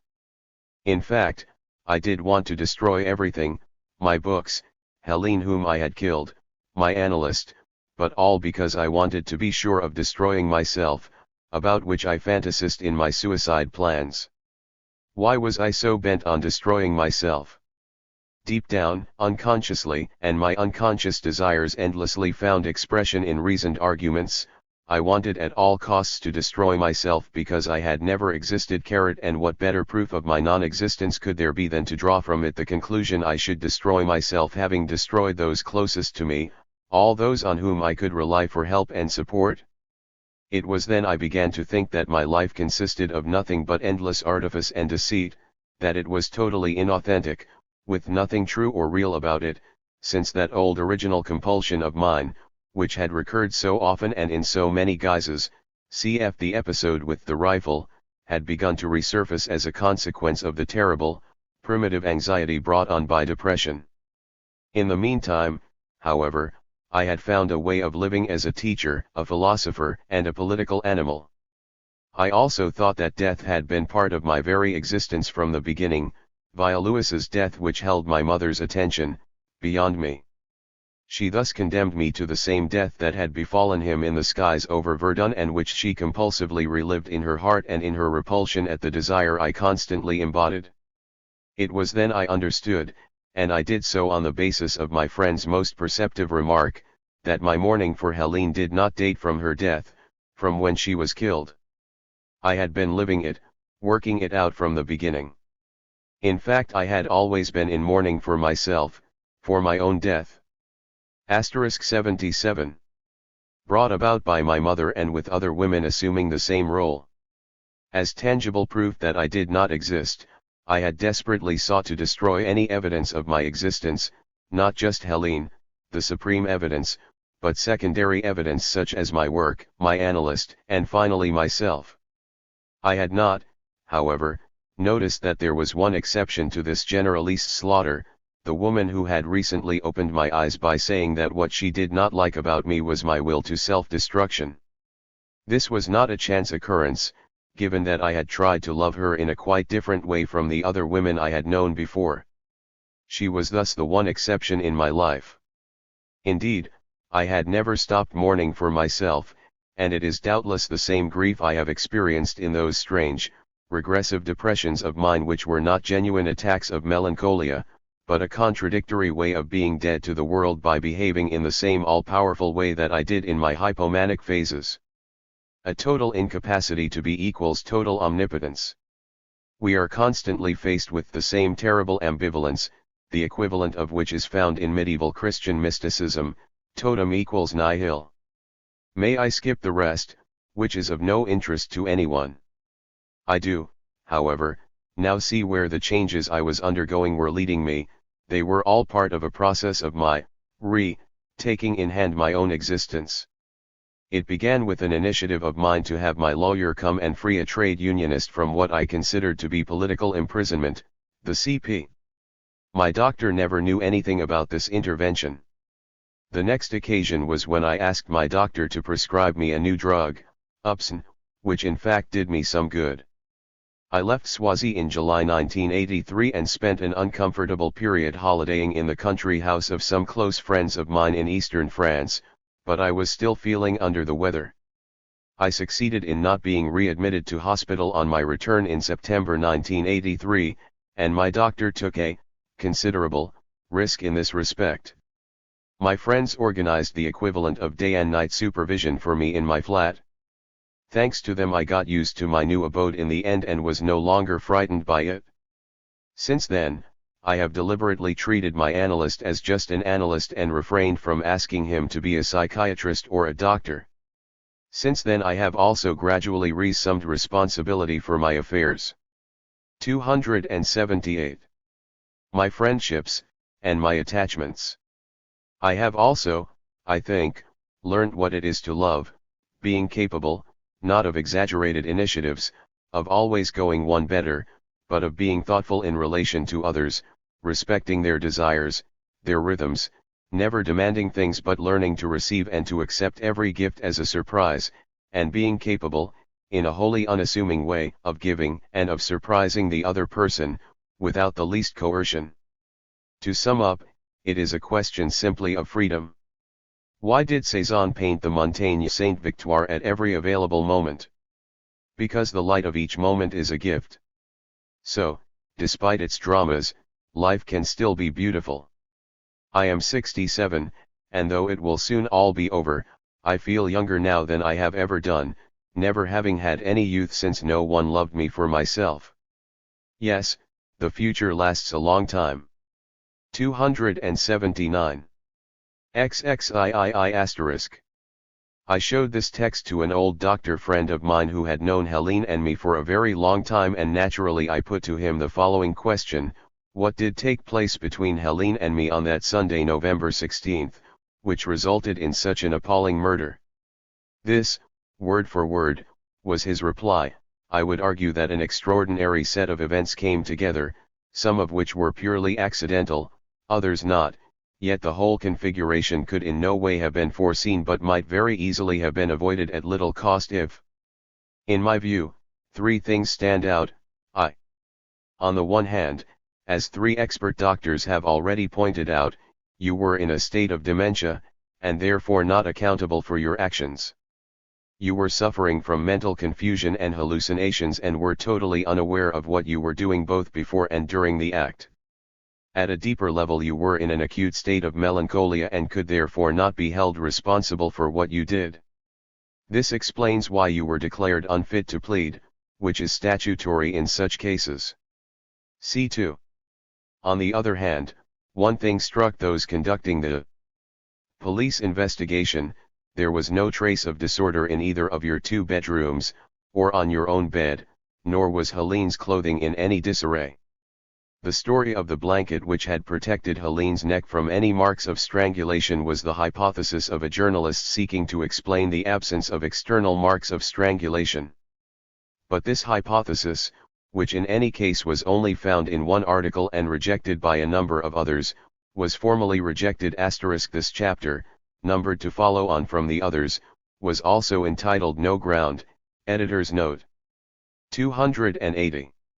By the investigation. The skin on Helene's neck bore no external marks of strangulation. 3. Finally, the two of you had been alone in the flat, not only for the previous 10 days, but also that morning. There was obviously no one there to intervene. Furthermore, for some reason, Helene made no effort to defend herself. Someone, quite rightly, made the following observation: given your state of confusion and insensibility, and perhaps also suffering the harmful effects of the MOAI drugs, following the biological shock which produced those adverse effects, had Helene given you a good slap or made some serious effort, it would have been enough to stir you from your state of insensibility, or at least to halt your own unconscious actions. Then the whole course of events might have been different. But she did nothing.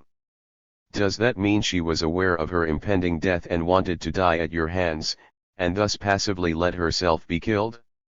It cannot be ruled out. Or does it mean, on the contrary, that she feared nothing when, out of kindness, you began to massage her, which was something she had long grown used to? If I am to believe you, however, I have to point out that you had never massaged the front of her neck, only the nape. This, too, cannot be ruled out. You are aware that the neck is extremely delicate.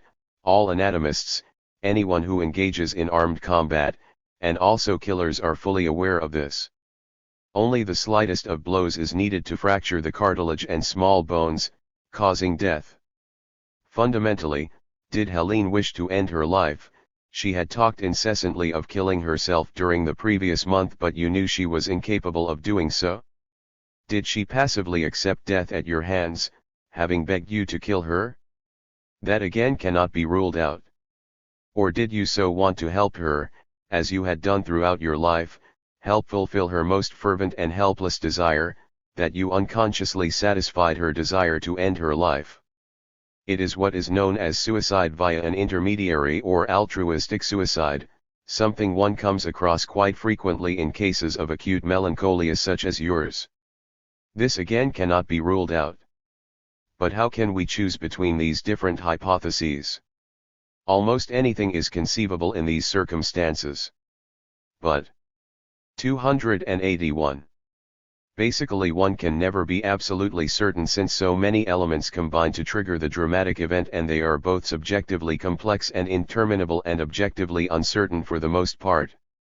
What in fact would have happened, for example, and this is perfectly objective, had Helene not begged your analyst to give her 3 days to think about it, whereas he wanted to admit you to hospital straight away? What deep-seated reason did she have for begging your analyst to grant her this delay? And above all, what would have happened if the express letter from your analyst, posted on Friday 14th at 4 o'clock in the afternoon and asking Helene to telephone him most urgently, to set in motion your immediate admission to hospital despite her pleas for a delay, had reached the École, not on Monday 17th, after the tragedy had occurred, but either on Friday 14th in the evening or on Saturday 15th at 9 o'clock in the morning? It is most unlikely the postal service was at fault. But the caretaker at the École, who receives all the ordinary mail as well as express letters, was evidently unable to reach you on the internal telephone, nor could he get you to open the door when he rang the bell, since for at least 10 days you had no longer answered either the telephone or the doorbell. All your friends have testified to this, including those who wished they had been able to force the door open. If by some miracle or exceptional circumstance you had answered the phone or opened the door, Helene would have received the express letter from your analyst and, had she wanted to, could have called him. It is clearly beyond dispute that everything would then have been different. From the beginning to the very last moment, this tragic event in your life remained unfathomable. This is an objective fact, not a fantasy. CA11 that can be said is, if the numerous imponderable factors are discounted, but how can they be disregarded? Helene accepted death without doing anything to prevent it and to protect herself, as if she wanted to die, and indeed to die at your hands. What can also be said is that you did undoubtedly kill her, and thus sought to fulfill your own death wish, while at the same time doing her the immense service of killing her, which she was quite incapable of doing herself, though you only wanted perhaps to. 282. Massage her carefully, and it must be remembered no external marks of strangulation were found. Thus you sought unconsciously your own self-destruction via the death of the person who believed in you most, so as to make sure you remained that same artificial and deceitful character you were always obsessed with. The best way of proving you do not exist is to destroy yourself by destroying the person who loves you and above all believes in your existence. I know there will always be people, friends even, who will say, Helene was his illness and he destroyed that illness. He killed her because she made his life impossible. He killed her because he hated her, etc. A more elaborate version might be that he killed her because he lived with the fantasy of his own self-destruction, and this self-destruction logically involved the destruction of his work, his fame, his analyst, and finally Helene, who summed up his whole life. The most unfortunate aspect of this line of argument, very widespread because very comforting, it offers, after all, an indisputable cause, is the because which creates an unchallengeable explanatory link, without in any way taking into account objectively uncertain elements. Now all of us have unconscious, aggressive fantasies, indeed homicidal, murderous ones. If all those who had such fantasies were to carry them out, we would all inevitably, you understand, become murderers, all of us. As it happens, the vast majority of people can live quite contentedly with even their homicidal fantasies, without ever realizing them in acts. Those who say, he killed her because he could no longer bear her, because even if only unconsciously, he wanted to be rid of her, understand nothing, or are unaware of what they are saying. If they applied this logic to themselves, which is ultimately that of unconscious premeditation, and given that they are subject to the same logic of aggressive and murderous fantasies, and who is not, they would all have been put away long since, not in psychiatric hospitals but in prison. In the life of an individual as in the life of a people there is no definitive truth except that of hindsight after they are dead, once things have come to an irremediable end, as Sophocles so rightly said. No one, above all the dead, can then alter anything. It is the 283 finality of death which provides the perspective from which it is possible to decide, in the case of Sophocles, whether the dead person was happy or not, and in Helene's case the cause of her death. But things don't happen like that in real life. A person can die as a result of a simple accident without fulfilling any desire. But when a desire exists or is suspected, there are countless people who, with hindsight reinforced by a fait accompli which they find irresistible, invent an explanation based on the idea of a murderous fantasy which they then turn into the cause of the murder, even unconscious premeditation. The word itself is charged with meaning, signifying as it does anticipation and unconscious planning of the murder with the unconscious intention of carrying it out. Such people find it necessary to do this not only because they need to understand what happened but also to defend their own interpretation of it in order to protect themselves, to protect their friend or accuse someone else, in this case some doctor or other who did not do what seemed essential from a supposedly objective and obviously external point of view. Treants such as this, who are too well intentioned towards their friend and, or, themselves, confuse the irreversible and factual perspective afforded by life itself with that afforded by psychological insight which gives meaning. In the first place, everyone, including a person's friends, needs to form with hindsight his personal point of view which suits him, though I in no way use the word pejoratively, enables him to come to terms with the shock of what actually happened and to face up to it in public. But each one of them, or almost, has his own interpretation. This is bound to make things worse as far as their relationship with their friend, the murderer, is concerned, and even their relationships among themselves. They cling rigidly to their personal point of view, around which they construct an image of the murderer, and live with the private apprehension that the person concerned will one day challenge or correct their interpretation in terms of his own. In this sense your doctor was right to tell you that your explanations, quite as much as your lack of explanations, risked alienating very close friends. I hope with all my heart it will not be the case, but there again one can predict nothing with certainty. The patient's own private interpretation, arrived at after the 284 event, is quite a different matter, First because it is part of his own experience, but above all because fantasies are always ambivalent rather than having a single meaning. The desire to kill, for example, or to destroy oneself and everything connected with oneself, is always matched by an immense desire to love and be loved in spite of everything, an immense desire to become one with the other person and thus to save them. In reading what you have to say, it seems to me that this is extremely clear in your own case. How can one possibly invoke the causally determining factor of a particular fantasy without at the same time invoking the other causally determining factor, the ambivalence, which expresses itself in the same fantasy as the radically opposing desire to that of killing, namely the desire for life, love, and salvation? In fact, it ought not to be described as causal determination at all, but as a welling up of ambivalent meaning within the fractured unity of desire, which is only realized, in its wholly ambivalent ambiguity, because of some external chance occurrence which enables it to gel, as you say of Machiavelli. But the realization itself, which is terribly dependent on contingent factors, your analyst's letter which Helene did not receive, Helene's total failure to defend herself, the isolation in which you both lived, if someone else had been at hand, what would have happened, who knows, can in reality only take place in circumstances which are themselves highly fortuitous.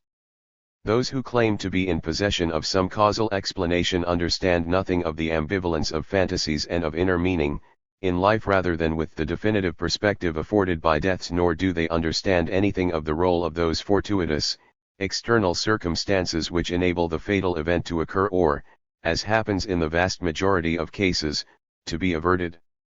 So really, in order to understand the incomprehensible, you have to take into account uncertain and imponderable factors, of which there were so many in your case, but also the ambivalent nature of fantasies, which introduces a whole host of opposing possibilities.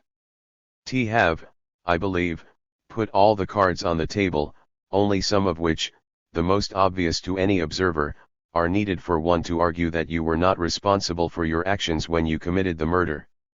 285.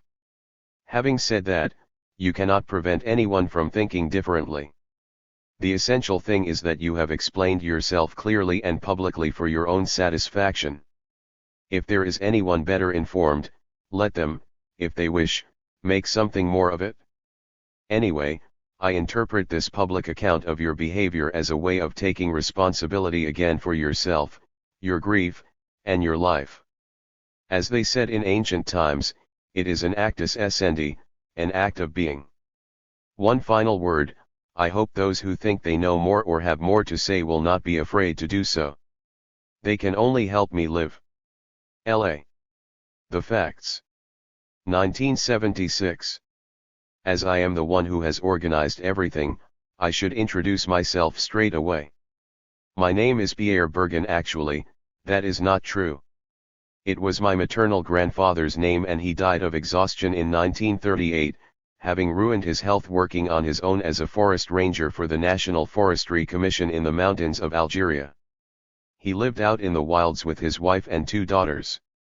I was born at the age of 4 in their forestry house in the Bois de Boulogne overlooking Algiers. As well as dogs and horses, they had a large pond with fish. There were pine trees, and in winter I used to pick up great strips of bark which had fallen from the giant eucalyptuses. There were also lemon, almond, orange, and mandarin trees, and best of all medlars. I particularly enjoyed feasting on the medlars, and my aunt, who was a young girl at the time, would clamber up the trees like a goat and pick me the choicest fruit. I was a little bit in love with her. One day there was a great scare as we also had bees which were looked after by an old man who used to go to talk to them without wearing a veil. For some unknown reason, perhaps because he was muttering to himself, my grandfather was attacked by them. He therefore ran and leapt into the pond, greatly alarming the fish. But life was peaceful up in the hills. You could see the sea in the far distance, and I used to watch the boats arriving from France. One was called the Charles Roux. For a long time I was puzzled by the fact that I could not see its wheels. My grandfather was the son of poor peasants who lived in the Morvan. He sang at Mass on Sundays and sat with a group of boys who were good singers in the stalls at the back of the church. From there he could see the whole congregation, including my grandmother praying with the others. She was a frail young girl and went to the school run by nuns. When the time came for her 289 to get married, the nuns decided that Pierre Berger was suitably poor and upright to be her husband. The matter was agreed between the two families, despite my great-grandmother's complaints. She could not be persuaded to leave her cow and she had as little to say as it did. Before the marriage took place, however, there was a bit of a fuss. My grandfather, who did not have a penny to his name and owned no land, took it into his head to become a forester in the colonies, and lured either by Ranavelo or the Catholic press, decided he would go to Madagascar. It was the period of French imperialism which was strongly supported by Jules Ferry. But my grandmother soon put a stop to these plans, imposing certain conditions. Madagascar was out of the question, though she was, at a pinch, prepared to go to Algeria. If he did not agree, she would not marry him. But Pierre Berger did agree, because Madeleine was irresistible. This is how my grandfather came to take up his exhausting job in the most remote forests of Algeria. I came across the names of these regions again in communiques put out during the War of Liberation. Living in houses deep in the forest which were totally cut off and a long way from any village, my grandfather looked after absurdly large areas completely on his own, protecting them against fires and the minor depredations of Arabs and Berbers. He constructed roads and fire breaks, which also served as communication routes. Yet for all this work, which required numerous different skills and carried enormous responsibility, he received less than a primary school teacher's salary. Tense as he was, he never spared himself, but worked hard night and day and rode his horse until it was ready to drop. He was always on the lookout for the slightest thing and slept only a few hours. He also had a racking cough caused by smoking too many cigarettes which he rolled himself. He ruined his health there. From time to time, directors or inspectors would descend on him. They had a room in the forestry house and spare horses. My grandfather kept his distance, but respected them for coming out to visit him, reserving his disdain for those who stayed behind in their office. He particularly respected a man called Peyremov who came out into the mountains and was prepared to discuss the things that mattered. He still talked about him late in life when he had retired. 290. And returned to the Morvan. He was someone who did his job properly. My grandfather and grandmother had the same blue eyes and were equally stubborn. For the rest, my grandfather was small and stocky and spent his time coughing and cursing everything. But no one attached too much importance to it. My grandmother was tall and slim, at a distance I always thought she looked like a young girl, did not say much, thought about things, and showed compassion. I remember her comment when I read her a piece from Malraux u Espoir one day, in which he describes the suffering of the Spanish Republicans, the poor things. But if it was necessary, she showed determination.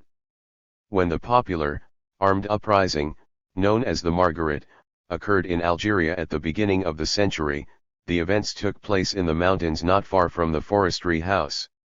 My grandfather was absent that night, out on his rounds as usual.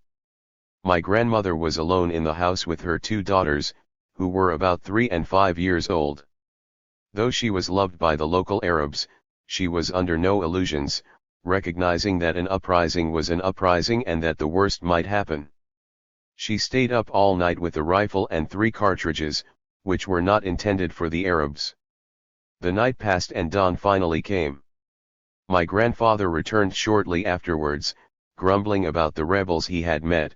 The poor devils will get themselves killed. I was born in the forestry house which he lived in at the end of his career. It was in the hills above Algiers and life there was a bit quieter. About 5 o'clock one morning in October 1918, my grandfather set off on horseback to the town and returned with a Russian woman doctor whose name I have forgotten. She, it seems, suggested I would know a lot one day, at least a lot of silly nonsense, given the size of my head. At the time my father was a lieutenant in the heavy artillery at the front in Verdun and had gone back after a period of leave. During this leave he visited my mother, then engaged to his brother Louis, who had just been killed in a plane over Verdun in which he was serving as an observer. My father considered it his duty to take his brother's place and my mother felt obliged to accept. You have to realize that marriages were in any case arranged between families, and the views of the children counted for little. My father's mother, 291. Herself married to a man who worked for the National Forestry Commission, but only in their offices, arranged the whole thing. She saw my mother, a pure, modest, and hard-working young girl, as just the person for her favorite firstborn son, who had already been accepted at the École Normale de Saint Cloud.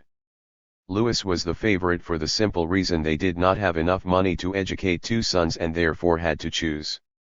He had been chosen for reasons connected with my paternal grandmother's views on écoles normales.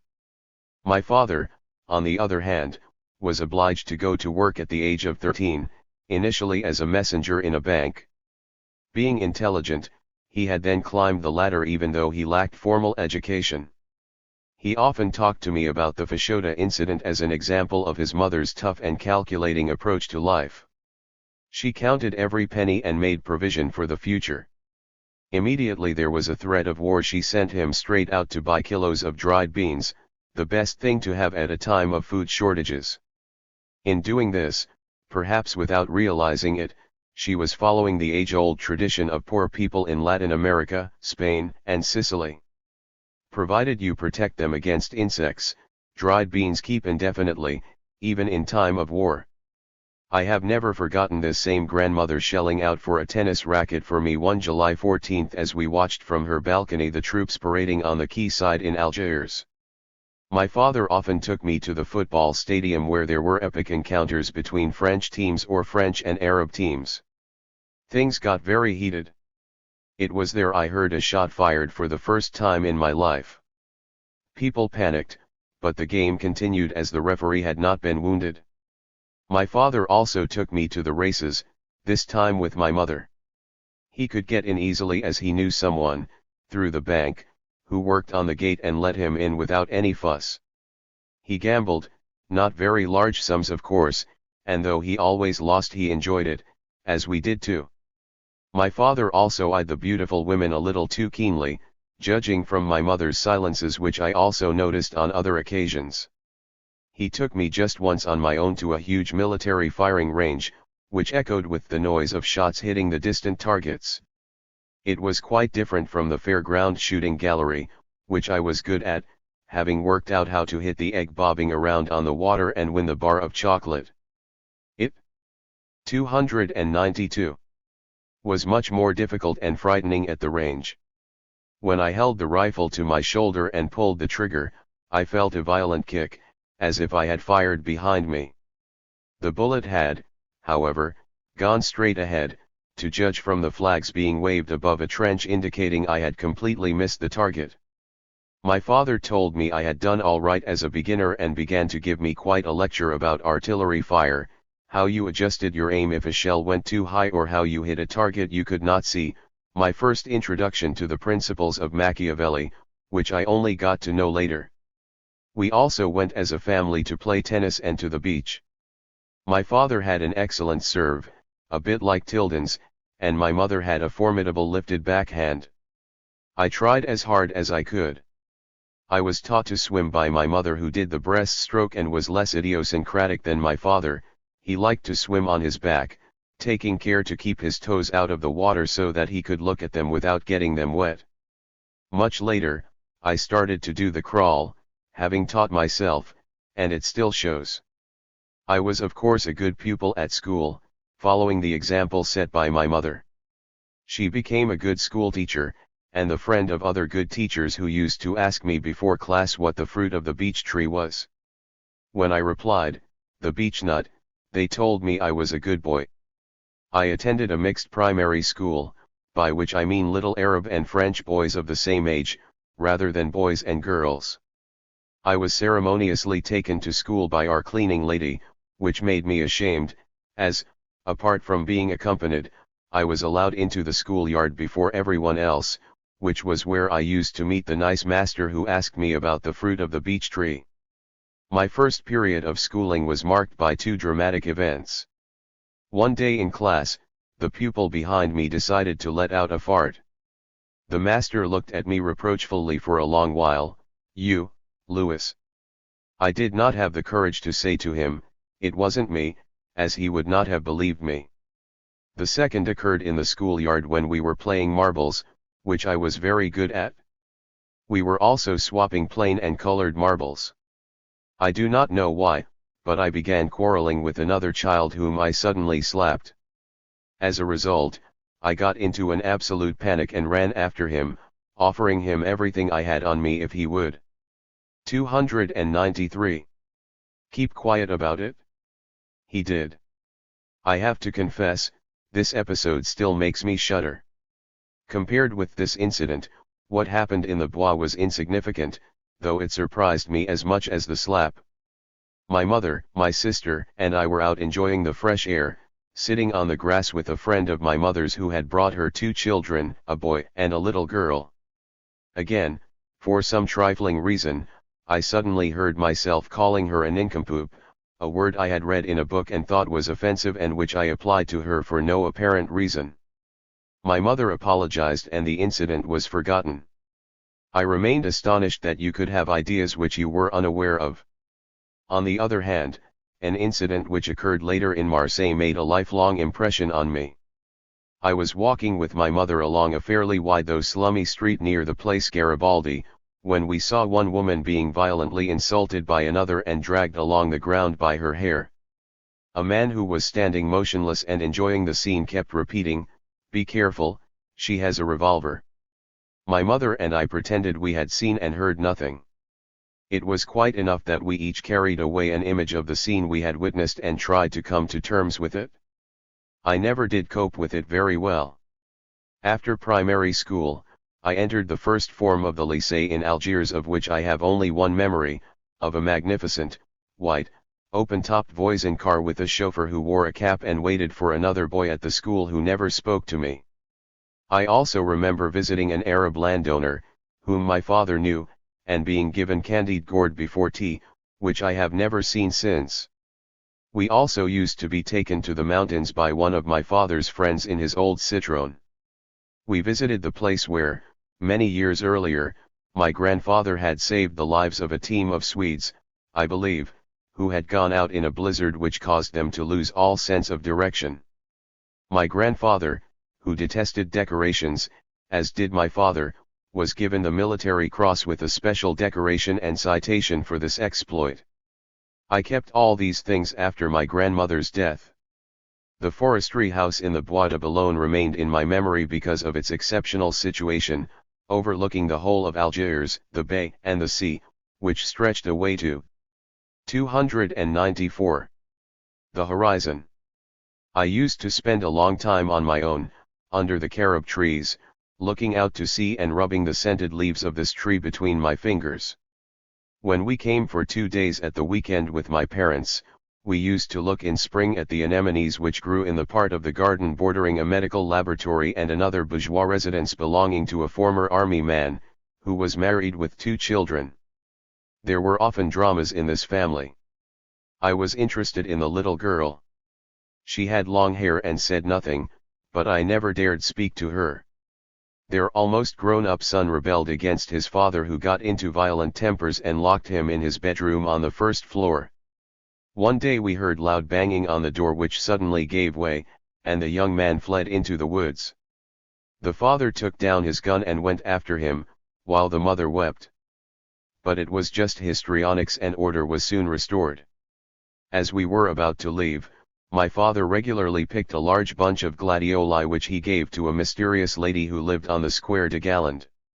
My mother pretended not to notice, but I saw this lady one day.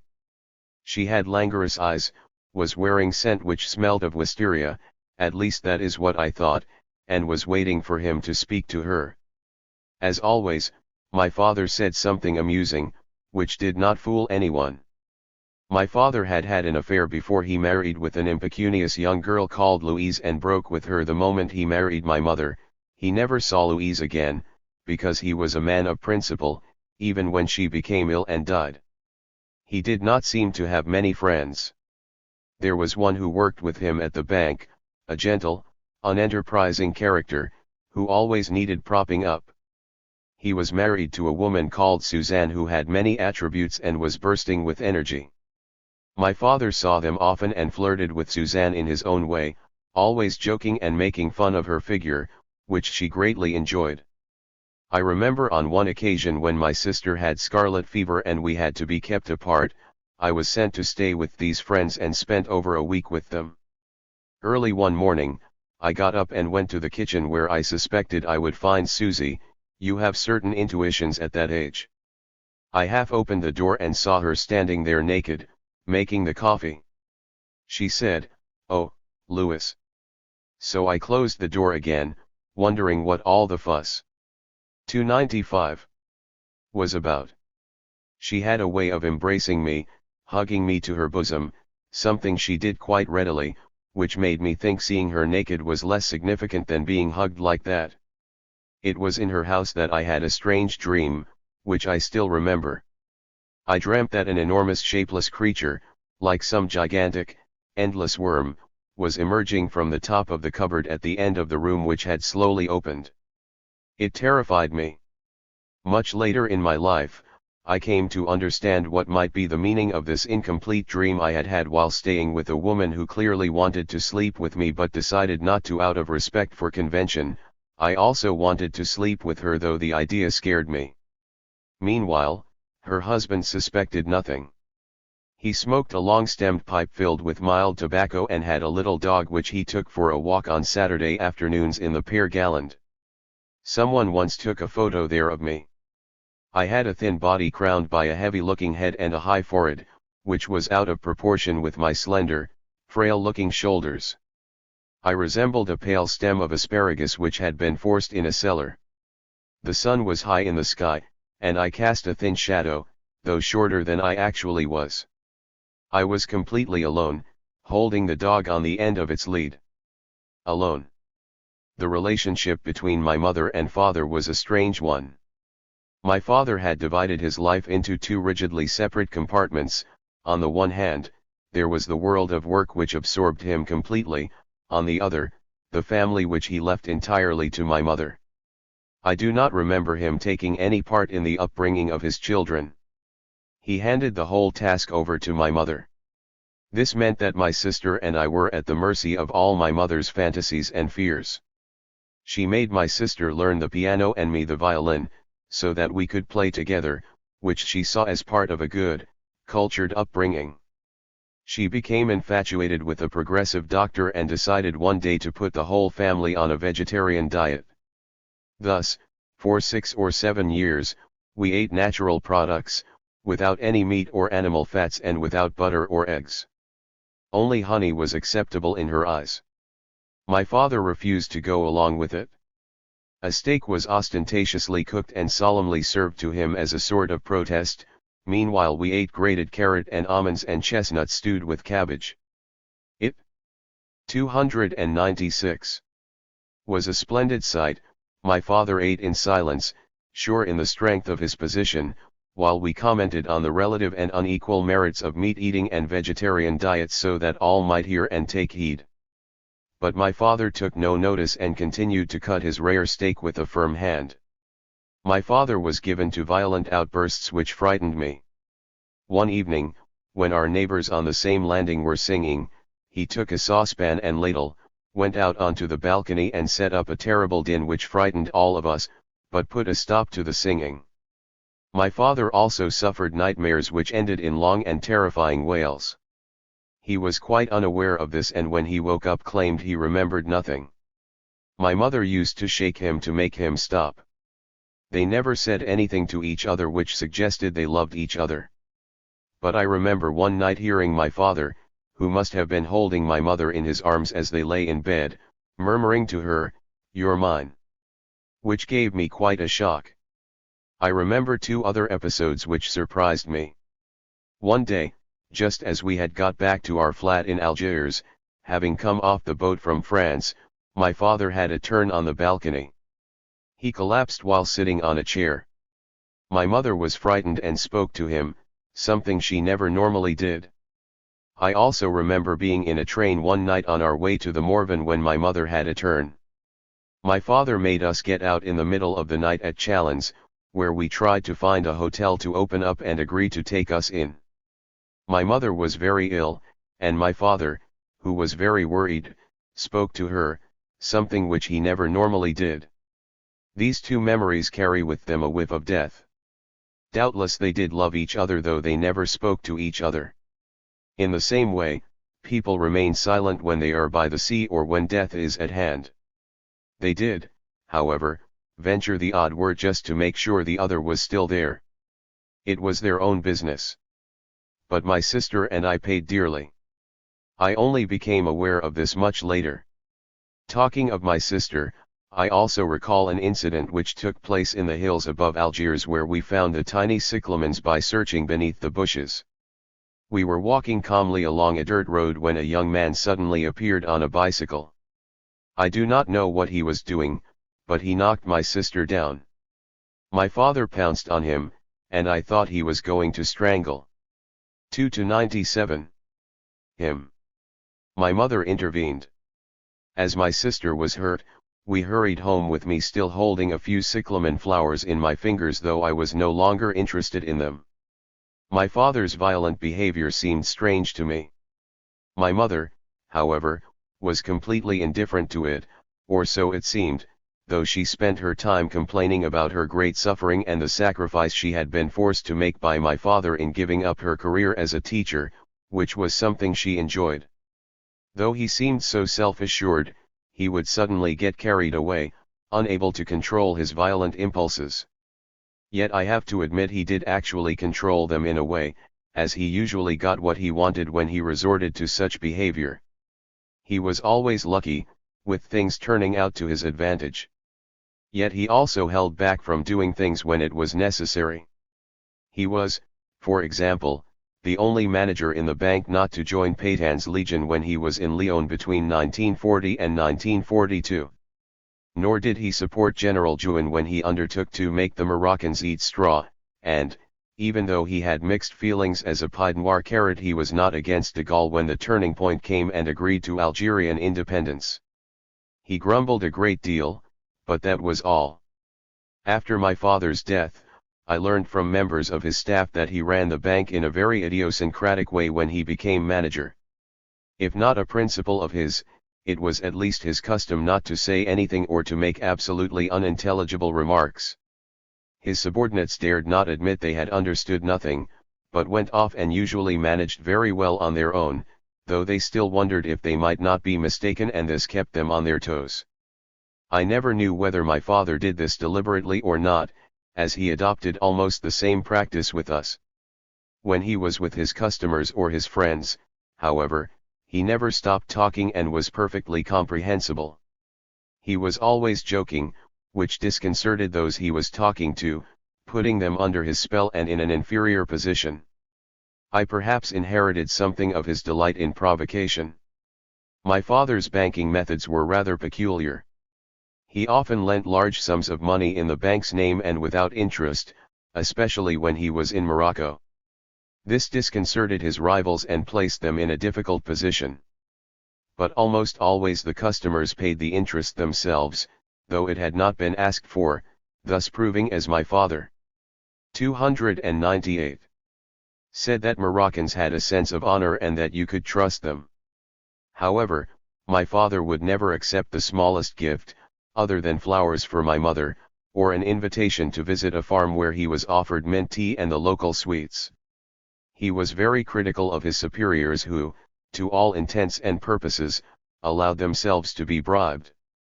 He did not hide his feelings, treating them with a disdainful silence, which spoke much louder than words. I remember one of them in Marseille, who had a beautiful house near Allach with a tennis court.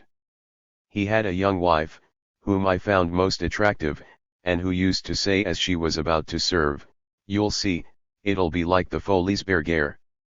and when she pivoted on her right leg, her short skirt blew up revealing a nice pair of buttocks and the pink knickers she was wearing, which set me daydreaming. I wish she had talked less and come with me into the laurels, whose flowers were pink as well. In the end, however, this manager came unstuck since his weakness had been to accept too many things in front of too many witnesses, including my father who never said a thing.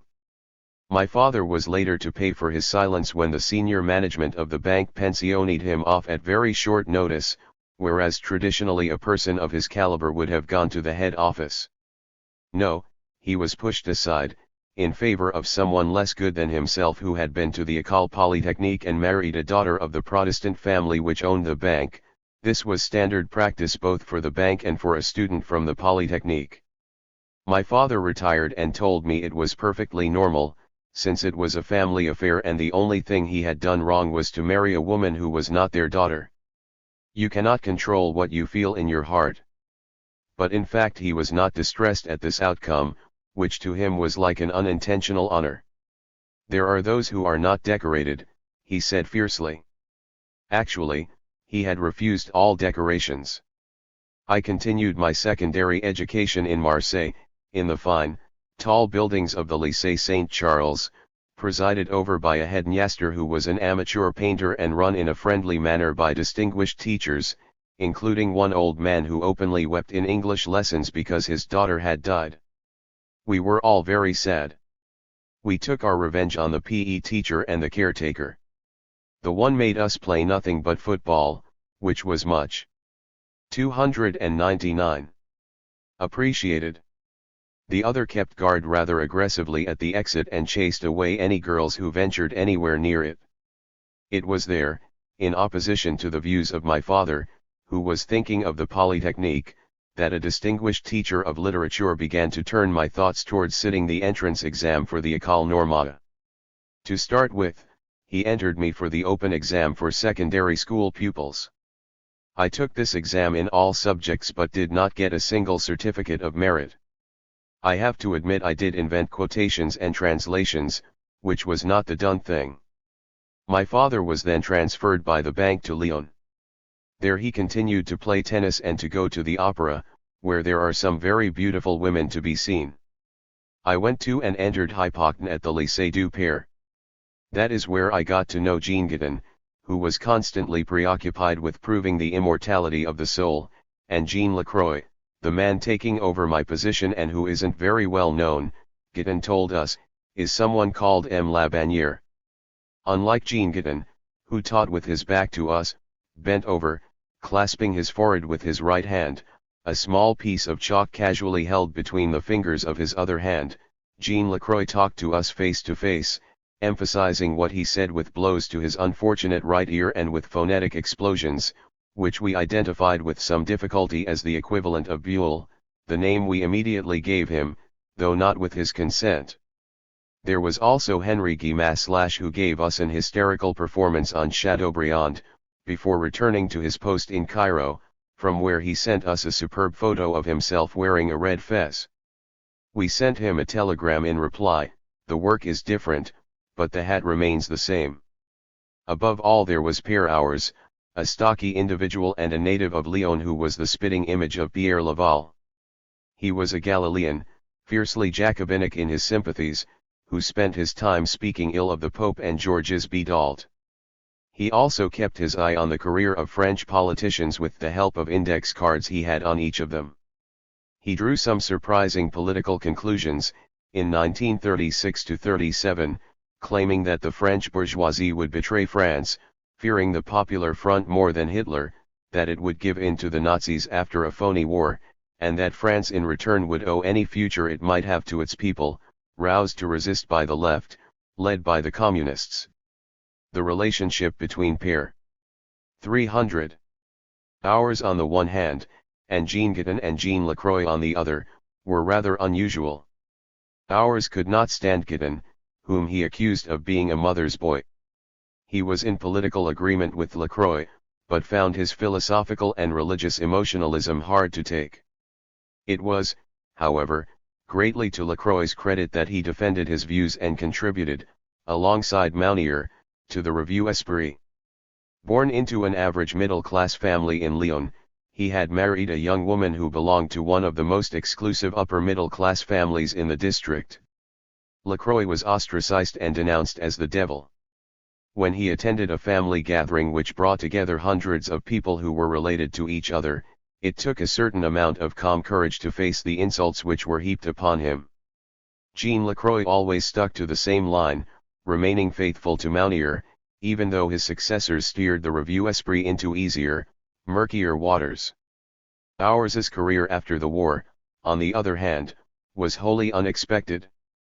Convinced by one of his children who was a Jesuit and who had lived in Algeria for a number of years that Islamic people were inherently incapable of rising to the intellectual challenge of scientific knowledge, because of their religion and their writing, even though the Arabs were the heirs of Archimedes, invented a revolutionary form of medicine, and also translated and interpreted Aristotle, he got it into his head that the French should not leave Algeria and became a fervent supporter of French Algeria, at a time when de Gaulle was preparing to give in to the demands for independence on the part of our old colony. Auers died suddenly in a state of anger and consternation a few days after his wife. There was another character in KHDGNE, apart from the students, who also stood out. He pretended to teach English language, his head held high, as he recalled his memories as an interpreter with the Sea Anglo-Saxon troops in the 1914-18 war. He spoke pure Oxford English and became enraged whenever I opened my mouth, proclaiming at the top of his voice that I had picked up a terrible American accent down at the docks. As he enjoyed being ragged, we did not deny him that pleasure. It was all part of a very British notion of fair play. A pupil, chosen in advance, stood behind the master's desk, while he sat a few feet away, and began to comment in English on some text or other, usually one in that 301 language. Meanwhile, we had agreed among ourselves that, at a key point in his commentary, he would put in a line from Béranger. May God grant you a pleasant death, my children, or how at home one feels in an attic when one is 20. It never failed. Each time the person doing the commentary reached the crucial point and began to say, "This passage irresistibly recalls to mind that line of Béranger." The teacher stood up, as if propelled by a spring, and put on the greatest display of anger I have ever seen, which went on for 10 minutes. He kicked the boy out of the class and continued the commentary himself without mentioning Béranger. You could see how happy he was from his thick hair and quivering hands. One day someone played a trick on him.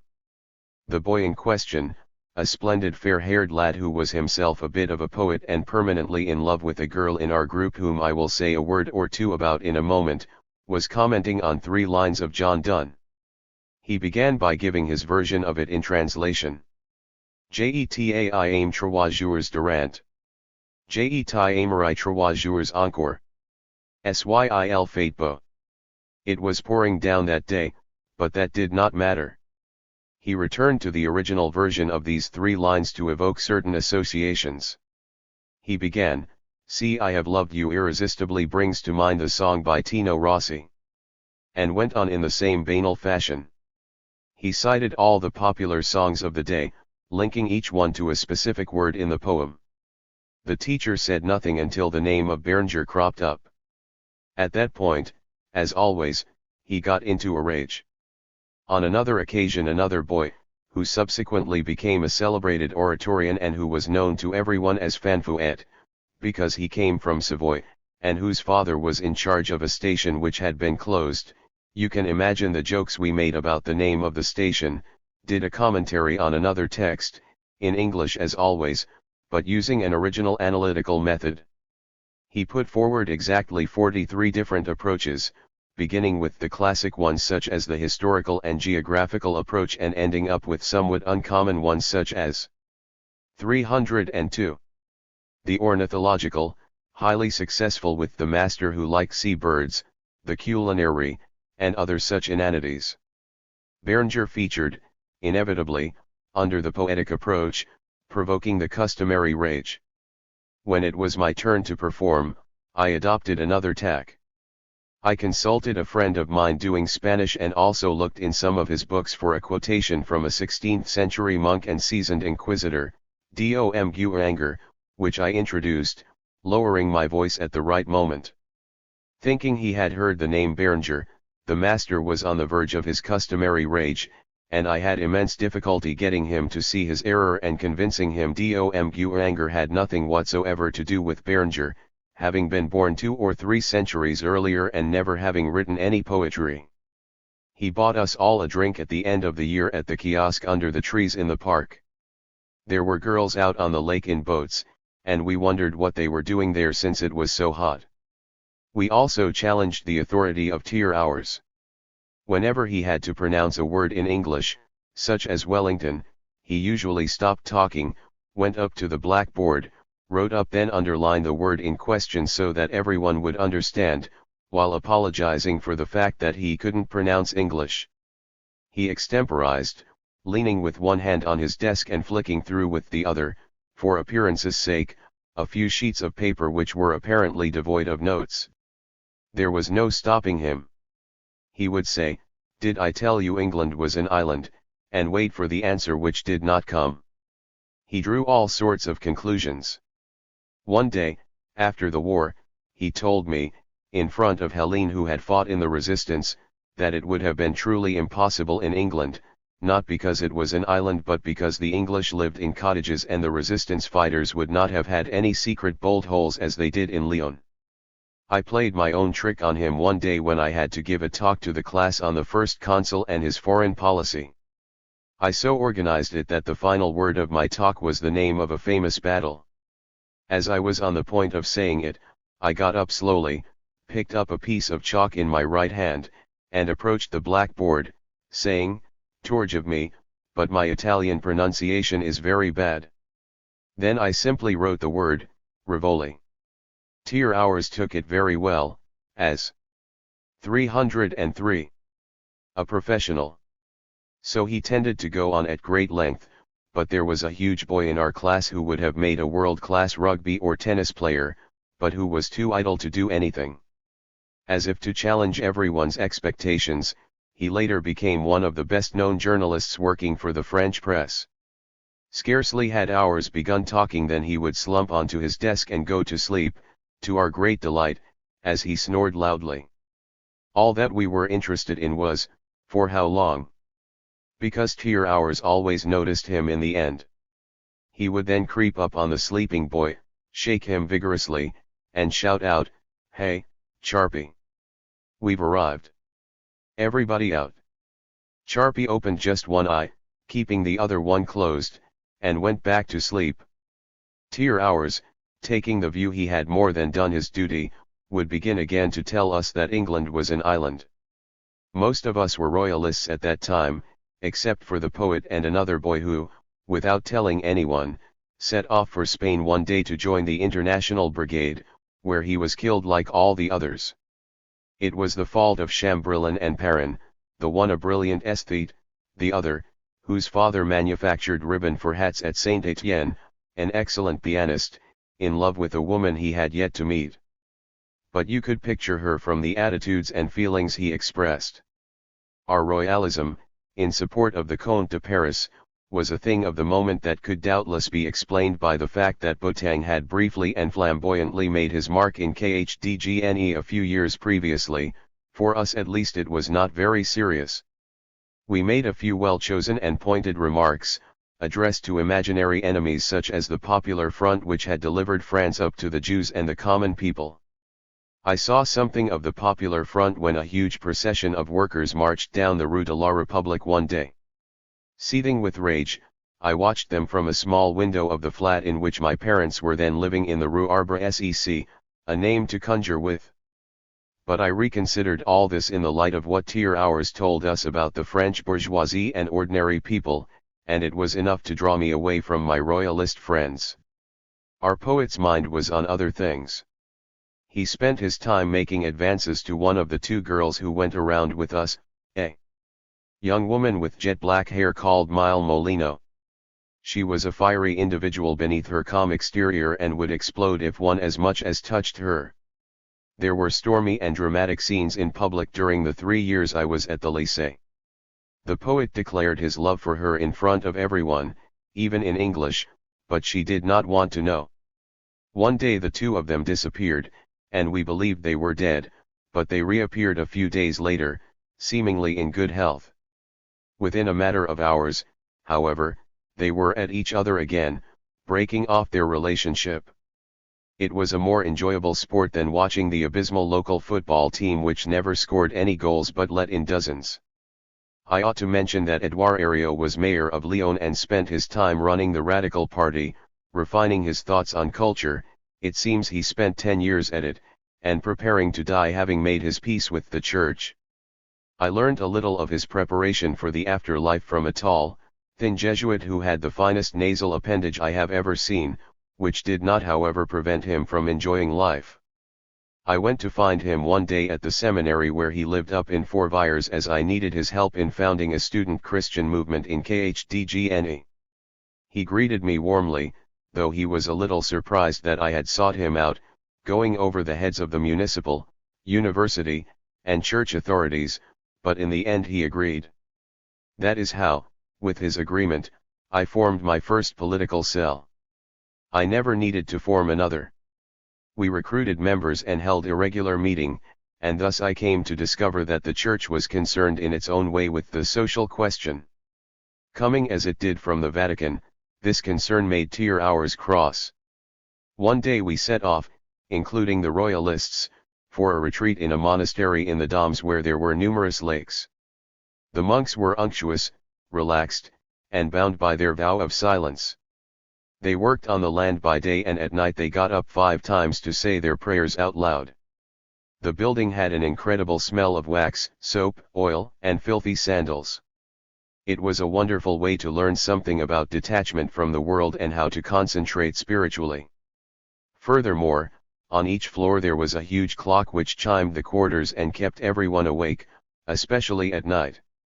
I tried to absorb the atmosphere and prayed on my knees, convinced that Pascal would overcome my spontaneous. 305. Materialism with his materialist arguments. I even gave a sort of homily one evening on meditation which earned me Perrin's unqualified esteem. But I told him I did not deserve it, since my text had been written in advance. I remember this period as a time when perhaps I had a religious vocation which fizzled out and a certain predisposition to ecclesiastical eloquence. Though it would have altered nothing, there was not a single girl staying in the Doms. One did come across girls everywhere else however, not only Mile Molino whom I had no intention of attempting to take away from Bernard, our poet, but those seen in parks and gardens, in the street as well as in the famous café where, like all the members of our group, I was expected to buy a beer and tell all. A few of my friends remembered what I said. They were there just to terrify the rest of us, which they did, and we shuddered at the thought of how much enjoyment we might give them. Finally the moment came, and I remember beginning, "Lav, lav, lav, lav," said the little boy. "Why didn't you do a wee-wee before coming in?" replied his mother. After this decisive opening, what followed was of little significance. It was, I think, a pastiche of Valerie in which, among other things, I said, "It is not for nothing that I have hung up my sword," without explaining why or what the sword or the nothing referred to. The meaning was, however, not lost on everyone, as I was soon made to realize when I was aggressively questioned on my love life, which was something one had to expect. I handled it as best I could by telling the truth, that there was one young blonde girl I had seen at a distance coming home alone through the woods when I was in the Morvan. I said how I would have liked to go with her and take her in my arms. There was another girl I had got to know much better on a beach in the Midi where we used to spend the summer months in a house belonging to one of my father's colleagues, when he was in Marseille. But things did not go very far, except for one marvelous afternoon spent in the dunes when I trickled sand between her breasts and caught it as it came out at the top of her thighs. I could not see her again because my mother was opposed to my relationship with a girl she considered too young for me, since she was a year older, and scowled. One day, When I wanted to cycle to meet her at a beach where she would have been dangerously alone, my mother said no, so I set off in 306 tears at breakneck speed in the opposite direction, to La Ciotat. There I bought a stiff drink and thought how I might have been holding her in the sea, as I liked doing, with one hand under her breasts and the other in her crutch. This was something she did not mind at all, and furthermore it would not have made her pregnant. They listened to all this without mocking me in the slightest, and, when I finished, there was a long silence which They covered by drinking their beer. Without realizing it, despite the horrors being committed in Spain, war was gradually drawing nearer. When it finally broke, I was taking a thermal cure at Saint Honor, where I enjoyed doing running dives into the pool and walking in the shade under the tall trees in the park. It was September 1939 and I still had not received my call-up papers which I had been expecting. I had very painful rheumatism in my left shoulder which disappeared as soon as I received them. It is a well-known fact that most men's aches and pains are cured by war. My father was sent to the Italian border, where they waited for the Italians to fire a few shells as a way of demonstrating they were really taking part in the war. My mother went back to the Morvan and there enjoyed the happiest period of her life, without her husband and children. She took on the job of town clerk in the local town where lots of refugees fled after May 1940, in the wake of the defeat. As for me, I was sent with other students to the training center for reserve cadet officers in Iswar. There was a great concentration of men and women of all ages in this rather provincial town, as well as horses and ancient cannons, because of the horse-drawn artillery. We were instructed in the art of war by an amateur warrant officer, Corbin de Castelbouillon, who was completely round and, like Napoleon III, short in the leg, but a fine-looking man when mounted on his white horse. He swore like a trooper as the horses went round and round resignedly in the sand. They would go forward and of course remain still without anyone having to lead them, and from time to time they dropped a sizable dollop of dung or let out a stream of piss which surprised everyone. We greatly enjoyed the processions on the parade ground, the keys to which the warrant officer claimed had been lost at the time of Louis XIV, and especially the general chaos caused by the fact that not one of us was able to make his horse go forwards, backwards. 307. Jump, or lie down. We laughed a great deal, in spite of Corbin's rages. Though he did not mind at all having to deal with such distressing recruits, he told us that, given the circumstances, we would lose the war which would teach us and the Popular Front a thing or two. What really delighted us was our walks along the high ridges bordering the valley of the Allier, which were covered in black thorns. We loved the fruit that rotted in winter, especially when we picked it high up or close to an abandoned chapel. We returned exhausted but happy. There was a group of friends who were as thick as thieves and who always had some quotation or other to add humor to the conversation. Among them was Pomeroy, whom I have met up with again and who now has a beard, a wife who suits him, and several children who get on well together. He goes gliding and is always craning his neck by looking at the sky to see if there are any good air currents. He writes good novels but deals with topics that are too outmoded for a publisher to accept them. Beshar, a friend from KHDGNE, was also there. He was a great beanpole who cast an enormous shadow and had a huge head of hair. He spoke with a Morvan accent, played the violin, and expressed himself in English when he was in a good mood. He died around 1942 in Morocco, at the same time as his wife, as a result of tuberculosis from which they both suffered. I do not know what he was doing there, getting away from Pétain, I presume. There was another stocky character who was only interested in women. He came across one who slept with the horses and made love to her in the straw, claiming it was absolutely marvelous, because she was not at all affected and always wanted more. He even rented a hotel room for her, which cost him a lot but was more practical, except that when he came back he told us she was a bitch because she had given him the clap. It was not easy to get treatment for it at the time. This reinforced my view that one definitely had to beware of women, especially if they slept in the straw with the horses. As time went by and the war was continuing without any progress being made, we were asked if we would like to volunteer for the Air Force. Bashar and the others said yes. I took fright and fell ill, long enough to escape having to make a decision. My temperature was just high enough, and I think I also deliberately rubbed the thermometer to achieve the desired result. The doctor, 308, came to see me, looked at my chart, and did not press me. In the meantime, the others had gone. I remained alone with Corbin, who preferred horses to aeroplanes. But there was no longer any fun. The remainder of us were sent to Vannes in Brittany to complete our training. I joined a new, less homogeneous, and less amusing company. We now had more serious business, however, including night exercises, looking for spies. One day, we found torn-up papers belonging to Spaniards who were on the run, mock firing over marked-out terrain, forced marches, written exams, etc. During this period floods of refugees kept arriving in a sorry state. And before long the Germans got nearer as we were preparing to defend the Breton stronghold of Paul Reynaud. He himself took off for Bordeaux with the rest of the government, which had fled in disarray. Vannes was declared an open town, and we resolutely awaited the Germans, mounting guard in our quarter to prevent refugee soldiers returning home as deserters. This was done on the orders of General Leblou, who was implementing a carefully devised plan, the intention of which was to deliver us up to the German army, on the principle that it was politically safer for the men to be taken to Germany as prisoners rather than to go south, where heaven knows what they might do, even follow de Gaulle.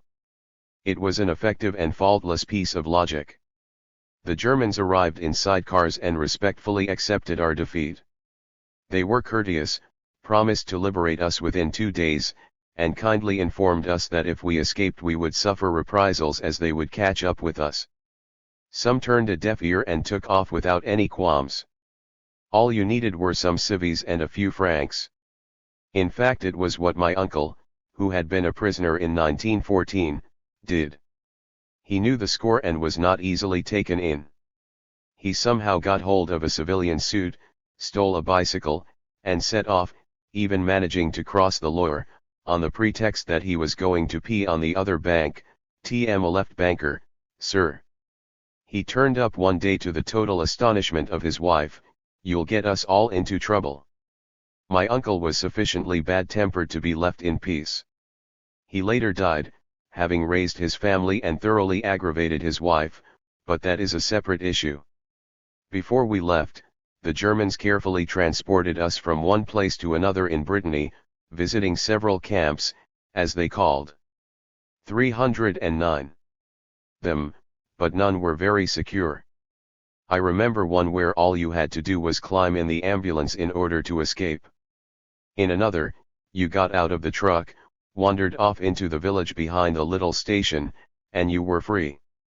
But that would have been desertion, and there was the promise that everything would be done according to the rules. Besides, the Germans had taken my little Kodak camera given me by my father, which they naturally said they would keep safe before giving it back to me. We could write. Things looked fine. It was just a matter of waiting. During this period we had taken the statutory written exams for reserve cadet officers. Father Dubarl came out top. As with the concours general, I failed them all and do not know if I was even graded, since they did not have time to publish the results because of the Germans. In the entrance exam for the École Normale, on the other hand, I came 6th, I believe, in July 1939. I got no less than 19 out of 20 for Latin, and 3 for Greek, for which I ask Flaciera to forgive me.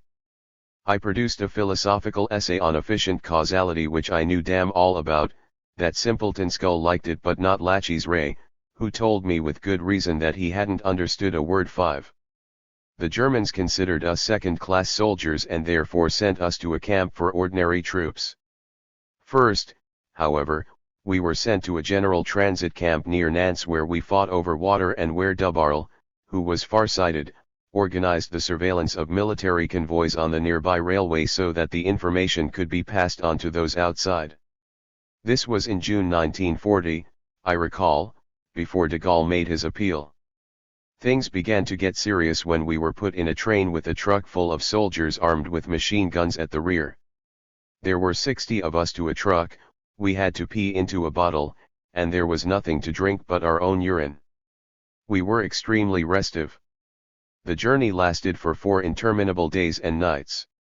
In the daytime we stopped at various stations, where people offered us something to eat.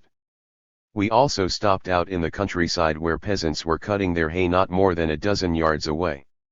Some of the lads managed to rip up the floorboards and crawl out onto the bogies, while others complained, "You'll get us all shot." But they continued to do it and ended up jumping off at night into the brambles. We heard a few shots and a dog barking, but the dog was a good sign. We all dreamed of escaping the same way, but we were afraid and there was not time, and supposing the Germans had found the trucks empty. We gave addresses and messages to those who escaped as well as all sorts of advice and entrusted them to God's hands. We knew when we had crossed the German border because it was raining. Germany is a country where it always rains. As Goethe said to his king, it is preferable to have bad weather than no weather at all. He was right. But the rain drenches you. The pallid Germans we saw standing on stations were soaked. They did not give us anything to eat. They seemed bemused by their victory. It had surprised them when they got up in the morning, before they had had their black coffee, and they had not yet recovered from the shock. They obviously knew nothing about the concentration camps, and neither did we, but they were better placed than us. We finally arrived at a nameless station in the middle of an area of heathland which was swept by wind and rain. We were made to get out and then had to march 40 kilometers, threatened all the while with guns and whips. A number of prisoners fell by the wayside, but for the most part the Germans did not finish them off. Horses were sent to drag them along. I recall I had pinched a sort of British raincoat made out of rubberized material just in case, having kept in mind what Goethe had said, and wore it under my shirt so that the Germans would not confiscate it. I marched the 40 kilometers with this thing next to my skin, and you can imagine how much I sweated. Once we were in the tents, I was afraid I would catch a cold at the very least. But I didn't, and anyway, the next day the Germans confiscated my pseudo-shirt, claiming they would find it useful. I am sure it was.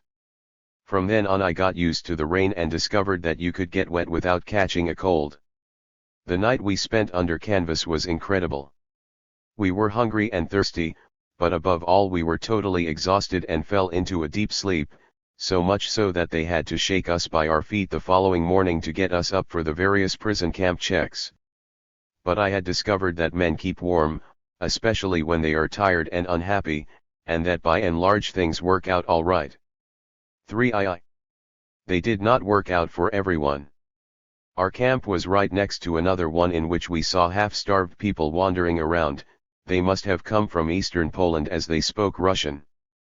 They did not dare approach the electrified barbed wire, and so we threw them a little bread and some clothes and said a few words, though we knew very well that they would not be understood.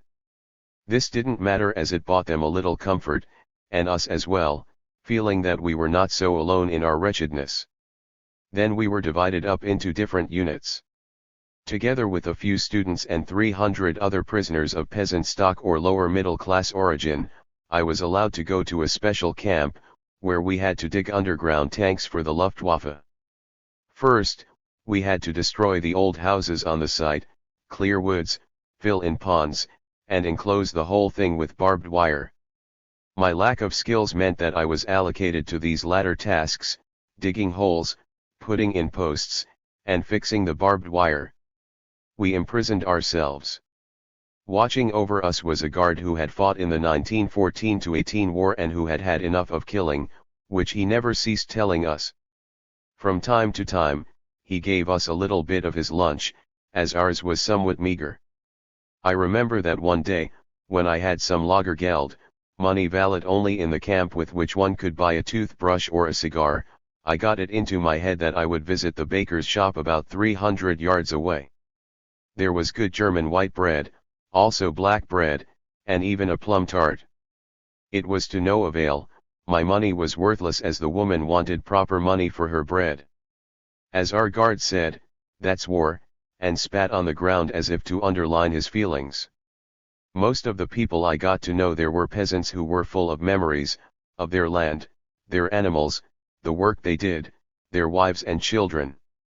They had a special sense of their own superiority, the bodies did not know what work was, as they would soon discover. And they set to work just to show them. But 2 or 3 of the students disagreed with them and made their feelings plain. They said we should do as little work as possible, even if we starved, and that we should sabotage things if we could. They were troublemakers, in the minority. There was also an agricultural laborer from Normandy called Colomban, who had a huge mustache, a wide flat beret, and silent convictions. He did not give a damn. Every now and then, he spat into his hands, leaned on his shovel, and said, "I need to have a good crap." And he would go and shit somewhere close by, in full view of the astonished Germans. He told me lots of stories. Not as many, it is true, as other prisoners. I am thinking in particular of a young man from Normandy who had managed to keep his gold watch, a present from his wife, and who showed it to everyone, swearing he would not swap it for a crust of bread. One day, to his great surprise, he could not find it under his mattress. He accused the Germans, who told him they did not need his watch, that they had confiscated all the others, and one more or one less was of no interest to them. It had simply vanished. But when the chap returned home, he discovered his wife had it and that she had been given it by an American officer. Funny things happen. But there was another cultured individual, a journalist on a daily paper in eastern France, who was Russian in origin and therefore had a number of things to say about the Nazi-Soviet pact and its consequences. He also had quite a lot of stories about women which, given the lack of them, he told with great facility and success. In particular, he said that possessing them was as easy as falling off a log, and to prove it described how he had stroked one under the table at an official banquet, in front of everyone. He had then gone back home with her in the evening and pressed her against her front door until he managed to get her legs apart and reach the crucial parts. This he had done with the consent of his adversary, who was, he made a point of telling us, completely naked under her dress. That set us all daydreaming, including Colomban, who spat on the ground. The same journalist embarked on the sexual education of our guards. Actually, this is a bit of a lie. What he told them was that a black woman's thing went crossways, which created quite a stir among them. THJG Wilson for a medical officer W J Sten DJ type Tivoli to what AE said, Botan, ENCYCL found nothing conclusive, passed the problem on to someone higher up who told him that it was true of 2 J 3 pound S Q T X/C but as the blacks did not eat it, unlike the Jews and the French, it could not be true in their case. The whole business finished there. 3J3. But our friend was granted an extra ration of bread, which he shared out. I was then given the job of sweeping up as I had got a bad hernia from lifting tree trunks out of the pond. While my friends were absent, I therefore remained in the camp all day wielding my broom. A broom is made up of the handle and the head. The important part is the handle and the way you manipulate it. The dust is secondary, like the supply corps, it follows. I got the hang of it and did in 2 hours a job which should have taken 12. I therefore had time to myself. I began writing a tragedy about the young Greek girl whose father, the general, wanted to sacrifice her to produce a wind. I wanted her to live and so arranged things that it became possible, with her agreement. The 2 of us would sail away in a boat at nightfall and make love at sea, providing there was no wind but just a slight breeze for our enjoyment and to keep us cool. I did not have time to finish this masterpiece, in which I, the Giraudoux of the sweepers up, had a role, because I became seriously ill. It seems I had kidney problems, according to the French doctor in the camp, a proud, competent northerner, who told the Germans that I had to be sent without delay to the main camp hospital as it was urgent. A white ambulance came, and for the first time I was driven slowly through mile after mile of desolate countryside to the camp at Schleswig. I went into hospital, where I was well cared for by a weary German doctor who said I was cured and sent me back to the camp after a fortnight. But this time it was to the main camp. It was very crowded. The Polish prisoners, who had been the first to arrive, occupied all the key positions, and there were minor battles between the French, the Belgians, the Serbs on the one hand, and the Poles, who agreed in the end to give up one or two jobs. I was fit to do outdoor work, such as unloading coal, digging trenches, gardening, before I managed to get a job inside the camp, in the sick bay which was run by the doctor who had got me into hospital and a lewd dentist who spent his time sending bars of chocolate to the Ukrainian women prisoners in the camp opposite so that they would show him their fannies from a distance. So I became a nurse, without ever having been one before, and looked after all sorts of sick people. I saw an unfortunate Parisian cabaret singer die from gas gangrene brought on by an operation done in a field hospital by a young Nazi doctor who wanted to get some practice. Most of them were pretending to be ill. They grew thin by fasting in order that they would be diagnosed as having a stomach ulcer which would show up on an X-ray falsified by swallowing a piece of string of the right length with a small ball of aluminium foil on it. It did not always work. I tried but to no avail. I attempted to get myself declared unfit to be a nurse by having papers sent to me which I then pretended to find in a parcel, as if by chance, under the very nose of a guard. That did not work either, because I had forgotten to tear from my military pass various certificates proving I had been a reserve cadet officer. The experience of doing forced manual labor taught me a number of things.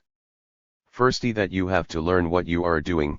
Secondly, you have to discover how to pace yourself, quite deliberately, which involves knowing your own rhythms of breathing, physical effort, and tiredness. You have to go slowly if you are to sustain the exertion involved. Finally, I learned that continuous work of this kind, tiring though it is, in th:(end-less suffi:(l). Happy face, work, as tier hours had told us over *l/.new jj:41 and over again during lessons, at least it puts less strain on one's nerves. I also learned that men engaged in physical work throughout their lives acquired a genuine culture which, though nonverbal, was extremely rich. It was not just technical but commercial, financial, moral, and political as well. Remember, I was in the company of peasants throughout this period, the Germans having sent the workers among the prisoners into factories where they provided skilled labor.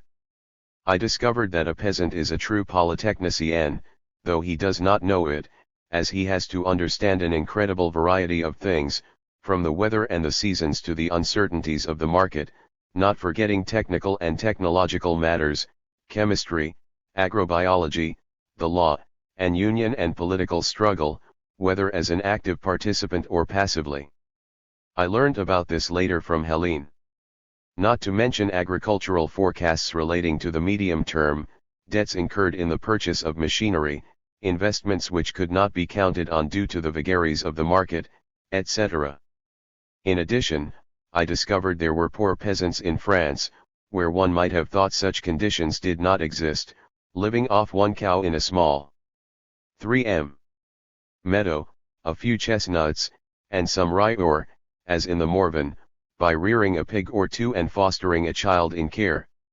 Gradually, I began to get some notion of the existence of a genuine popular, or at least peasant, culture, which I had barely suspected, which had nothing to do with folklore, was rarely visible, yet which was crucial for an understanding of the behavior and reactions of peasants, especially their uprisings, which date from the Middle Ages, and which even the Communist Party found disconcerting. I remember what Marx said in the 18th Brumaire of Louis Bonaparte: Napoleon III was elected overwhelmingly by the French peasants, who were not so much a social class as a sack of potatoes. I began to get the measure of their isolation, each one for himself on his land, separated from the others, but dominated by the big farmers, even in their cooperatives and agricultural unions. Nothing has changed since the war, even though Catholic organizations have gained influence among the young farmers. The rich farmers are still in control and dictate what the average, the small scale, and the poor should do. The peasants have not learned from industrial capitalism, unlike the factory workers who come together at work, are subjected to the disciplines of the division and organization of labor, are savagely exploited, and obliged to organize themselves quite openly for their own protection. The peasants remain isolated, each one working for himself, and do not come to recognize their common interests. They are a ready prey for the bourgeois state, which treats them prudently, taking almost no taxes, giving them loans, etc., and is thus able to exploit them as a docile electorate. They are one of the persistent obstacles referred to one day by the secretary of a party federation around 1973, after the party's vote had reached its peak in the elections. Though I had not met any workers, I did know a number of lower middle-class people, who were either career officers, civil servants, white-collar workers, shopkeepers, or university teachers. They belonged to another world, and were talkative, anxious to get on with things, longing to get back to their wives, their children, and their jobs, ready to swallow any bits of news they heard, especially the women, afraid of the Russians, more afraid of them than of the Germans, wily, and prepared to do anything to get themselves repatriated. They cursed de Gaulle, even if they had nothing good to say about Pétain, because de 316. Gaulle was prolonging the war. They had splendid parcels sent from France which they freely shared with everyone, were most concerned about their appearance, and talked about women all day long. I remember a Corsican who was forced to lie down on his wooden slat bed, had his trousers removed, and was masturbated against his will. This took place in a hut where every evening a teacher from Clermont called Ferrier put on a radio program. All the huts sent their representatives, and Ferrier gave the military and political news of the day which he heard on a German radio in the office where he worked and where he had gained the confidence of his guard, a German communist. Ferrier kept up the morale of everyone in the camp. All that is needed sometimes is for one individual to take the initiative and the whole atmosphere changes. I resigned myself to remaining in the camp where I had numerous friends, de Mailly, who had not yet received the Prix de Rome, Hameau, a young, penniless architect, clerk, the former captain of Caen football team which had won the French Cup in a memorable match. This tiny little man, who was a phenomenal player, had escaped 4 times in incredible circumstances and been caught again on the Swiss border, having already crossed it and inadvertently crossed back into Germany, a priest called Poirier, and above all Robert Dale. By virtue of the Geneva Convention there was in all the camps a trusted prisoner for each nationality. The first one we had was a young car salesman called Cerruti. The Germans liked him and he took up his position without being elected. When, by way of reward, the Germans repatriated him, there was a great deal of unrest in the camp. The Germans had chosen his replacement, but we would not accept him as he was a Pétainist. We agreed we should elect Dale, and he won hands down with everyone supporting him including the dentists, to the astonishment of the Germans. Dale's first act, which no one understood, was to take on the Pétainist candidate the Germans had wanted as his deputy. This pleased them. A month later, Dale got the Germans to repatriate the man and chose me to replace him. I have never forgotten this simple yet brilliant political lesson. Dale was very strong and had his own way with the German staff running the camp, getting 2 officers transferred whom he found bothersome and taking control. 317. Of everything sent from France, food, parcels, and mail. He reorganized the whole network of links between the central camp and the different outposts, which were often left to their own devices. He was not to be argued with. He spoke his own form of German, and the difficulty he had pronouncing it meant his listeners had to pay attention. He never made any mistakes and everyone appreciated him despite the fact he was not very talkative. I remember an incident which occurred in the camp theater, where people always fought to get the best seats. a great number of which were reserved for the Germans and for important people in the camp. Dale one day pinned up the following notice: "From today, there will be no more reserved seats in the theater, with one exception, mine." No one objected, and the Germans queued like everybody else to watch light comedies in which men dressed up as women. On one occasion, however, a woman came to the camp, a very beautiful French singer, and everyone was overwhelmed. She sang in the theater, and then Dale invited her to his private quarters for an intimate chat which must have turned out well. He, too, liked women and was always ready to talk about them. He talked about the parties he went to in his youth, the games of strip poker he played with young women, including the daughter of the Chinese ambassador, and about how he always made sure he lost, which enabled him to get what he wanted. He managed to win over the officer delegated to accompany him on his visits to the various units, to which they were driven in a lorry by a young Parisian worker with a very marked accent called Toto. He one day persuaded this officer to take him to Hamburg, where a very beautiful Polish lady was waiting in a room for him. She looked after him very well, but the whole incident was not without risk to those involved. To my knowledge, Dale never went further than that. On his return from captivity, he convinced a young woman whom he had not met before that they could get on and build a life together, and have children. He wrote to me, "You cannot imagine what it is like to hear the sound of high heels on the pavement beside me." He did exactly as he said he would and kept his word, though he was reduced to selling films for other people. What a come down for such a remarkable man! He did at least raise fine children. His wife survived him and lived 3 somewhere on the Channel coast. There are, I am sure, a number of men in France, he never attempted to get in touch with anyone, who still think of him, and will do for a long time to come, as a marvelous, semi-mythical character. I must also recount another episode in which Dale and I found ourselves in a difficult situation. When Dale, who was worn out, had given up his position as the trustee and we had reflected at length on the impasse in which we found ourselves, we thought we should perhaps try to escape. The difficulty lay in the fact that during the 3 weeks following every escape all the resources of the German army, gendarmerie, and police were mobilized to look for those who had escaped, and so they had practically no chance of getting away. This was the difficulty we had to overcome, and the solution we came up with was as follows: what we had to do was to allow the 3 weeks to pass and not escape during that period in order to avoid triggering the control measures.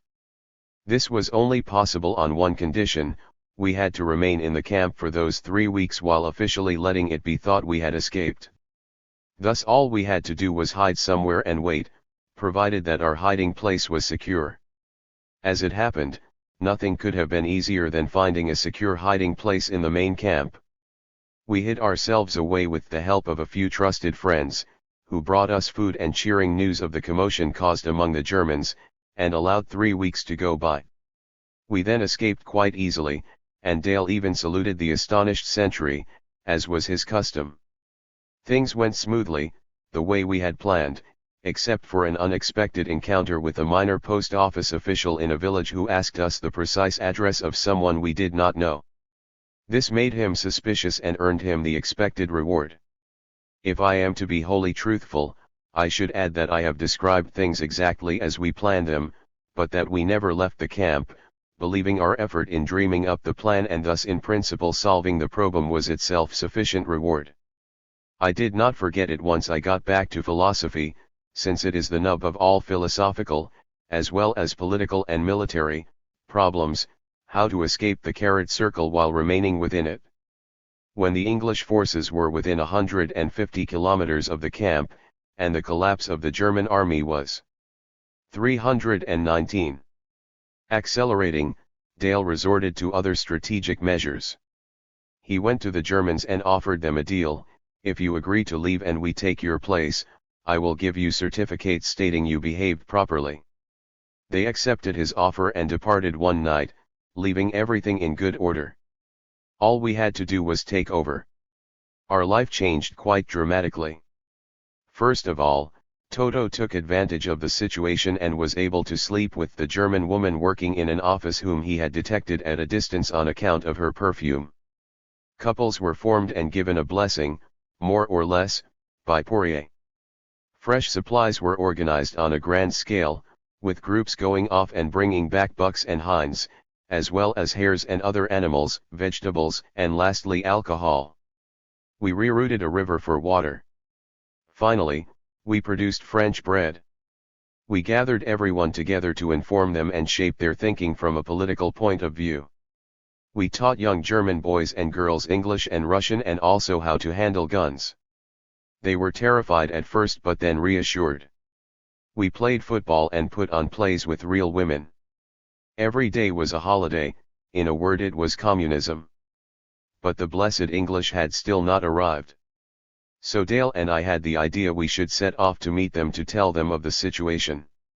We commandeered a car and a, slightly dubious, driver and went all the way to Hamburg where the English received us so coolly that we preferred to slip away, with the help of the driver, back to the camp. There we were given a very bad reception because our friends, including Poirier, thought we had abandoned them. He had high moral standards, believing there were things one did not do. We consoled ourselves with a fine venison stew and waited to see what would happen next. The English finally arrived and allowed us to leave on condition we left behind all our personal valuables. We went by plane, first to Brussels and then on to Paris.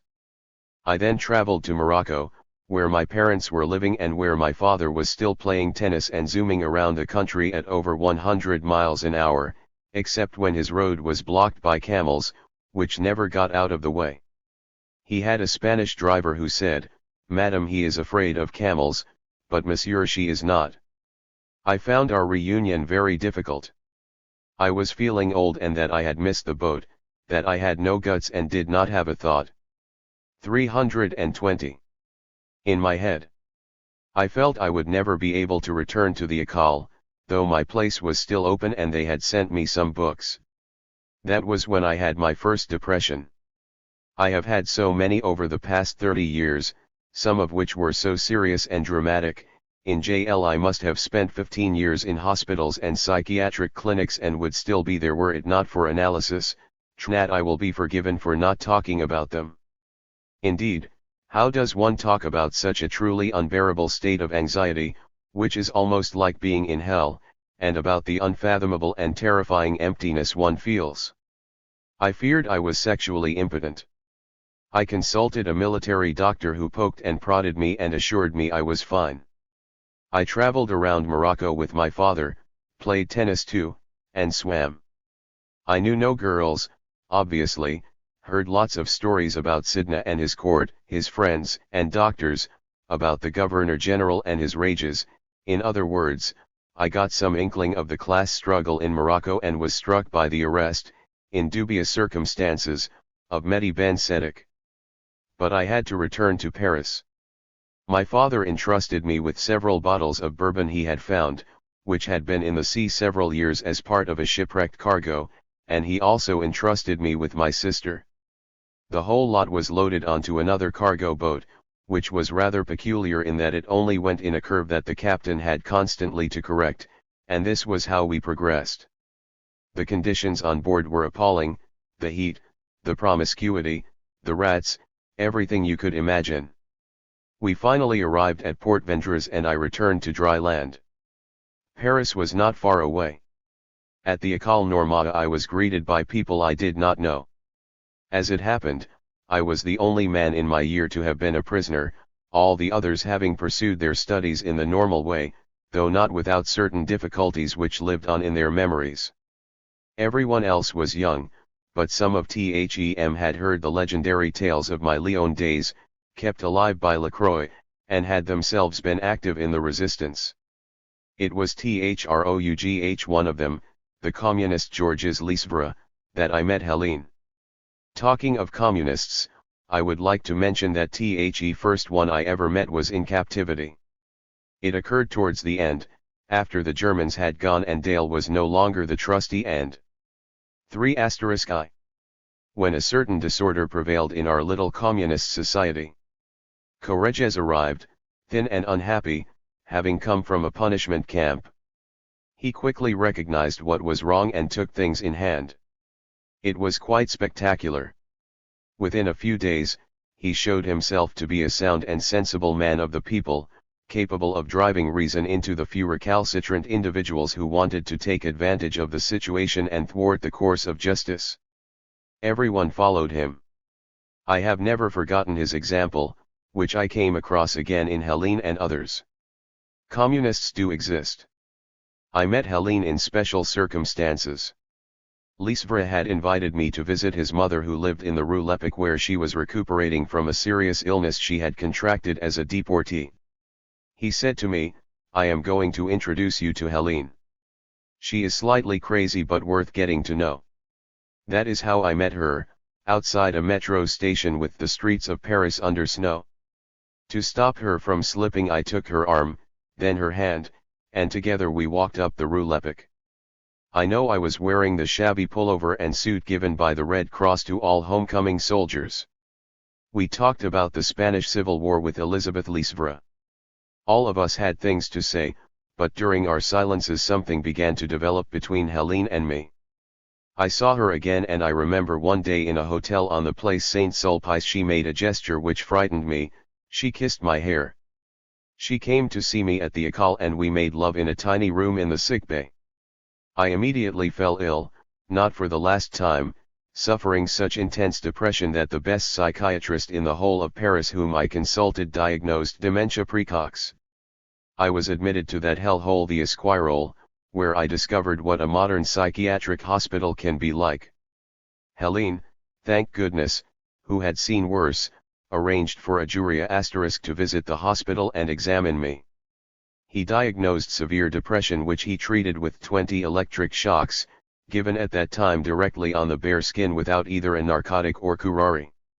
We were all together in a large, bright room, our beds almost touching, and the person designated to treat us, a stocky individual with a large mustache whom the patients nicknamed * the pet name of the psychiatrist Julien de Juriagara, editor's note. 3. Stalin went from one to the other with his electric box and headband which he placed on each of us in turn. We watched the patient next to us writhe as always in a kind of epileptic fit and had time to prepare ourselves, gripping the well-chewed towel between our teeth which ended up tasting of the electric current. It was for all concerned a most edifying spectacle. As one always emerges from depression, I emerged from mine, to discover Helene was living in a wretched hotel, having sold her first editions of Malraux and Aragon in order to live, and having herself been in hospital for an abortion, knowing that I would not have coped with the idea of having our child. We left Paris for Les Alpes, in the Midi, where we camped in a wooden cabin near Saint Remy, as we had no money. Young people lit fires and one day I cooked the best bouillabaisse I have ever made in my life, Algerian style, first frying the fish with the onions. As I had to get over my illness, I went straight on to a place in the Alps which took in students who were convalescing. There I got to know Asatiani and his wife, and also Simone, whom I treated very badly, as she did me. But I had to write my thesis on Hegel's concept of content. Since returning from captivity, I had got to know Jacques Martin, to whom I dedicated my first book in 1965. He had the sharpest mind of anyone I have ever met, was meticulous, as rigorous as a lawyer, and had a macabre sense of humor which was the bane of the clergy. Anyway, he not only taught me to think but above all made me aware there were other ways of thinking than those we were taught. Without him, I would never have put two thoughts together, or at least of the kind we agreed on.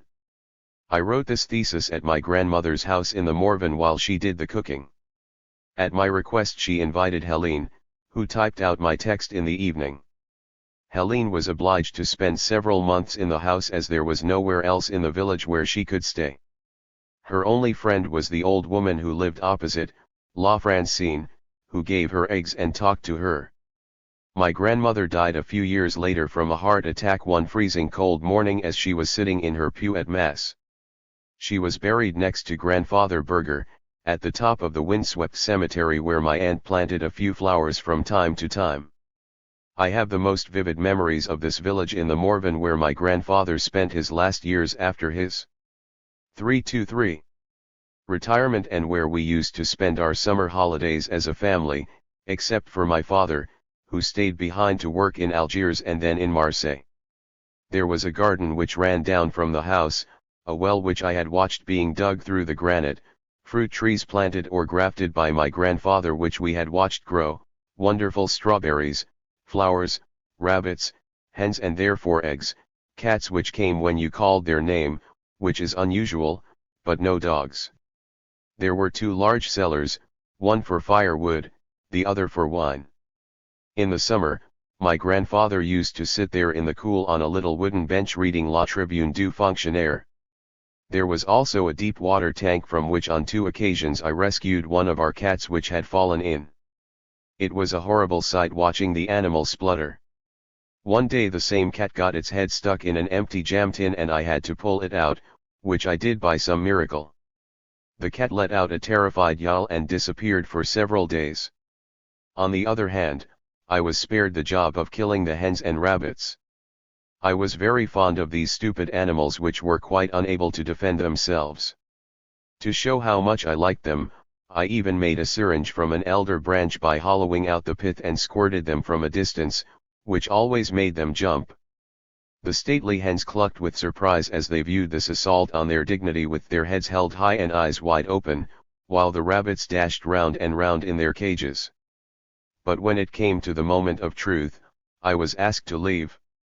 I know my grandfather knocked the rabbits on the back of the head and that my grandmother cut the hens' throats with a rusty pair of scissors. If they wanted to kill a duck, they simply chopped its head off with a billhook and the duck continued to run around for a few seconds. Potatoes and sorrel were our staple foods, together with chestnuts in winter. At that time people made a living rearing 3 things in the Morvan: pigs, cattle, and children in care. I went to the village school. Its high walls were close to the well behind a very tall pear tree which produced small, hard fruit with which my grandmother made a red jam I have not come across since. About 20 local children, 8 or 9 of them in care, studied under a socialist teacher called Embouche, who was a kind, good-looking man. I was subjected to the usual ragging for at least a 3*4 month. The other children particularly enjoyed chasing one of their number, bringing him down, and removing his trousers to look at his privates. They then ran away screaming and yelling. I discovered later that this practice closely resembled what was done in certain primitive societies. I had to go through it and then I was left in peace. I used to play on the bars in the playground and was quite good at it, which earned me a certain amount of respect. As the teacher considered me to be a good pupil, everything went well. On one occasion he made me sit the scholarship exam in Nevers. That day my grandfather put on his Sunday suit and a new cap and we set off on the train. He took trouble choosing a hotel, and I was able to visit the splendid church of Saint Etienne which has the most marvelous effects of light and shade in the world. I came 6th in the exam and, at my request, my father gave me a rifle as a reward. I had a very strange experience with this rifle. My father had acquired 12 acres of land with an old farmhouse some 6 kilometers from our village. It was on a hill beyond the railway line and almost inaccessible because it was completely overgrown with bracken and chestnut trees. When he was free, my grandfather almost always set off for Les Faucheries around 5 o'clock in the morning, on foot naturally. There were no cars in the district at the time. Being a hardened forester he cut a path up to the house. There were beehives there. My parents had wanted to keep bees ever since they had observed them at the forestry house in Algiers where M. Querouet looked after them. There were hives, too, at Boisdevel where my grandfather owned a field which he showed me how to cultivate. He grew all sorts of things but especially wheat, which he also taught me how to cut and bind, and potatoes which I learned to dig up without damaging them. We visited Les Faucheries as a family and I used to wander round the paths in the wood on the lookout with my loaded rifle. One day, when I was not lying down firing at a target as I had done in Algiers with an army rifle, I spotted a turtle dove. I aimed at it and missed, then reloaded my rifle and continued on my way. All of a sudden I had the crazy idea of turning it towards my own stomach to see what would happen. I was convinced there was no bullet in the barrel, but at the last moment I hesitated and opened it up. It did contain a 3*5 bullet. I broke into a sweat but did not brag about what I had done. We often went to Les Faucheries in a cart pulled by a plump mare which jogged along quietly and was driven by a placid young peasant who became the local mayor during the Popular Front. I sat next to the driver and watched the mare's fat rump as it labored to pull the cart. In the middle was a lovely moist slit which fascinated me, though I did not know why at the time. My mother's imagination ran ahead of mine, however, which is why she made me sit on the bench at the back where I could not see the mare, but watched cockerels instead jumping on the hens at the side of the road. They looked comical and I laughed as I pointed them out to my mother, but she did not find it funny and scolded me, telling me not to laugh in front of M. Fauchier and that he would think me ignorant. But of what? I never knew. The specialties of the region were the goat's cheeses and the cow's milk, and also the snow in winter which covered the landscape, bringing silence with it. I drew a picture of this landscape on one occasion, and the teacher congratulated me. The snow, like the rain which I liked listening to as it fell steadily on the slate roof, gave me a profound sense of security. No one heard my footsteps when I walked in the countryside, where I stumbled on the tracks of animals.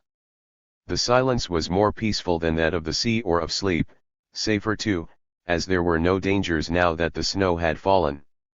It was like being in my mother's womb. There was also a priest and a chateau in the village.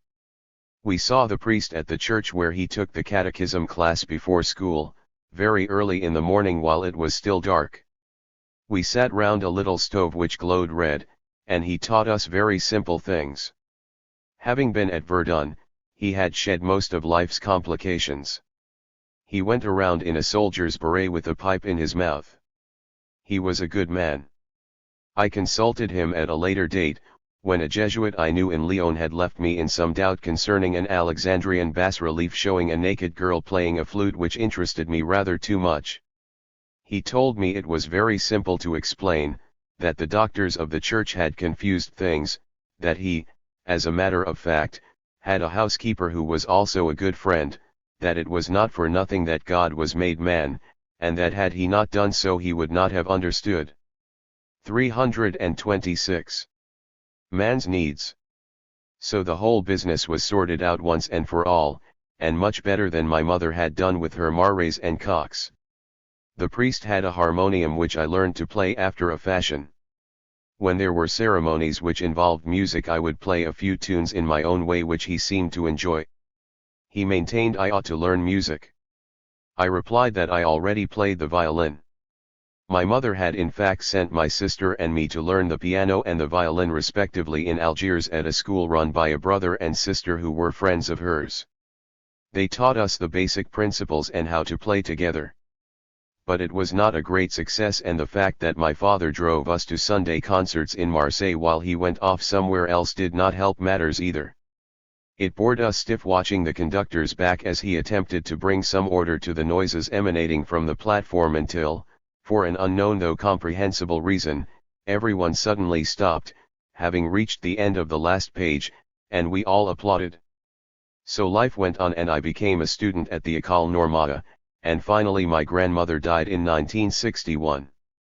At the École, I had the viva on my thesis with Bachelard, who asked me very cautiously, "But why did you use two epigraphs?"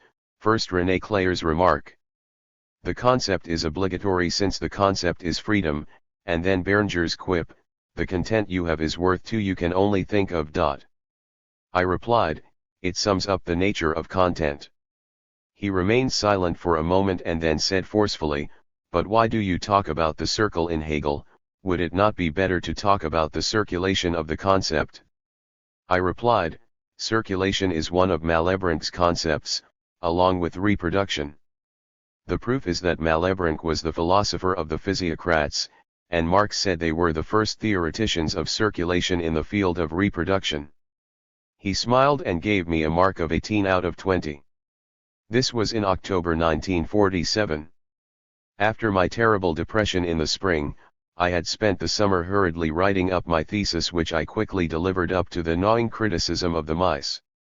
Martin had done a very good thesis on the individual in Hegel, also with Bachelard, and had used obscene drawings as an epigraph. He discussed things I only half understood, despite his explanations. Everything was subordinated to the concept of the problematic, which set me thinking. It was a 3*7 materialist philosophy which sought to give a proper account of the dialectic. He discussed Freud, offered a balanced critique of Lacan, that long ago, and he ended up by talking about communism. I remember this phrase of his, in which there are no longer human beings, but individuals. At the École I got to know Tran Du Thao, who achieved fame very early on when he published his thesis on phenomenology and dialectical materialism, which was strongly influenced by Husserl. He remained a Husserlian, to judge from the articles he sent to La Pensée from Hanoi, where he has lived since 1956. Thao gave us private lessons and explained, "You are all transcendental J_GQ, and as _egos you are all equal."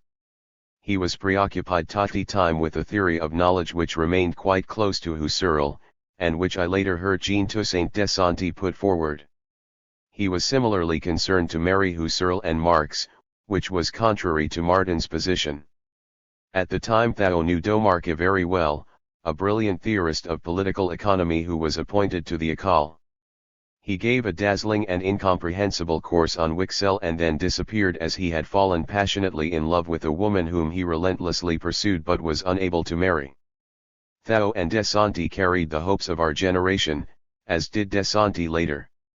Husserl was to blame for the fact that they did not fulfill them.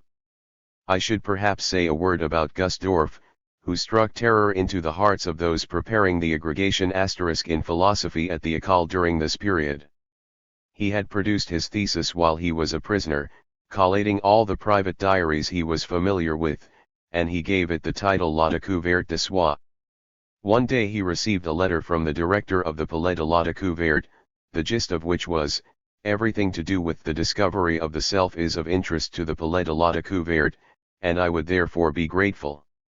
Gustdorf went to the Palais and returned with their congratulations, their brochure, and the feeling he had been taken for a ride. Subsequently, however, they did have his book on the shelves in their library. Gustdorf had a habit of responding to any slightly embarrassing question by saying, "Get lost," and when you left his office, in which he had a reproduction Louis XV writing desk, he would say, "Torge of me if I don't come with you," a phrase he also used on the telephone, as well as "See, keep your hat on." He had very few expressions, but he always used them most effectively. He did not get on well with Paufilot, who was appointed director of the École because of what he had done in the resistance, in place of Carcopino, who, it seems, had more or less collaborated. Paufilot was well known for his confirmed laziness, the affected vulgarity of his speech, his ignorance of his own specialization, the literature of the Middle Ages, and his predilection for cheap dance halls, where he regularly sought out rather special pupils to whom he recited poems by François Villon which he knew by heart. He was buried behind the caretaker's lobby at the École, so that he would be on home ground. No one knows this, or everyone has forgotten it, but some very fine roses do happen to be growing there which the caretaker waters regularly until they wilt. I always imagined that Paufilot, who liked women and flowers, enjoyed this attention. Gustdorf had his own very personal method of preparing us for the aggregation, which proved excellent. He gave us no lectures and he did not get us to do any written work. He simply read us without comment extracts from his thesis on private diaries. I_ learnt one useful lesson from T_J_ at best_way of preparing I_ij aggregation is by not attending lectures, and J_Jalise Jalgi but by reading extracts from anything. It was most important that I got the aggregation, but it cost me another bout of depression. By the end of the year, however, I was totally prepared. I came first in the written exam. Alki told me my first essay on the subject is A Science of Human Action Possible, in which I drew on Leibniz and Marx, was worth 19 out of 20 for the first part, 16 for the second, but with all the stuff about Hegel and Marx in the third part, he was sorry, but it was only worth 14. I came second in the oral, having misinterpreted a passage from Spinoza where I read Solitude for Soleil, son, which was a little too Aristotelian. Helene was waiting for me at the end of the Rue Victor Cousin and embraced me. She was greatly afraid I had not got over my depression. Poor Helene, I was forever frightening her with my depressions. Philosophical life at the École was not particularly intense. It was fashionable to pretend to despise Sartre, who was in fashion. 329. And who seemed to dominate all possible modes of thought, in France at least. This little philosophical group in Royan seemed to have freed itself from our traditional spiritualism and was absorbed by neo-positivism. Sartre was recognized as having certain qualities as a publicist and a bad novelist, political goodwill, and, it goes without saying, great honesty and independence. We looked on him as our Rousseau, or at least as a Rousseau of a stature for our times. We had greater respect for Merleau-Ponty j pound is 2sh even though he had Thajai persons, Gaia obses idealism. He was exceedingly academic in his approach, to the extent that one would gain his approval if one wrote an aggregation essay in the style and with the solemnity of La Phenomenologie de la Perception. Merleau visited the École and gave a splendid course on Malebranche. He demonstrated quite brilliantly that one only had to look at his theory of natural judgment to see that his conception of the cogito was obscure and of the body opaque. He taught us that the secret of success in the aggregation lay in communication. Put yourselves in the position of the examiners, it is summertime and very hot, they have not got much time, you have to make yourself understood, do their thinking for them while giving them the impression they are thinking for themselves. He made a few comments about painting, space, and silence, said a few words about Machiavelli and Maine de Byron, and then left, as discreet as ever. At the Sorbonne, Bachelard gave lectures which were like freewheeling conversations, enlivened with remarks about violets and camembert.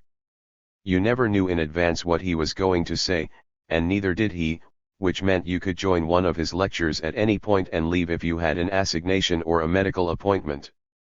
No one took him seriously, and nor did he, but everyone was content. He was always prepared to see people, concerning exams or theses, at any hour of the day or night, which had its advantages, when he was not dealing with his daughter, who caused him a lot of anxiety, or his tramps, who gave him a lot of pleasure. Alki was the authority on Descartes and all Cartesians, including Kant, whom he considered a slightly heretical Cartesian because he was German. When addressing his audience, he exploited in a masterly way, and almost as well as Jouvet, the unchanging characteristics of his different stammers. He was 330. A great professor who knew a lot. With him, at least, as an examiner for the aggregation, you knew for certain and in advance what mark he would give a particular piece of work, which was invaluable.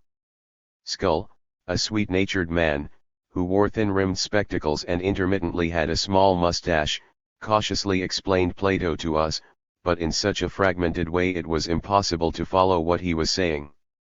He quickly sought refuge in a research seminar on Greek antiquity where he achieved a very high level of scholarship.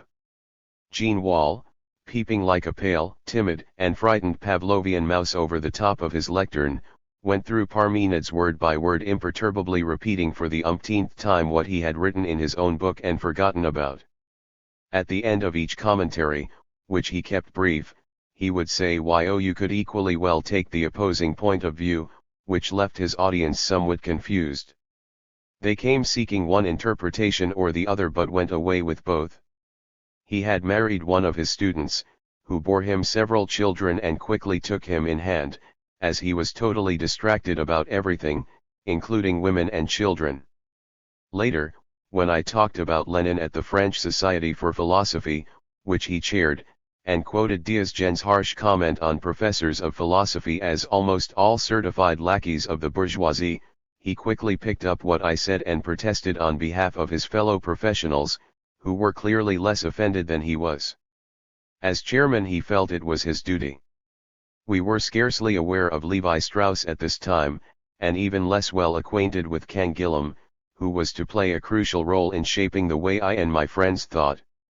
He was not yet at the Sorbonne, but was filling everyone with terror in the secondary sector, where he had accepted the post of school inspector in the mistaken belief that he could reform the way philosophy teachers thought by shouting at them.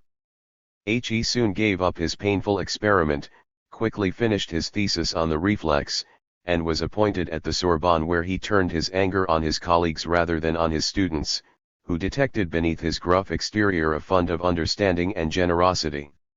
At a later date he gave a lecture at the École on fetishism in Auguste Comte, which people talked about for a long time. He also observed our initial skirmishes with ironic detachment, but with a sympathetic air too.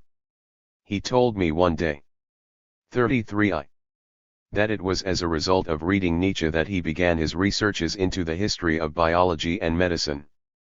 Lacan was beginning to make a name for himself, giving his seminar tucked away in the institute at St. Anne's. I went to hear him on one occasion, when he talked about cybernetics and analysis. I did not understand a word because of his tortuous, Baroque way of speaking, AJ*NN*Y*Mritatyon of Breton's splendid language. He clearly did it so that his gisoners would be a citruquel they were, and their reactions were contradictory. Some were filled with fascination, others with hatred. Martin helped me understand him, and I was won over by some of the things he had to say. I referred to them in a short article I published in La Revue de l'Enseignement Philosophique, in which what I said more or less was that, just as Marx criticized Homo economicus, Lacan deserved praise for his critique of Homo psychologicus. Within a week, I received a message from Lacan saying he wanted to see me. He invited me to dine with him in an expensive little restaurant. He was wearing a frilled shirt which came from London, a casual jacket, and a pink bow tie, and his eyes behind his rimless glasses were veiled and unresponsive apart from occasional flashes of attentiveness. He spoke intelligibly and spent most of the time gossiping about former disciples of his, their wives and large properties, and about the connection between these social circumstances and interminable analysis. We readily agreed on these topics which touched on historical materialism. I left thinking it would be a good idea to invite him to transfer his seminar from St. Anne's to the École, as he was under threat of having to leave there. Hippolyte agreed straight away. After all, this was the man who took the child of a night in Igemia to a session devoted to the translation of Freud's text on denial negation. Thus for several years Lacan held his seminar at the École. Every Wednesday at midday, the pavements of the Rue d'Ulm were blocked with the most fashionable luxury cars, and people squashed tight into the smoky Salle de Seine. It was the smoke which put a stop to the seminars because it drifted up to the library immediately above. Lacan was unable to prevent his audience from smoking. For months and months there had been complaints, and then one day Fleisliera asked the doctor to go somewhere else. He made a frightful scene, claimed he was the 33 victim of veiled censorship. Fleisliera was not very keen on stuff about the phallus, and Lacan had been unwise enough to invite him to a session concerned only with that topic. Petitions were signed, in short there was quite a to-do. I was in a clinic at the time, and Lacan phoned Helene, whom he may or may not have recognized, I do not know, but got nothing from her despite a great performance of trying to seduce her. She simply told him that unfortunately I was not there and could therefore do nothing. Lacan resigned himself to what had happened and found somewhere to go in the Faculty of Law. Some students at the École had been quite impressed by him, among them Jacques-Alain Miller, whose famous concept had been plagiarized and who was wooing Judith Lacan, and Milner, who never went anywhere without his umbrella and subsequently became a linguist. Once Lacan had gone, his popularity diminished at the École, and as he no longer needed me, I did not see him again. I discovered through an intermediary, however, that he had become interested in mathematical logic, after his Mobius strip, and in mathematics, which seemed to me not a good sign. He had an undeniable influence on me, as on many other philosophers and psychoanalysts of his day. I was going back to Marx and he to Freud, which meant that we understood one another. He fought against psychologism, as I fought against historicism, which was another reason for us to understand each other. I was less attracted than he was to structuralism, and I found his attempt to offer a scientific theory of Freud premature. In the end, however, he was essentially a philosopher, and there were not too many philosophers in France one could follow, even if the philosophy of psychoanalysis he developed, claiming it was a scientific theory of the unconscious, perhaps seemed risky. But one can no more choose one's influences than the age in which one lives. As well as Marx, who was not much of a philosopher, there was someone else who influenced me, Spinoza. Unfortunately, he was not teaching anywhere. I have a curious memory from the École of Georges Snyders, whose Jewishness was recognizable at 100 yards. By some miracle he had returned from Dachau, though very weak, and survived. He was an extraordinary pianist, and roped me in one day with Lisvera, a talented cellist, to play some Bach. Snyders played with passion and gave the impression he was not listening. 333. To anyone else. At the end of the piece, he simply said, "There were no wrong notes, but your playing had no soul." I never picked up the violin again. Snyders adored good food and used to go to the Grand V4, but instead of beginning with the classic hors d'oeuvres, he would order a sugared cream, and would end up with Savoy and crushed pear, without red currants, which went against the traditions of the establishment concerning the order in which dishes should be served. He could not care less about such things and only ever drank a glass of white wine or sour milk. It always cost him a lot, but even though he now has a chair, has been decorated, has a wife who is a mathematician, is the father of a student at the École, he was a bright lad, he still goes quite happily to that terrible area around Les Halles where he has discovered the kind of restaurant he likes, where they serve him pig's trotters with blackcurrant jelly. Snyders had a grand scheme which unfortunately he had to abandon. He wanted to create a national center of culinary research. He claimed one might have achieved interesting results with fried blotting paper and straw jam. That remains to be seen. Before he died, Paufilot appointed Prigent, who came from Brittany, and got rid of Gusdorf from the École. I was appointed in his place, thanks to the friendship of old Mother Pourri, who had been running the École for almost 40 years despite a succession of different directors. Initially, she was in charge of linen and then became secretary to the director. She had character, as well as views about correspondence and teaching, and she knew how to deal with the Germans who turned up one morning to arrest Bruhate. I owe her a great deal, and I am not the only one. She was on her own when she died in a dreadful old people's home, where almost no one visited her. It was 100 kilometers from Paris in the middle of a forest. Things like this will be forbidden when we have changed society. Once I had passed the aggregation and was appointed tutor, I had to look after my young friends who were preparing for the same exam. They included Greco, Lucien Seve, and more than a dozen others. Despite Gusdorf's warnings, I felt obliged to give them a course, which I did, on Plato. I told them a whole lot of stuff about the theory of ideas and about reminiscence as a screen memory theory masking problems relating to the class struggle. 334. Produced some splendid flourishes concerning Socrates as forgetfulness, the body as forgetfulness, and therefore Socrates' body as forgetfulness, and about Menon's body as remembrance. I extricated myself as best I could from that impossible work of Plato's, the Crati Luzi, in which he claims and refutes the idea that one can call a spade a spade. What fascinated me about Plato was that he could be so intelligent and so conservative, reactionary even, that he cultivated kings and also young boys, spoke equally well about desire and love, about all the different occupations people had, and even talked about mud, which also has its idea somewhere in heaven, along with shoes and the good.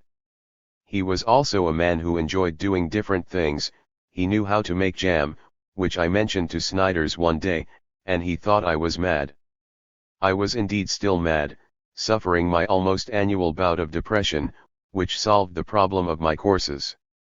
The students at the École were in the habit of passing the aggregation, except when they went off to India on their travels or had some great love affair, for which Madame Pori was on the lookout. Wait until you have your aggregation, young man, then you will be able to do what you like. So in the end my absence did not matter much. In any case, old Adard, the librarian at the École, took over where Lucy and Hare left off and gave them all the useful bibliographical information they needed. He was a nice enough chap, but the only trouble was, you needed to have cancelled all your appointments for a good week in advance when you bumped into him. He talked endlessly about the history of religions, referring to some project he had in mind for a doctoral thesis but which he did not have time to get down on paper. He talked besides about everyone, from Ariot to Sutelli, who had not yet made a name for himself in Algiers. Adard said of him that he was incapable of doing anything on his own and would always play second fiddle. He was right. Before the war, he had run a research center under Bougie, housed in the École, which Aaron and several Germans who had fled Nazism were involved with. I believe Horkheimer, Borkenau and one or two others were there. Borkenau unfortunately went astray and ended up working for the Pentagon, I believe, but many things can be put down to the war. When Bougie died, the center disappeared. It was not until Jean Hippolyte came along that it was set up again, but on a different basis, more in 335. Tune with the contemporary concerns of political economy and computer science. DuPont, a chemist who was a specialist on pine resin, succeeded Pofilot. His comment was, "I'm terribly sorry, but I was given the job because the better candidates died in the war." Unfortunately, it was true. As a director he was indecisive and sometimes gave way to brief and harmless fits of temper. Raymond Weil, a Greek tutor at the time, wittily summed him up when he said, "It's absolutely essential that someone shoulders my responsibilities." On the art side, DuPont was represented by the good-natured Chapouthier, who naively expressed astonishment that see such young and handsome lads get married so quickly, which offended him. When he remained at the École during the summer with the students, waiting for the results of the aggregation, he ate with them, and got them to pay for him most of the time, as his wife did not give him a penny. He was surprised one day to discover Michel Foucault was ill, but I told him it was not serious. Even so, he was surprised that Foucault had not spoken to him in the corridor, when he came across him looking drawn. Foucault got the aggregation that same year. He ended up, as everyone knows, at the Collège de France, where he had friends. When Chapouthier died, Hippolyte arrived as deputy director, before taking over the running of the École. He was a thick-set, sturdy individual with an enormous head full of ideas. He had a fertile mind, smoked incessantly, slept only 3 hours a night, and constantly sought the friendship of the scientists who were headed by a brilliant organizer, Yves Rockard. Hippolyte laid his cards on the table when he gave his inaugural address. "I always knew I would one day be director of the École. I expect the École to be an open institution. I hope I make myself clear." He began to set up seminars which he was always talking about. This became known, and one day he received a long letter written in a shaky hand, signed by a retired colonel in the cavalry, who was living in Cahors. He told him he was interested in what he was doing, referred to his own teaching experience in the army, adding that he, too, had organized seminars over a long period, and proposed an exchange of ideas. There was another letter attached, signed by his daughter, saying that Daddy was really interested in the whole thing and asking him to reply. Hippolyte 336 did reply, and a correspondence began which was to last many years. Despite his war wounds, the colonel visited Hippolyte in Paris and gave a lecture at the École which went down well, even though his vocabulary was a little too militaristic. The colonel's name was C. Minner. Hippolyte ran the École in a highly personal manner, the bursar's office followed his lead. In fact, it took the initiative under the leadership of Letellier, who had a lordly manner and did not worry about what he spent. The new buildings at 46, Rue d'Ulm date from this period. There was room for the old laboratories and the new ones, as well as the new Center for Human Sciences after Hippolyte's death, and study bedrooms for students. A violent argument ensued over the division of the vast area occupied by the biologists, but the laboratory director had his way, much to the annoyance of the physicists, who only wanted a few dozen square meters of space.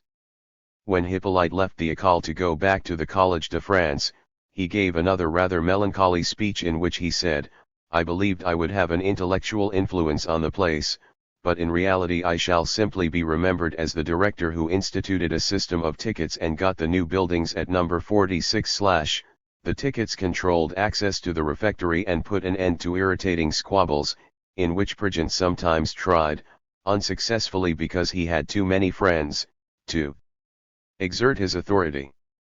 At the same time, he grumbled quite openly about the director, something he was always doing, whom he described as a mouse-like creature, incapable of doing a damned thing.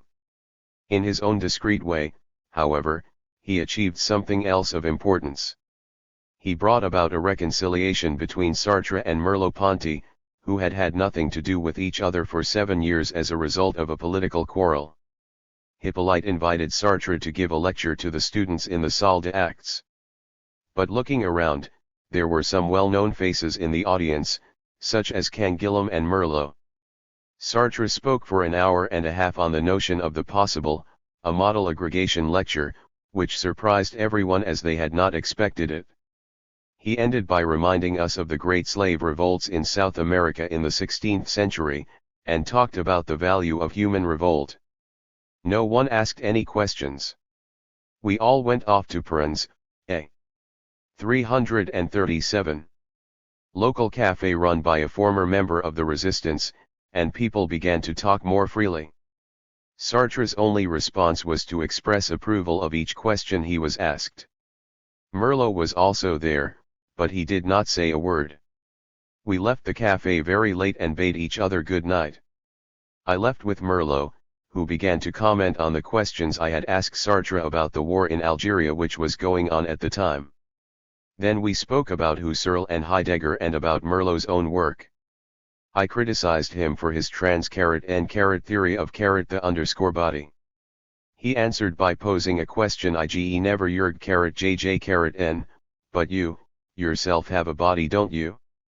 A week later Merleau's own both why suddenly failed him, he had a heart attack. When Hippolyte died, we organized a commemoration for him in the theater. It was attended by some of the most senior figures in the university, including Wolff, the director of the Collège de France. We listened to eulogies of the deceased. As I had been asked to say something, I prepared a short speech, which I showed to Canguilhem in advance for his opinion and which he approved. I include in an appendix the text of this speech *, which caused a great scandal for reasons which were quite ridiculous, since I was only repeating the judgment which Merleau himself had made in front of me on Hippolyte's philosophical work. Fleissliere succeeded Hippolyte and took charge of the École during what was perhaps the most difficult period in its history. Kerman, another chemist, looked after the science side. Fleissliere was a man of character with a ruddy complexion, brought up on Plutarch. He was given to violent outbursts, he even struck a student in 1969 and then immediately apologized. He was traditional in his outlook and did not himself have anything to do with innovations at the École. For these he relied on his younger colleagues who trusted him. It was at this time that the events of May 68 erupted. There were barricades right up to the École. The students did not get involved, however, and contented themselves with taking in those who had been injured and sustaining those doing the fighting with cups of tea as ammunition. Fleisliere stood impassively in front of the lodge, as he had done elsewhere in the 1914-18 war. Several times he stopped the CRS from pursuing students who had taken refuge in the école. He had an air of confidence which he inspired in others.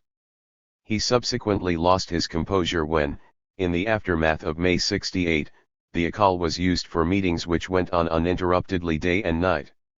Its walls were covered with graffiti insulting to Fleisliere himself and to his wife. Then, with the inevitable delay, it experienced its own famous night in 1970. This was the occasion when extreme left-wingers organized a celebration of the Commune, adopting as their only slogan "as much wine as you like." 6,000 young people invaded the old building, followed by a number of troublemakers who smashed their way into the cellars with pickaxes and took everything. They even broke down the doors of the library, which was courageously defended by Petitmengen. They burned some books, spread petrol on the floor and the ceiling. It was a miracle the école did not burn down, and besides doing other damage they went in for wild antics, like making love in the open air to guitar music. The next day a deathly silence pervaded the école. Fleisliere offered his resignation, which was accepted, the ministry considering him responsible for what had happened. Fleisliere stepped down and then published a little book about the affair, in which he heralded, wrongly, the demise of the école. The walls were repainted, the damage repaired, with ministry help, and order was gradually restored. Both Mandaus and Bouquet contested Fleisliere's post, which the latter obtained for apparently political reasons, as it was generally acknowledged that he was friendly with Pompidou. He was in fact a calm man who had been in the resistance in Bordeaux, a Catholic with left-wing sympathies who preached a sort of British philosophy full of humor and patience. He was just the director the école needed, alongside a precise, headstrong, and determined mathematician, Michel Hervé, and a new bursar who was discreet and efficient. During this whole period we were naturally involved in politics. All those I had been at school with in Lyon and whom I met up with again at the école were for the most part members of the party. Helene had been a member until the war, but I will explain in a moment why she ceased being one in 1939. Communism was in the air in 1945, after the German defeat, the victory at Stalingrad, and the hopes and lessons of the resistance. I remained 339. Hesitant for a while, however, and was content to play an active role in the Catholic Tala circle at the école, where I managed to get the chaplain, a certain Abbé Charles, thrown out, as I could not stand the vulgarity of either his language or his arguments. He is now in Montmartre, having had an enormous influence on Catholic students at the Sorbonne for many years.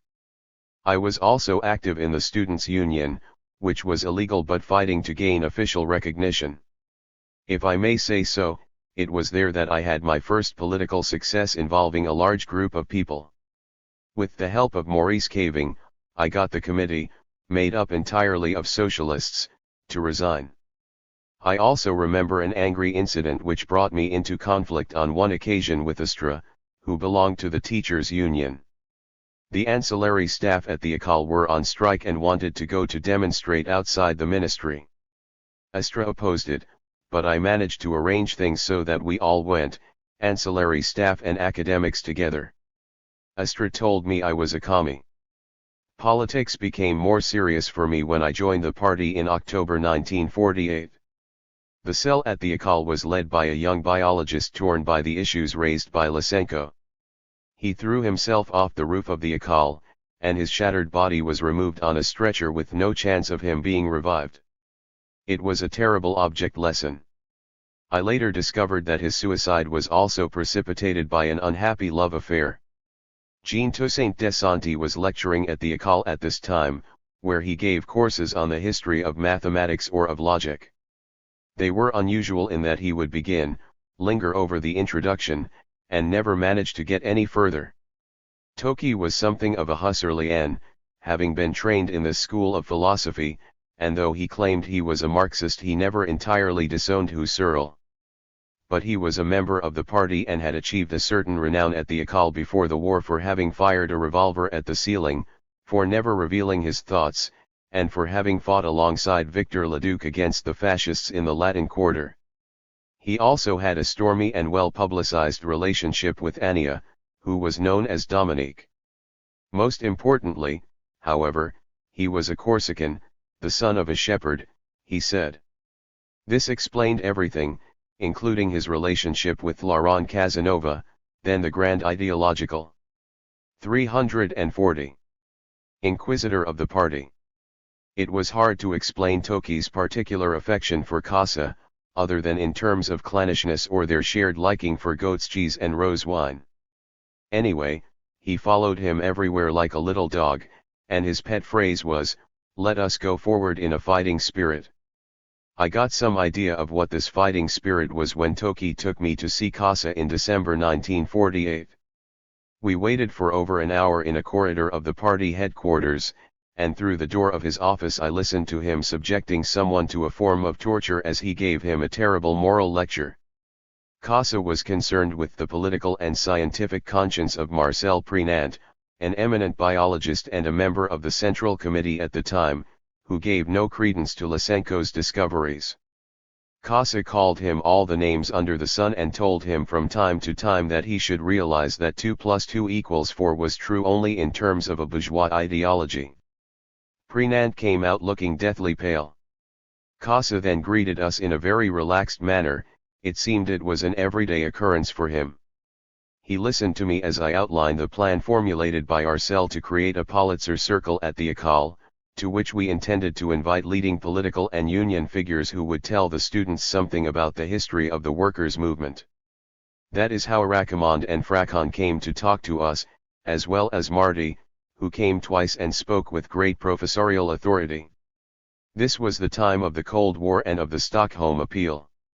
I went canvassing in the area around the Gare d'Austerlitz, and got almost no signatures at all, apart from a refuse collector, whom we persuaded to join the local committee, and a young woman who signed because she felt sorry for me.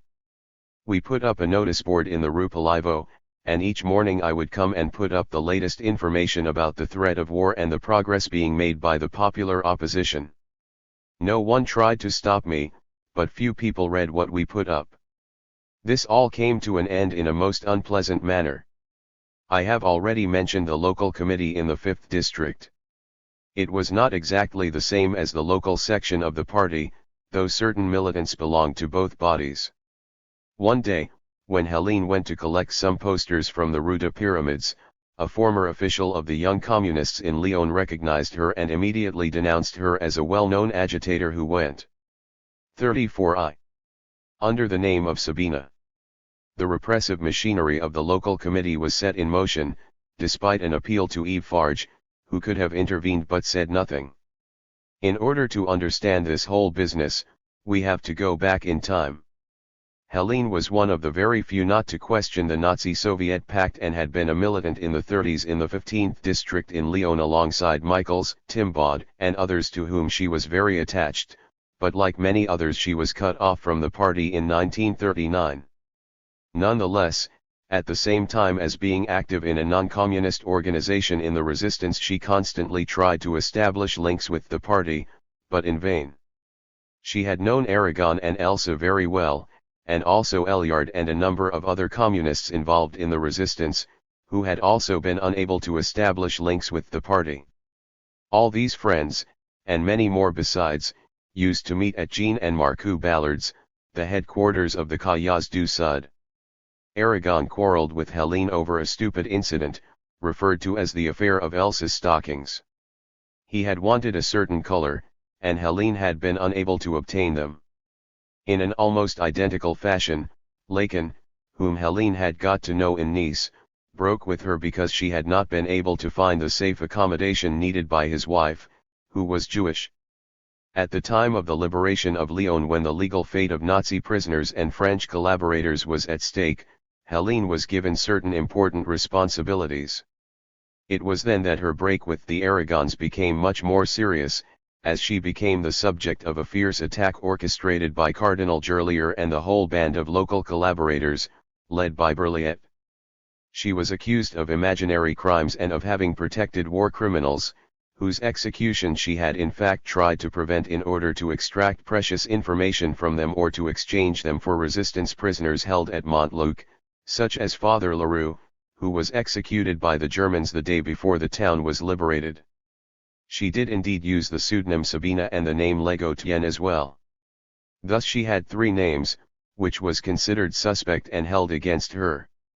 It was only a short step from accusing her of being an agent of the Gestapo, which is what those leading the prosecution on the local committee soon did. While she was in 34 Lyon, Aragon had already accused her of being a member of the intelligence service. It was in these circumstances that I attended the meetings of the local committee. Helene's attempts to invoke the testimony of members of the resistance who knew her well and were aware of what she had done in Lyon were ineffective and to no avail. She was accused of all sorts of crimes and of having concealed them. Certain members of the committee maintained a dignified silence, uncertain as to the verdict they should pronounce, but they did not have sufficient weight in the face of the others who condemned her from their position of strength.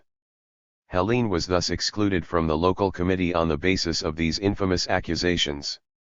The members of the party went along with it. I remember the primary concern of the members of my cell, as well as of the descendants, was to rescue Althusser.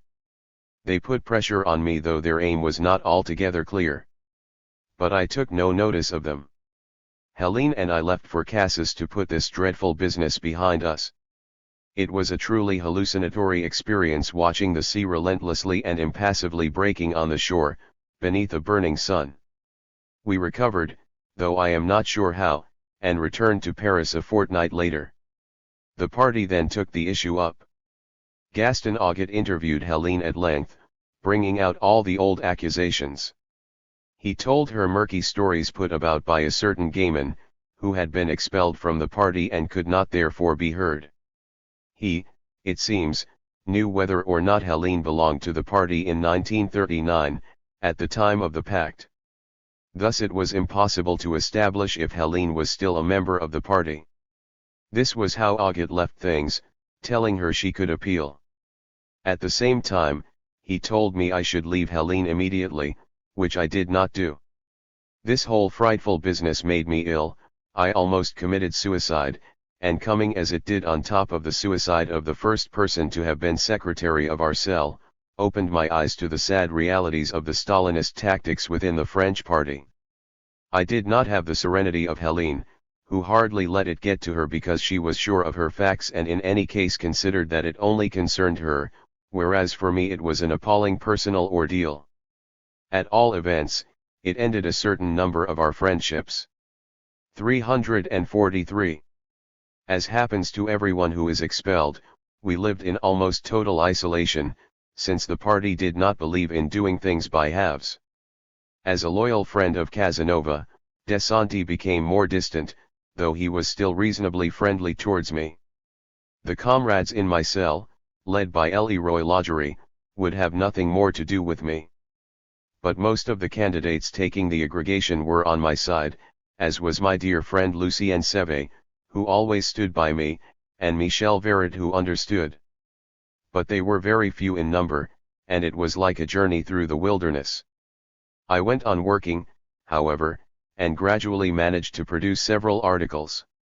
I was active in the Association of Teachers of Philosophy, and one day, at the instigation of Maurice Caving who was the author with Bess of a Manuel de Philosophies which sadly had a rather negative impact in those terrible times, we decided to take over the committee of the National Association. It was simply a question of organizing the vote which most of the members did not take part in. We won easily, but then found that most of the members were against us, and they then had the vote declared void. Another one was arranged which we lost. Those were the wholly undemocratic tactics adopted at the time. During this period I was working on a commission attached to the Central Committee which was preparing a critique of philosophy. We met each week and in the end produced an article in which we declared that the whole question of Hegel was settled a long time ago, Zdanov, except where it has resurfaced among people like Hippolyte and has taken on an overtly hostile tone. That was the way people thought at the time. I have described elsewhere how I came to write some of my new articles, which though unorthodox were published in La Nouvelle Critique, thanks to Jacques Arnauld, and in La Pensée, thanks to Marcel Cornu. It was not without difficulty. I was banned from publishing anything with the Editions Sociales, though I do not know whether Krajewski, Garotti, or Aragon was responsible for this, or even if anyone was. In any case, all that is now in the past. What I do recall relates to the Central Committee at Argenteuil. The day after the meeting, I was surprised to receive a telegram from Garotti saying, "You were defeated yesterday, come to see me." But I did not go. 3 months later, I had a friendly message from Waldeck, who was 344. Then General Secretary of the party, inviting me to come for a chat. I spent 3 hours with him one beautiful spring morning. He talked slowly, and was a warm and honest man. He said to me, "You were criticized at Argenteuil, but that's not what matters.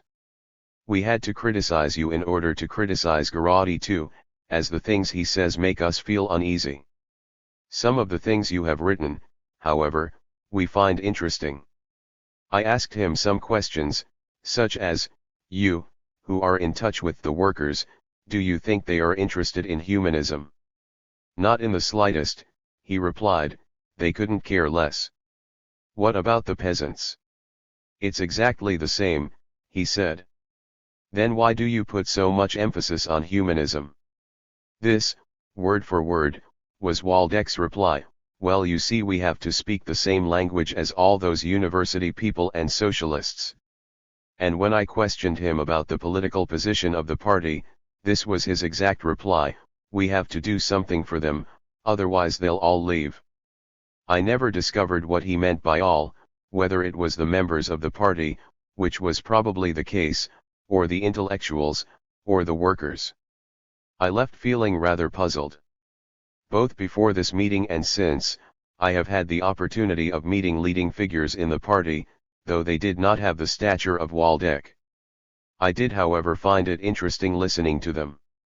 I am not referring to Guy Bess, who was modesty itself. T've got no illusions. I was made a member of the Politburo to counterbalance Garotti, though he may have acquired some illusions since. I am thinking of Roland Leroy, whom I met 4 or 5 times between 1967 and 1972.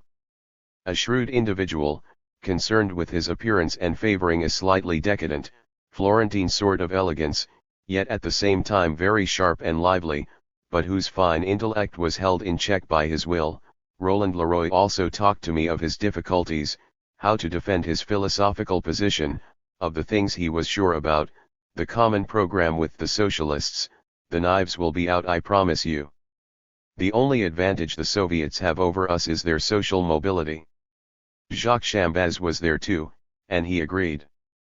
I also met René Andreu, one of the most popular leading party officials because of his aggressive attitude on television. He was worried about the future of El Humanite and told me that he was anxious to introduce a reader's column where people could 345.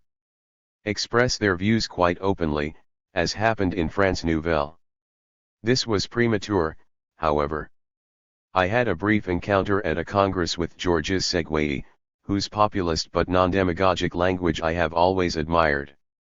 He talked to me about the postal strike and said it would soon come to an end because a lot of people were out of work and one strike on its own could not be sustained for long.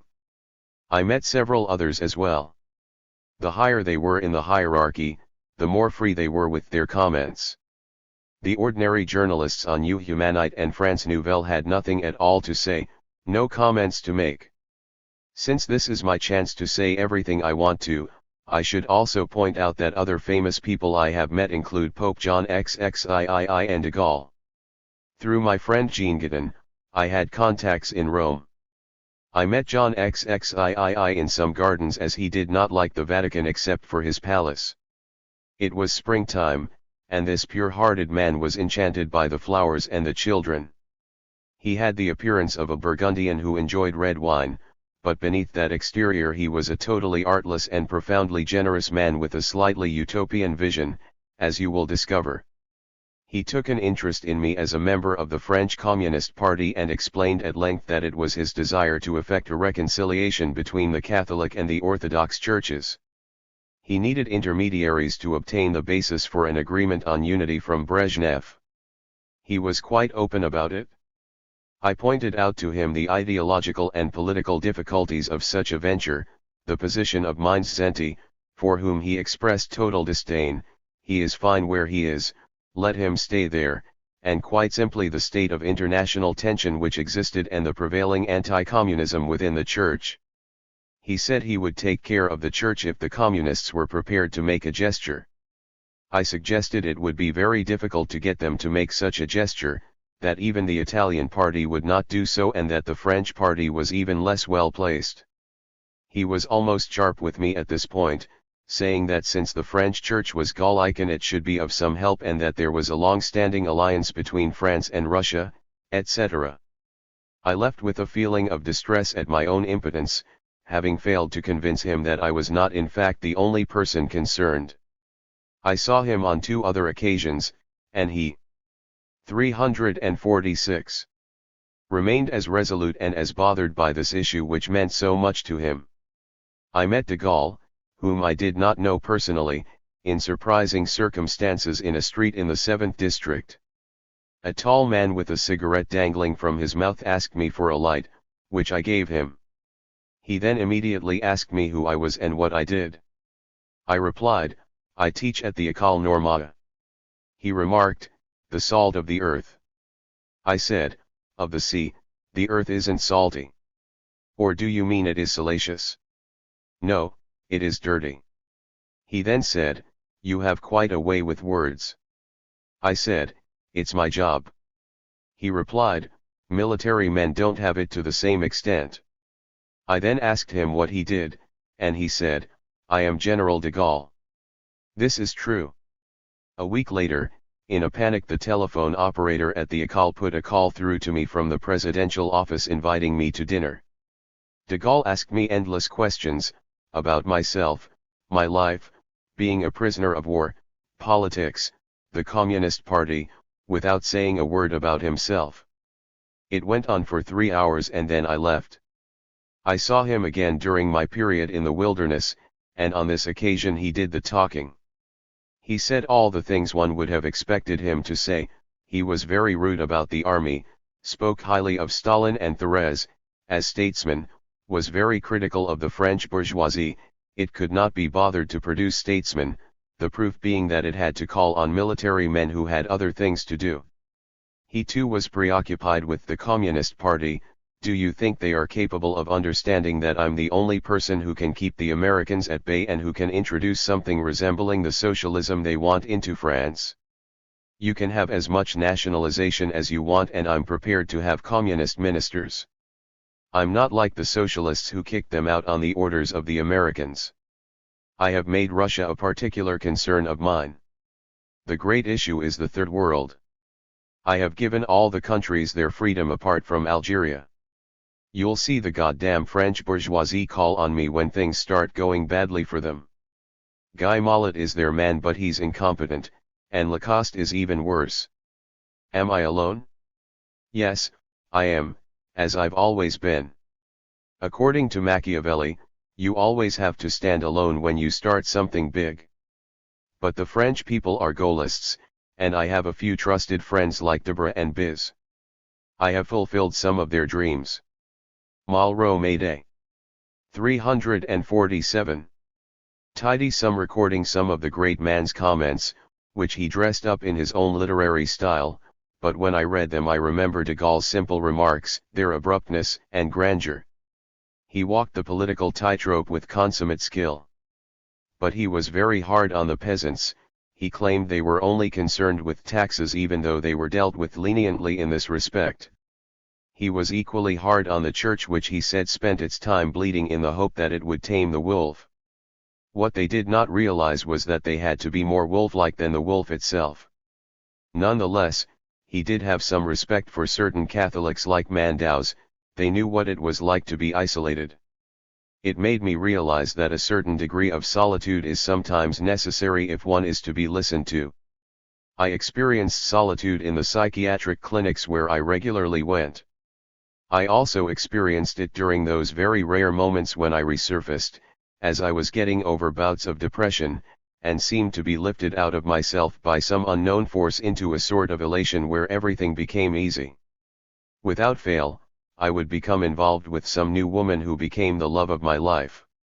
I would take her the first hot croissants of the day at 5 in the morning and red currants in the early summer. Curiously, it was always May or June when I was recovering. My analyst mischievously told me that all months were not the same, that holiday months were rather special, and most of all those immediately preceding them.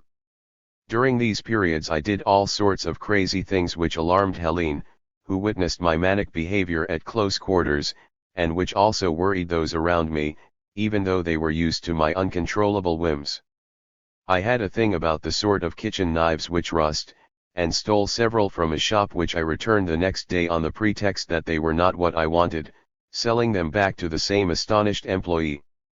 I decided also to steal an atomic submarine, an affair which, quite naturally, was hushed up by the press. I telephoned the commander of one of our atomic submarines in Brest, pretending to be the Minister for the Navy and telling him he had been given an important promotion. I also told him his successor would be arriving almost at once to take over.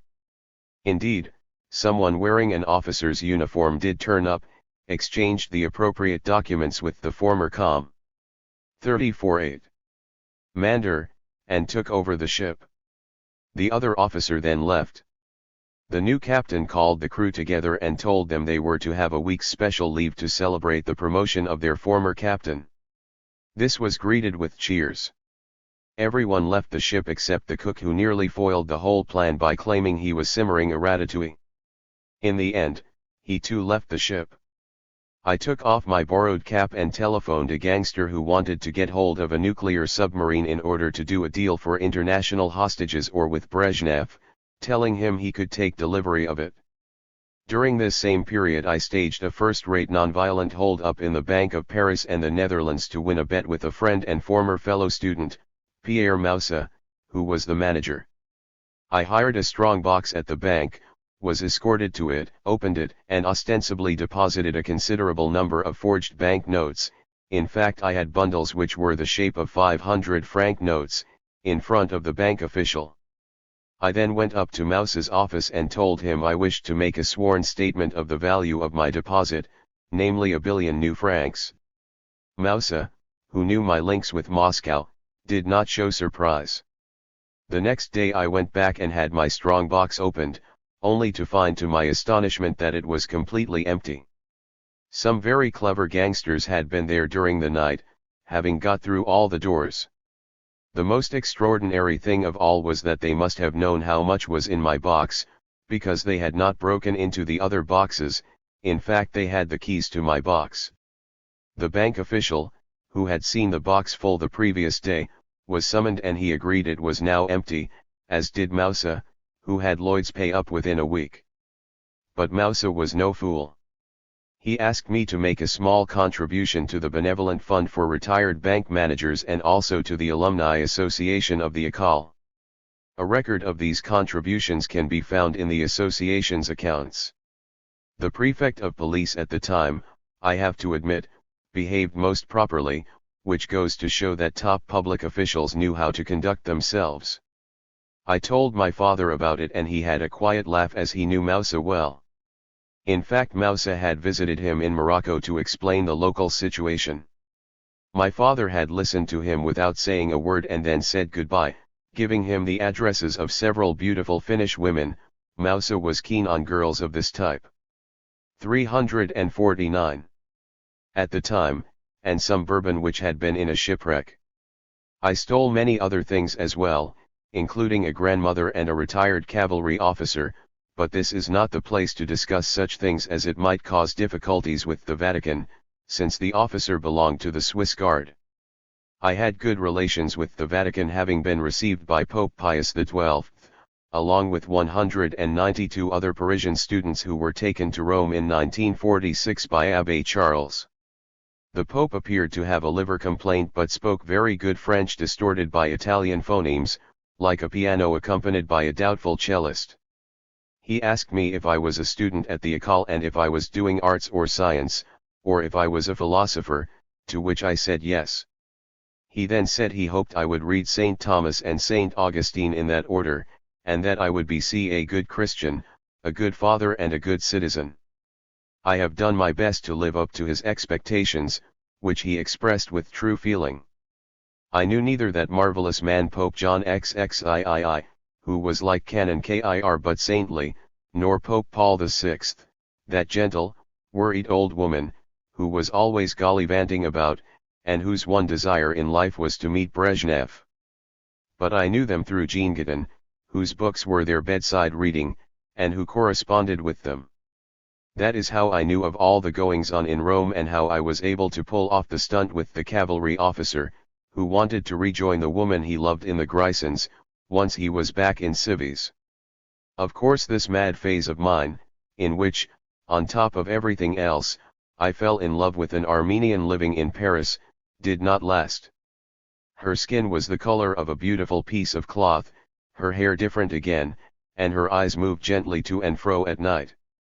I went back to one of the clinics I had been in, but I had progressed since leaving Esquirol. I went to Swazi, where they did not do shock treatment, but artificial sleep treatment instead, which gave me the impression I was getting better. I remember a rather amazing experiment taking place at Swazi which should provide ammunition for the anti-psychiatry lobby. Everyone, except the doctors and the caretaker, was brought together in a large room filled with chairs, the patients, the male and female nurses, etc. We all talked about ourselves and then became silent. This went on for hours. First one patient would get up to go and have a pee, then another. 35 would light a cigarette. Sometimes one of the female nurses would burst into tears, and then when we had all finished talking, we would go to eat or lie down ready for the sleep cure. I always had a great deal of admiration for the doctors. They always managed not to come, and you could not even see them in private. They claimed their absence was part of the treatment, which did not prevent them spending a lot of time outside the hospital looking after private patients who needed their services, or else they were busy running after the nurses, whom they either married or got pregnant. I realized how dangerous sleep therapy could be, contrary to established opinion which took no account of sleepwalking, as a result of an incident which occurred in the middle of winter when there were 8 inches of frozen snow on the ground all around us. I was found at about 3 in the morning, out in the snow and more than 200 yards from my ward, completely naked. I had also injured my foot on a stone.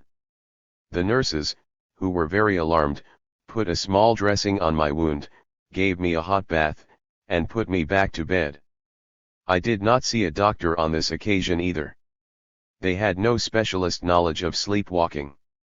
I was profoundly thankful that Bicord was there, who was interested in philosophy and whom I saw in the company of his charming wife. There was also Paumel, who had set the whole thing up, not without certain misgivings, and who worried about it over his whiskey and talked on occasions to Domnac, a former fellow student of mine in Lyon. Derrida, Poulantzas, and Macquarrie also came to see me. We ate chocolate eclairs in a local cake shop and then went for a walk and a chat in the fields. Derrida talked with extreme tact of his own depression which occurred after his marriage. Nikos told me all about his girlfriends, he was a one, and spoke of the disputes between the internal and external parts of the party, and Macquarrie discussed philosophy and referred to his accommodation problems. I did my best to pass the time, which is in fact the most difficult thing in the world to do when you have a deep-seated, physical sense of anxiety. But the depression always came to an end, and I returned to the école where those taking the aggregation were preparing for the exam on their own, and where there were the usual political intrigues. Hippolyte and his wife welcomed me back in a friendly manner. The only one who really suffered was Helene, because 35 I Everyone thought that if I became ill it was her fault as she was such a nasty piece of work. And when I disappeared, everyone ignored her, which meant that she was bearing not only the burden of my illness but also a sense of guilt that she was to blame. None of our friends even contacted her to ask her out for a drink or to go to the cinema. The nearest and dearest of someone who is ill are always treated as lepers, because people in general, and especially those who are close, fear that they will fall ill in their turn. To cite another example, not once in 30 years did either my mother or my father visit me in a clinic, though they certainly knew the address. A sort of curse seems permanently to have hung over Helene, and she is terrified of being hard-hearted, which she is not in the slightest. On the contrary, she is extremely kind to people. She can, however, be a little brusque on occasions, but not maliciously so, if they speak to her too early in the morning when she is having breakfast, or if they make a rude comment in front of her about Stendhal, Proust, or Tintoretto, or even about Camus, whom she knew well during the Resistance, etc. They are niggling things, but just as one can start a large fire with a few twigs, so a great deal of harm can come from a few niggles. So I was still involved in politics. It had all begun in the spring of 1964 when I received a visit in my office from Balibar, Macquarie, and Esteblet, who were then students at the École. They came to ask me to help them work on Marx. I said yes, took in their commentaries, and realized I knew more than I thought. Still at their request, we organized a seminar on Das Kapital during the academic year 1964-65. Rancière set it going and got us over all our initial difficulties, for which he deserved our thanks, as no one else was prepared to start the ball rolling. In fact, he talked 3 times for 2 hours each time. It was a masterly exposition, which was published by Maspero, slightly formalist and Lacanian perhaps. The absent cause kept coming up, but it showed real ability. I spoke after Esteblet, Balibar, and Macquarie, who was teaching at the time at La Flèche. I deserved no credit for it as they had done all the work. Duraou, who was the cleverest of us all, unfortunately kept quiet as always, though he was full of ideas and not afraid to share them. Jacques-Alain Miller, who was already going out with Judith Lacan, displayed great initiative in October 1964, which brought him to prominence, and then 35*. Disappeared completely. He had gone off with a girl to the forest of Fontainebleau and was teaching her how to produce theoretical concepts. He reappeared again without warning in June 1965 to reveal, much to everyone's astonishment, that someone had stolen one of his concepts. I was no longer manic at that time, and it cannot therefore be attributed to me. Miller claimed it was Rancière's fault and said he had stolen the concept of metonymic causality he had dreamt up in an idle moment but which he firmly believed in. Rancière stoutly defended himself and in October 1965 declared it was my fault. Miller then had a frightful row with me, which was subsequently to have quite an effect on Regis Debray when he was freed from Cameraille. He refers to it in his most recent book as a symptom of the mental disorder prevailing at the École both in general and in particular cases. In actual fact, it was quite exceptional. Concepts circulate freely as they are being developed without any controls being placed on them. They circulated to such an extent that the Union of Communist Students soon included them in pamphlets for their famous schools of theory. These schools grew out of the extremely theoretical conviction which prevailed among us at the time that, faced with the impossibility of political action within the party, it was necessary to adopt Lenin's point of view, as expressed in What is to be Done, and fight on the only front open to us, that of theoretical education. The project was very successful, relatively speaking, unexpectedly so. Schools of theory were set up in almost all the universities of Paris and were led by a small group of philosophers, the most active and able of whom was without doubt Robert Linhart. There were political consequences, as had been anticipated. The students who formed the original group in the Rue d'Ulm virtually took control of the Union of Communist Students, because it was weak and being undermined by those with Italian leanings and by the psychosociologists in humanities at the Sorbonne. The party, which was not very strong there, tolerated this until the group in the Rue d'Ulm and their friends took the initiative of breaking with the party, which clearly gave them a great deal of pleasure. I gave them a real rocket and said they were behaving like children, not engaging in political action.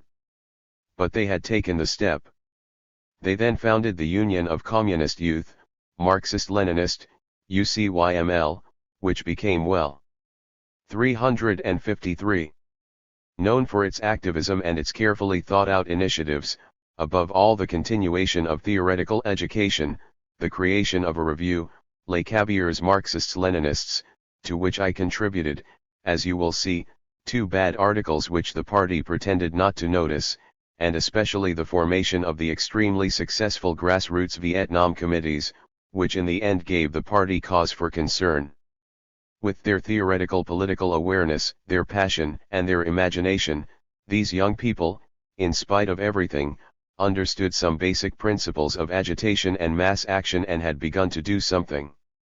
After a difficult start, Les Cahiers Marxists-Leninists sold very well.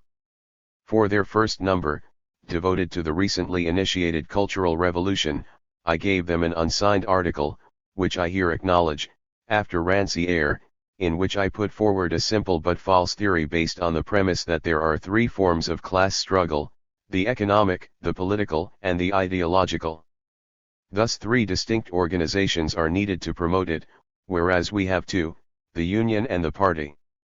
The Chinese, on the other hand, have just invented a third, the Red Guards. QED. It was a bit simplistic, but it went down well. I then produced another very long, signed article on dialectical and historical materialism, in which I defended the basically sound idea that Marxist philosophy was not to be confused with the Marxist science of history, but my arguments were, to say the least, schematic. Well over a year after the UCYML had been founded, I remember receiving an invitation from Paul Laurent to come to visit him. At that point I was about to go into a psychiatric hospital and was unable to take up his invitation. I always regretted it because, from a distance, Paul Laurent always seemed to me to be an interesting man, at any rate calm and lucid. This was on the eve of May 68. As I was leaving by car for hospital, I saw groups marching beneath the red flag. It had begun. In May 68 the party had completely lost touch with the student masses in revolt. Those belonging to the UCYML went, like good Leninists, to the factory gates, where the workers had just launched the biggest strike in the history of the labor movement. It was their downfall. The workers did not need the students' support, even those who were organized, and things were happening elsewhere, in the Latin Quarter where, for a month, battles raged with cobblestones and tear gas, but without a single shot. 354. Being fired, the CRS obviously having been given orders, by a prefect of police whose daughter was among the demonstrators, to handle the students carefully, most of whom were the children of the upper middle class. They showed less clemency at the Peugeot factory, where 3 workers were shot. Everyone knows how de Gaulle brought this spectacular revolt to an end by staging another show, his own unexpected disappearance. He did not go to the factory gates or to the occupied Sorbonne, however, but to Germany, to Massa's headquarters, at least this was the official version, only to return 2 days later to give his famous breathless speech, thus paving the way for the Grenelle talks, which brought Pompidou face to face with Fracon and Seguier, and the elections which gave him an exceptional majority, after the demonstration along the Champs-Élysées. The events of May, where striking workers and students in revolt briefly and tentatively came together, the great procession which marched through Paris on the 13th, gradually fizzled out. Once most of the major claims of the workers were met at Grenelle, they gradually, if sometimes reluctantly, went back to work. The students took longer to accept the idea of defeat, but they gave up in the end and the Odeon and the Sorbonne were vacated. A great dream came to nothing. Yet it lived on in people's memories. People remembered and will go on remembering for a long time that month of May, when everyone was in the streets and there was a real atmosphere of fraternity, when everyone felt they could talk to each other as if they were lifelong friends, when everything suddenly became natural, when everyone believed that imagination ruled, and that beneath the pavements lay golden sands. After May, the student movement broke up into sects or small groups. The UCYML split. Robert Linhart, Jacques Breuil, and others left, while those that remained followed Benny Levy, who founded the Proletarian Left with Alain Geismar of the movement of March 22. This organization founded both a daily and a weekly paper, but, despite the protection and financial support given them by Sartre, who believed he had seen in the events of May the embodiment of his theory of seriality, the CGT, and of the group, the student demonstrators, it stagnated and then disappeared. A number of its leaders and militants close to it, like 355 André Glucksmann, ended up by adopting an anti-Marxist stance, something which is likely to happen to any ideological movement that is anti-authoritarian and anarchistic. It was a sad end, despite the huge demonstration of protest against the assassination of Auvergne, which I described as the funeral not so much of Auvergne but of the extreme student left. Naturally, all the extreme left-wingers were present at the burial of the extreme left. And many more besides, which fostered a certain number of illusions for a month or two. But the reality of the situation soon became clear, though it prompted no analysis whatsoever, as everyone was in a state of confusion. Levy, however, continued imperturbably to give orders which no one followed, before publishing his Conversations with Sartre, who had taken him on as a private secretary. The genuine extreme left, that of the workers, which was anarcho-syndicalist and populist, took refuge elsewhere, in part of the PSU and in the CFDT. But this was something the French students were unwilling to admit, that there were two extreme lefts, the one associated with the workers, which had been in existence for a very long time, and the student movement, which was of very recent origin. Nor would they admit that the older one, which was part of the workers' movement, had a future, whereas the second was in principle bound to grow away from the workers' movement.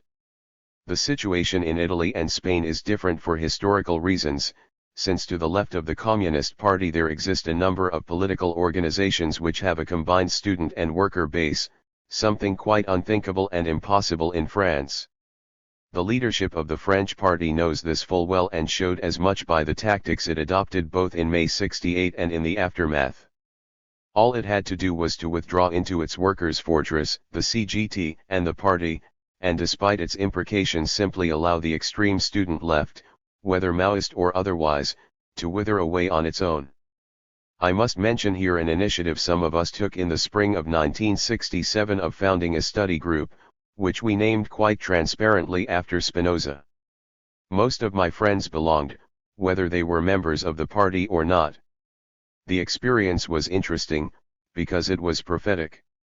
We were convinced that things were about to happen in the universities, and it gave rise to a book, published simply under the names of Baudelet and Establet. 356. Because of political differences, on École capitaliste en France, and another great work by Bettelheim on the class struggle in the USSR. We had also undertaken a study of the relations of the class struggle in France, but due to lack of time and funds it was not completed.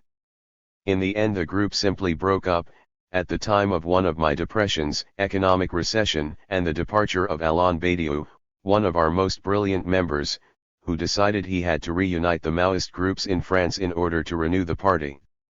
Badiou is currently bringing out some interesting volumes with Maspero, in which, curiously, one finds the Sartrean philosophy of revolt, which he has never disowned, used as the basis for his analysis of certain texts of Mao, against a background of voluntarism, of pragmatism, and of idealism which is typical of the great Chinese communist leaders' thought.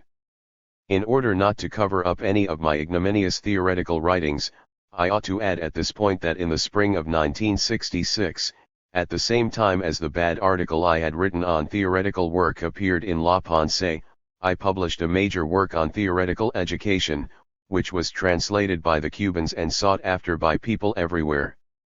I wrote another, more ambitious, book on ideological, and Scientific Socialism, which, fortunately, was not published. One can judge, when reading these essays, to what extent I succumbed to the temptation I later criticized as theoreticism, which was in the air at the time, due to the real success of the schools of theory set up by the UCYML. This temptation or deviation was not merely verbal, as it affected what they did in political terms, though it had to take account of the need for effective action. Experience showed that theory was not entirely unwelcome, since it at least gave those who adopted it a sense of the importance of theory. But what it could not give them was a sense of the impact of practice on that theory. In other words, it could not teach them to put theory into practice, keeping praxis in mind, that is to say the balance of forces within the class struggle, the range of meaning which words carry, and an evaluation of the effects of both theory and practice. It was an interesting experience for these young people, and among those who did not lose their way by joining the anti-Marxists there were a number who derived benefits from it, some of which already look most 357 promising, to judge for example from Linhart's book Lenin, Taylor et les Paysans. With reference to the celebrated epistemological break which I borrowed from Bachelard, I stumbled on certain strange formations such as classical political economy, which are at one and the same time prescientific and theoretical without being truly philosophical, and in addition bourgeois. This last determination was far and away the most important. I had therefore to accept and think in terms of the ideological class nature of the substratum of the bourgeois theory of the political economy.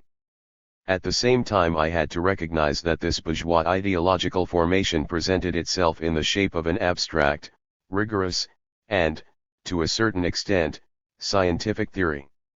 This was how Marx dealt with the ideas of Ricardo and even Smith, deluding himself into thinking that these theories were perhaps scientific, because the class struggle in England had been temporarily interrupted, a theory which Marx's work as a whole contradicts.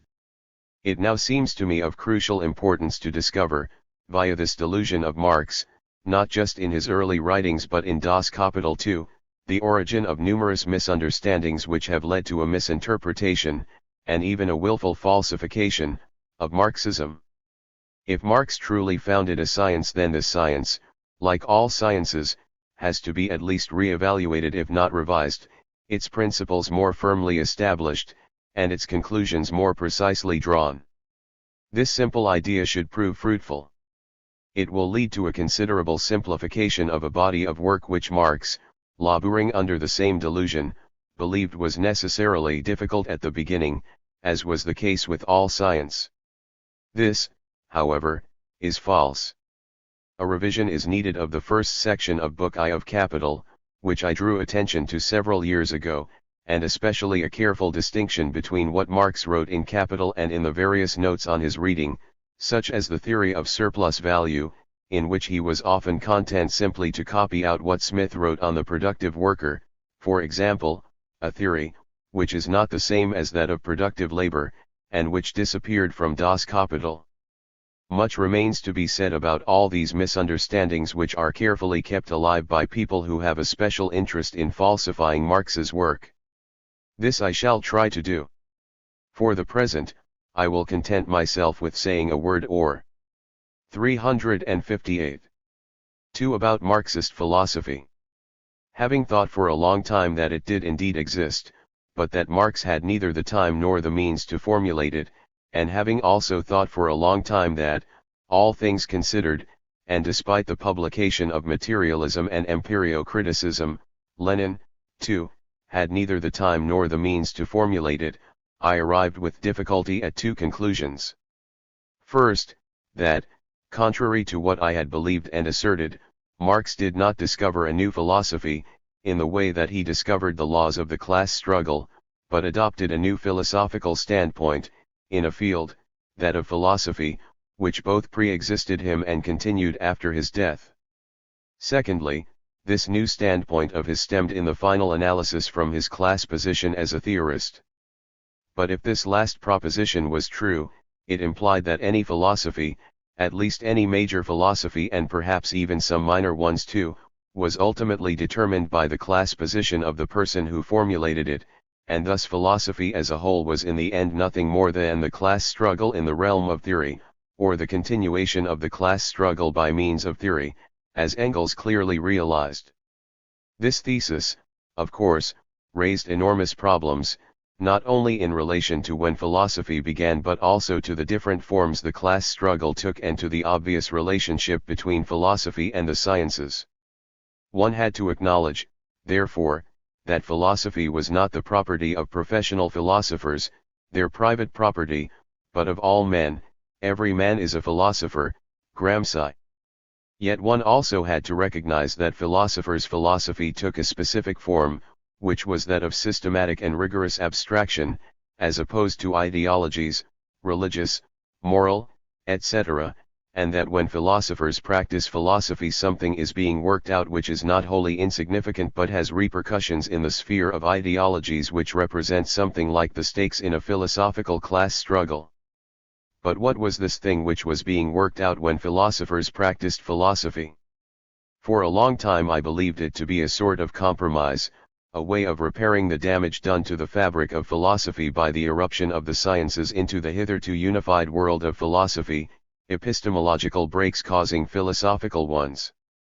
But I came to realize that things were less mechanistic and that philosophy, as borne out by its history, had a certain 359 relationship with the state, with the power of the apparatus of the state, and specifically with the constitution, that is to say with the unification and systemization of the dominant ideology, which is the keystone of the ideological hegemony of the class in power. It then struck me that philosophers' philosophy was responsible for bringing together the contradictory elements of ideology which every dominant class is confronted with when it comes to power to help form a dominant ideology for both the dominant and the dominated class.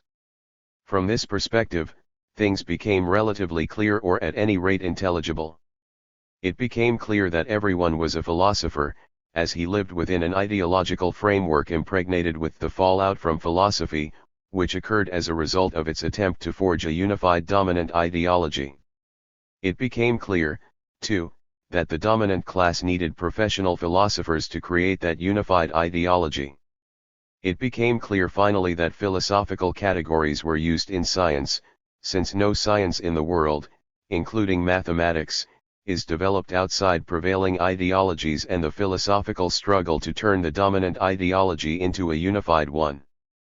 Things noticed earlier began to fall into place, and the unusual silence of Marx and Lenin began to make sense, as did the failures of philosophers, such as Lukács, who had tried in vain to create a Marxist philosophy, and even more so the failures of those, such as Stalin and his imitators, who reduced philosophy to a simple ideological tool of pragmatic justification. Marx and Lenin were able to remain silent on the question of philosophy, since it was sufficient for their purposes for them to adopt a proletarian class position in order to deal subsequently with the philosophical categories they needed, whether in relation to the science of class struggle, historical materialism, or practical politics. Naturally, this does not mean that it became unnecessary to elaborate more fully the philosophical consequences of adopting a proletarian class position, but the task became quite different. It was no longer a question of creating a new philosophy in the classic mold, but of reworking the categories which had always existed in the history of philosophy and still did on this new basis. Marx's remark in the German Ideology, to the effect that philosophy had no history, took on a new and unexpected meaning, because the same struggle has been repeated throughout the 360 history of philosophy, what I referred to a little while ago as the same demarcation line, the same immeasurable distance taken. Thus we were now able to embark on a quest for the best examples of this in the whole history of philosophy, and the best were not necessarily the most recent. And we could give a materialist meaning to the old spiritualist intuition of Philosophia perennis, with the difference that for us this eternity was nothing more than the repetition of the class struggle.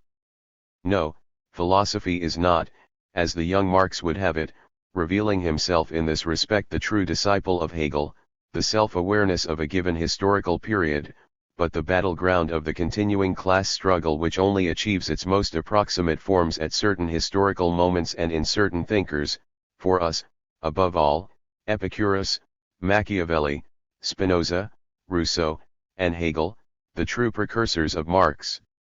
I had long since recognized the philosophical virtues of Spinoza, and it was not fortuitous that, in trying to understand the philosophy of Marx, I made a detour via Spinoza. But it was while working on Machiavelli that I became aware, quite unexpectedly, of the unusual and illuminating link which existed between them. I shall explain it one day. In the meantime, Jacques Martin had committed suicide. His body was discovered during the hottest period of August 1963 in the room he occupied in the 16th district, a long way from everyone else. On his body he had placed a long red rose. Like us, he was familiar with Thoreau's remark about communism as bread and roses. He could not be resuscitated. For more than 15 years, Martin had been receiving treatment from a man who called himself an analyst, but who practiced narcosis. He was in a state of confusion after the war and had been given this doctor's address by some young students who were seeking help for their neuroses. I, too, was treated for 12 years by the same doctor and, thanks to him, gradually became more acquainted with analysis and its problems. S made me lie down, gave me an injection of pentothal, just enough to make me intoxicated, and I began to talk. He was interested above all in my dreams, which he meticulously interpreted, underlining both their positive and negative meaning. When I began to get depressed again, S was very attentive in trying to help me, but he had definite views about life. I remember, in the summer of 1963, the 361 answer he gave when an Italian woman friend I had got to know during the previous holidays asked him what he thought about my condition and my feelings. "It's only a holiday romance," was his reply. He seemed to have no sense of time, was always very late, and never seemed to mind how long the sessions went on. The analyst I saw next took a completely different view of things. He thought about it for some time before taking me on, and I fitted in with the normal rhythm of his sessions. It was quite different. This man was not in the least bit interested in my dreams, did not resort to narcosis, never commented on the positive or negative aspects of any symptoms, and was always ready when I arrived. My sessions with him went on over a period of 15 years and have almost come to an end now, so I can say a little about them. I discovered for myself what Freud described in his books, namely the existence of unconscious fantasies, their fundamental lack of substance, and the extreme difficulty one has in gradually getting rid of them. We talked face to face, and to complicate things still further, he also saw Helene at a much later date just once a week for half an hour. There were dramatic incidents, 15 bouts of depression, and also short-lived moments of manic exhilaration when I did all sorts of extraordinary things.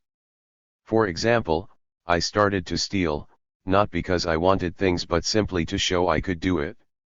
I ought to say something at this point about my analyst. I belong to a generation, at any rate to a social class, which did not know that analysis existed and that it could cure neuroses and even psychoses.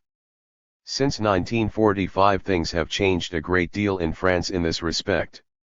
I have already said how I came to be treated by a doctor who used narcosis, and how a dear friend of mine persuaded me one day to go to CD, whose shoulders are broad enough to take you on. In fact, he needed broad shoulders to help sort me out, because my depressions, in other words my resistance, went on for 15 years. Nothing could be more simple than the unconscious elements which analysis deals with, yet the combinations they assume in individual cases could not be more complex.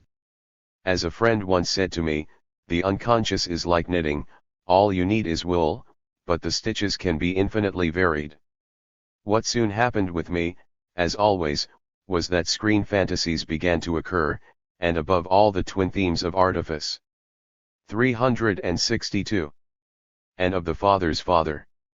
I had the impression that everything I had achieved in life I had done fraudulently, especially my academic success, since I had copied things out and invented quotations in order to succeed.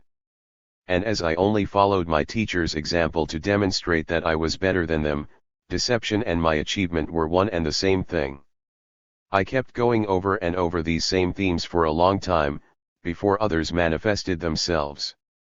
Above all, there was my fear of the female sex organ, a black hole in which one might be swallowed up forever, my fear of women and of my mother, who never ceased moaning about her life and who was always preoccupied with the notion of the pure male whom she could trust, her fiancé who had died in the war and whom she thought of all the time unconsciously. She found him, for instance, in the naturist doctor with whom she could exchange ideas without there being any sexual contact. My mother was afraid of the male sexual organ, afraid of sexuality. I then became aware that this was how my mother loved me, as a sexless male who was pure-minded. And even when, to my great anger and disgust, she poked about in my sheets and found what she believed were the signs of my first wet dream, "You are a man now, my son," and thus literally interfered with me, it was to steal and to deny me my sexuality. The same thing happened with my father. As she passively submitted to his sexual advances, her mind was elsewhere, in the skies above Verdun. My father loved her quite differently, in a wholly virile manner, and I still recalled that double endearment of his my mine which he used to utter as a way of assuring himself that my mother was truly his, and not someone else's, his brother's for example. This cast light on my need to resort to deception and to play the role of father's father. As I was loved in an ethereal way, as a non-sexual being which I was not, I had to take charge of myself and fabricate a false persona. This would enable me, given that I was no ordinary man, to demonstrate my superiority over my father and any other father figure and to prove to myself, at the expense of other men, that I really was a virile man and not the asexual being my mother wanted me to be. The fact that it took 15 years of analysis in its present form for me to come to terms with these products of my unconscious is partly explicable in terms of the depressions I suffered, but the depressions themselves were 363. Undoubtedly a way of resisting the progress of the analysis.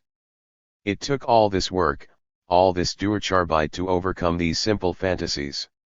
All this was happening at the same time as I was working on Marx, and I was constantly struck by the extraordinary affinity between the thought and practice of the two authors.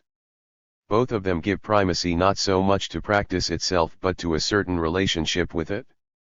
In both cases there is a profound sense of the dialectic link to Wiederholungszwang, an instinct of repetition, which I discovered in the theory of class struggle. Both of them suggest, in almost identical terms, that observable effects are no more than the result of extremely complex combinations of very basic elements, in Marx, for example, the elements which contribute to the processes of labor and production. But these combinations have nothing in common with the formalist and structuralist comminatory that one finds in Levi-Strauss or even Lacan. I came to the conclusion that historical materialism should in some way reveal itself in analytic theory and even felt that it was possible to put forward the proposition that the unconscious works like ideology, which cannot really be sustained in these terms, though in itself it is not wrong. Since then, interesting work, by Godlier, has produced important insights into these issues, though a long way, obviously, from the preoccupations of Reich who had little knowledge of Marx.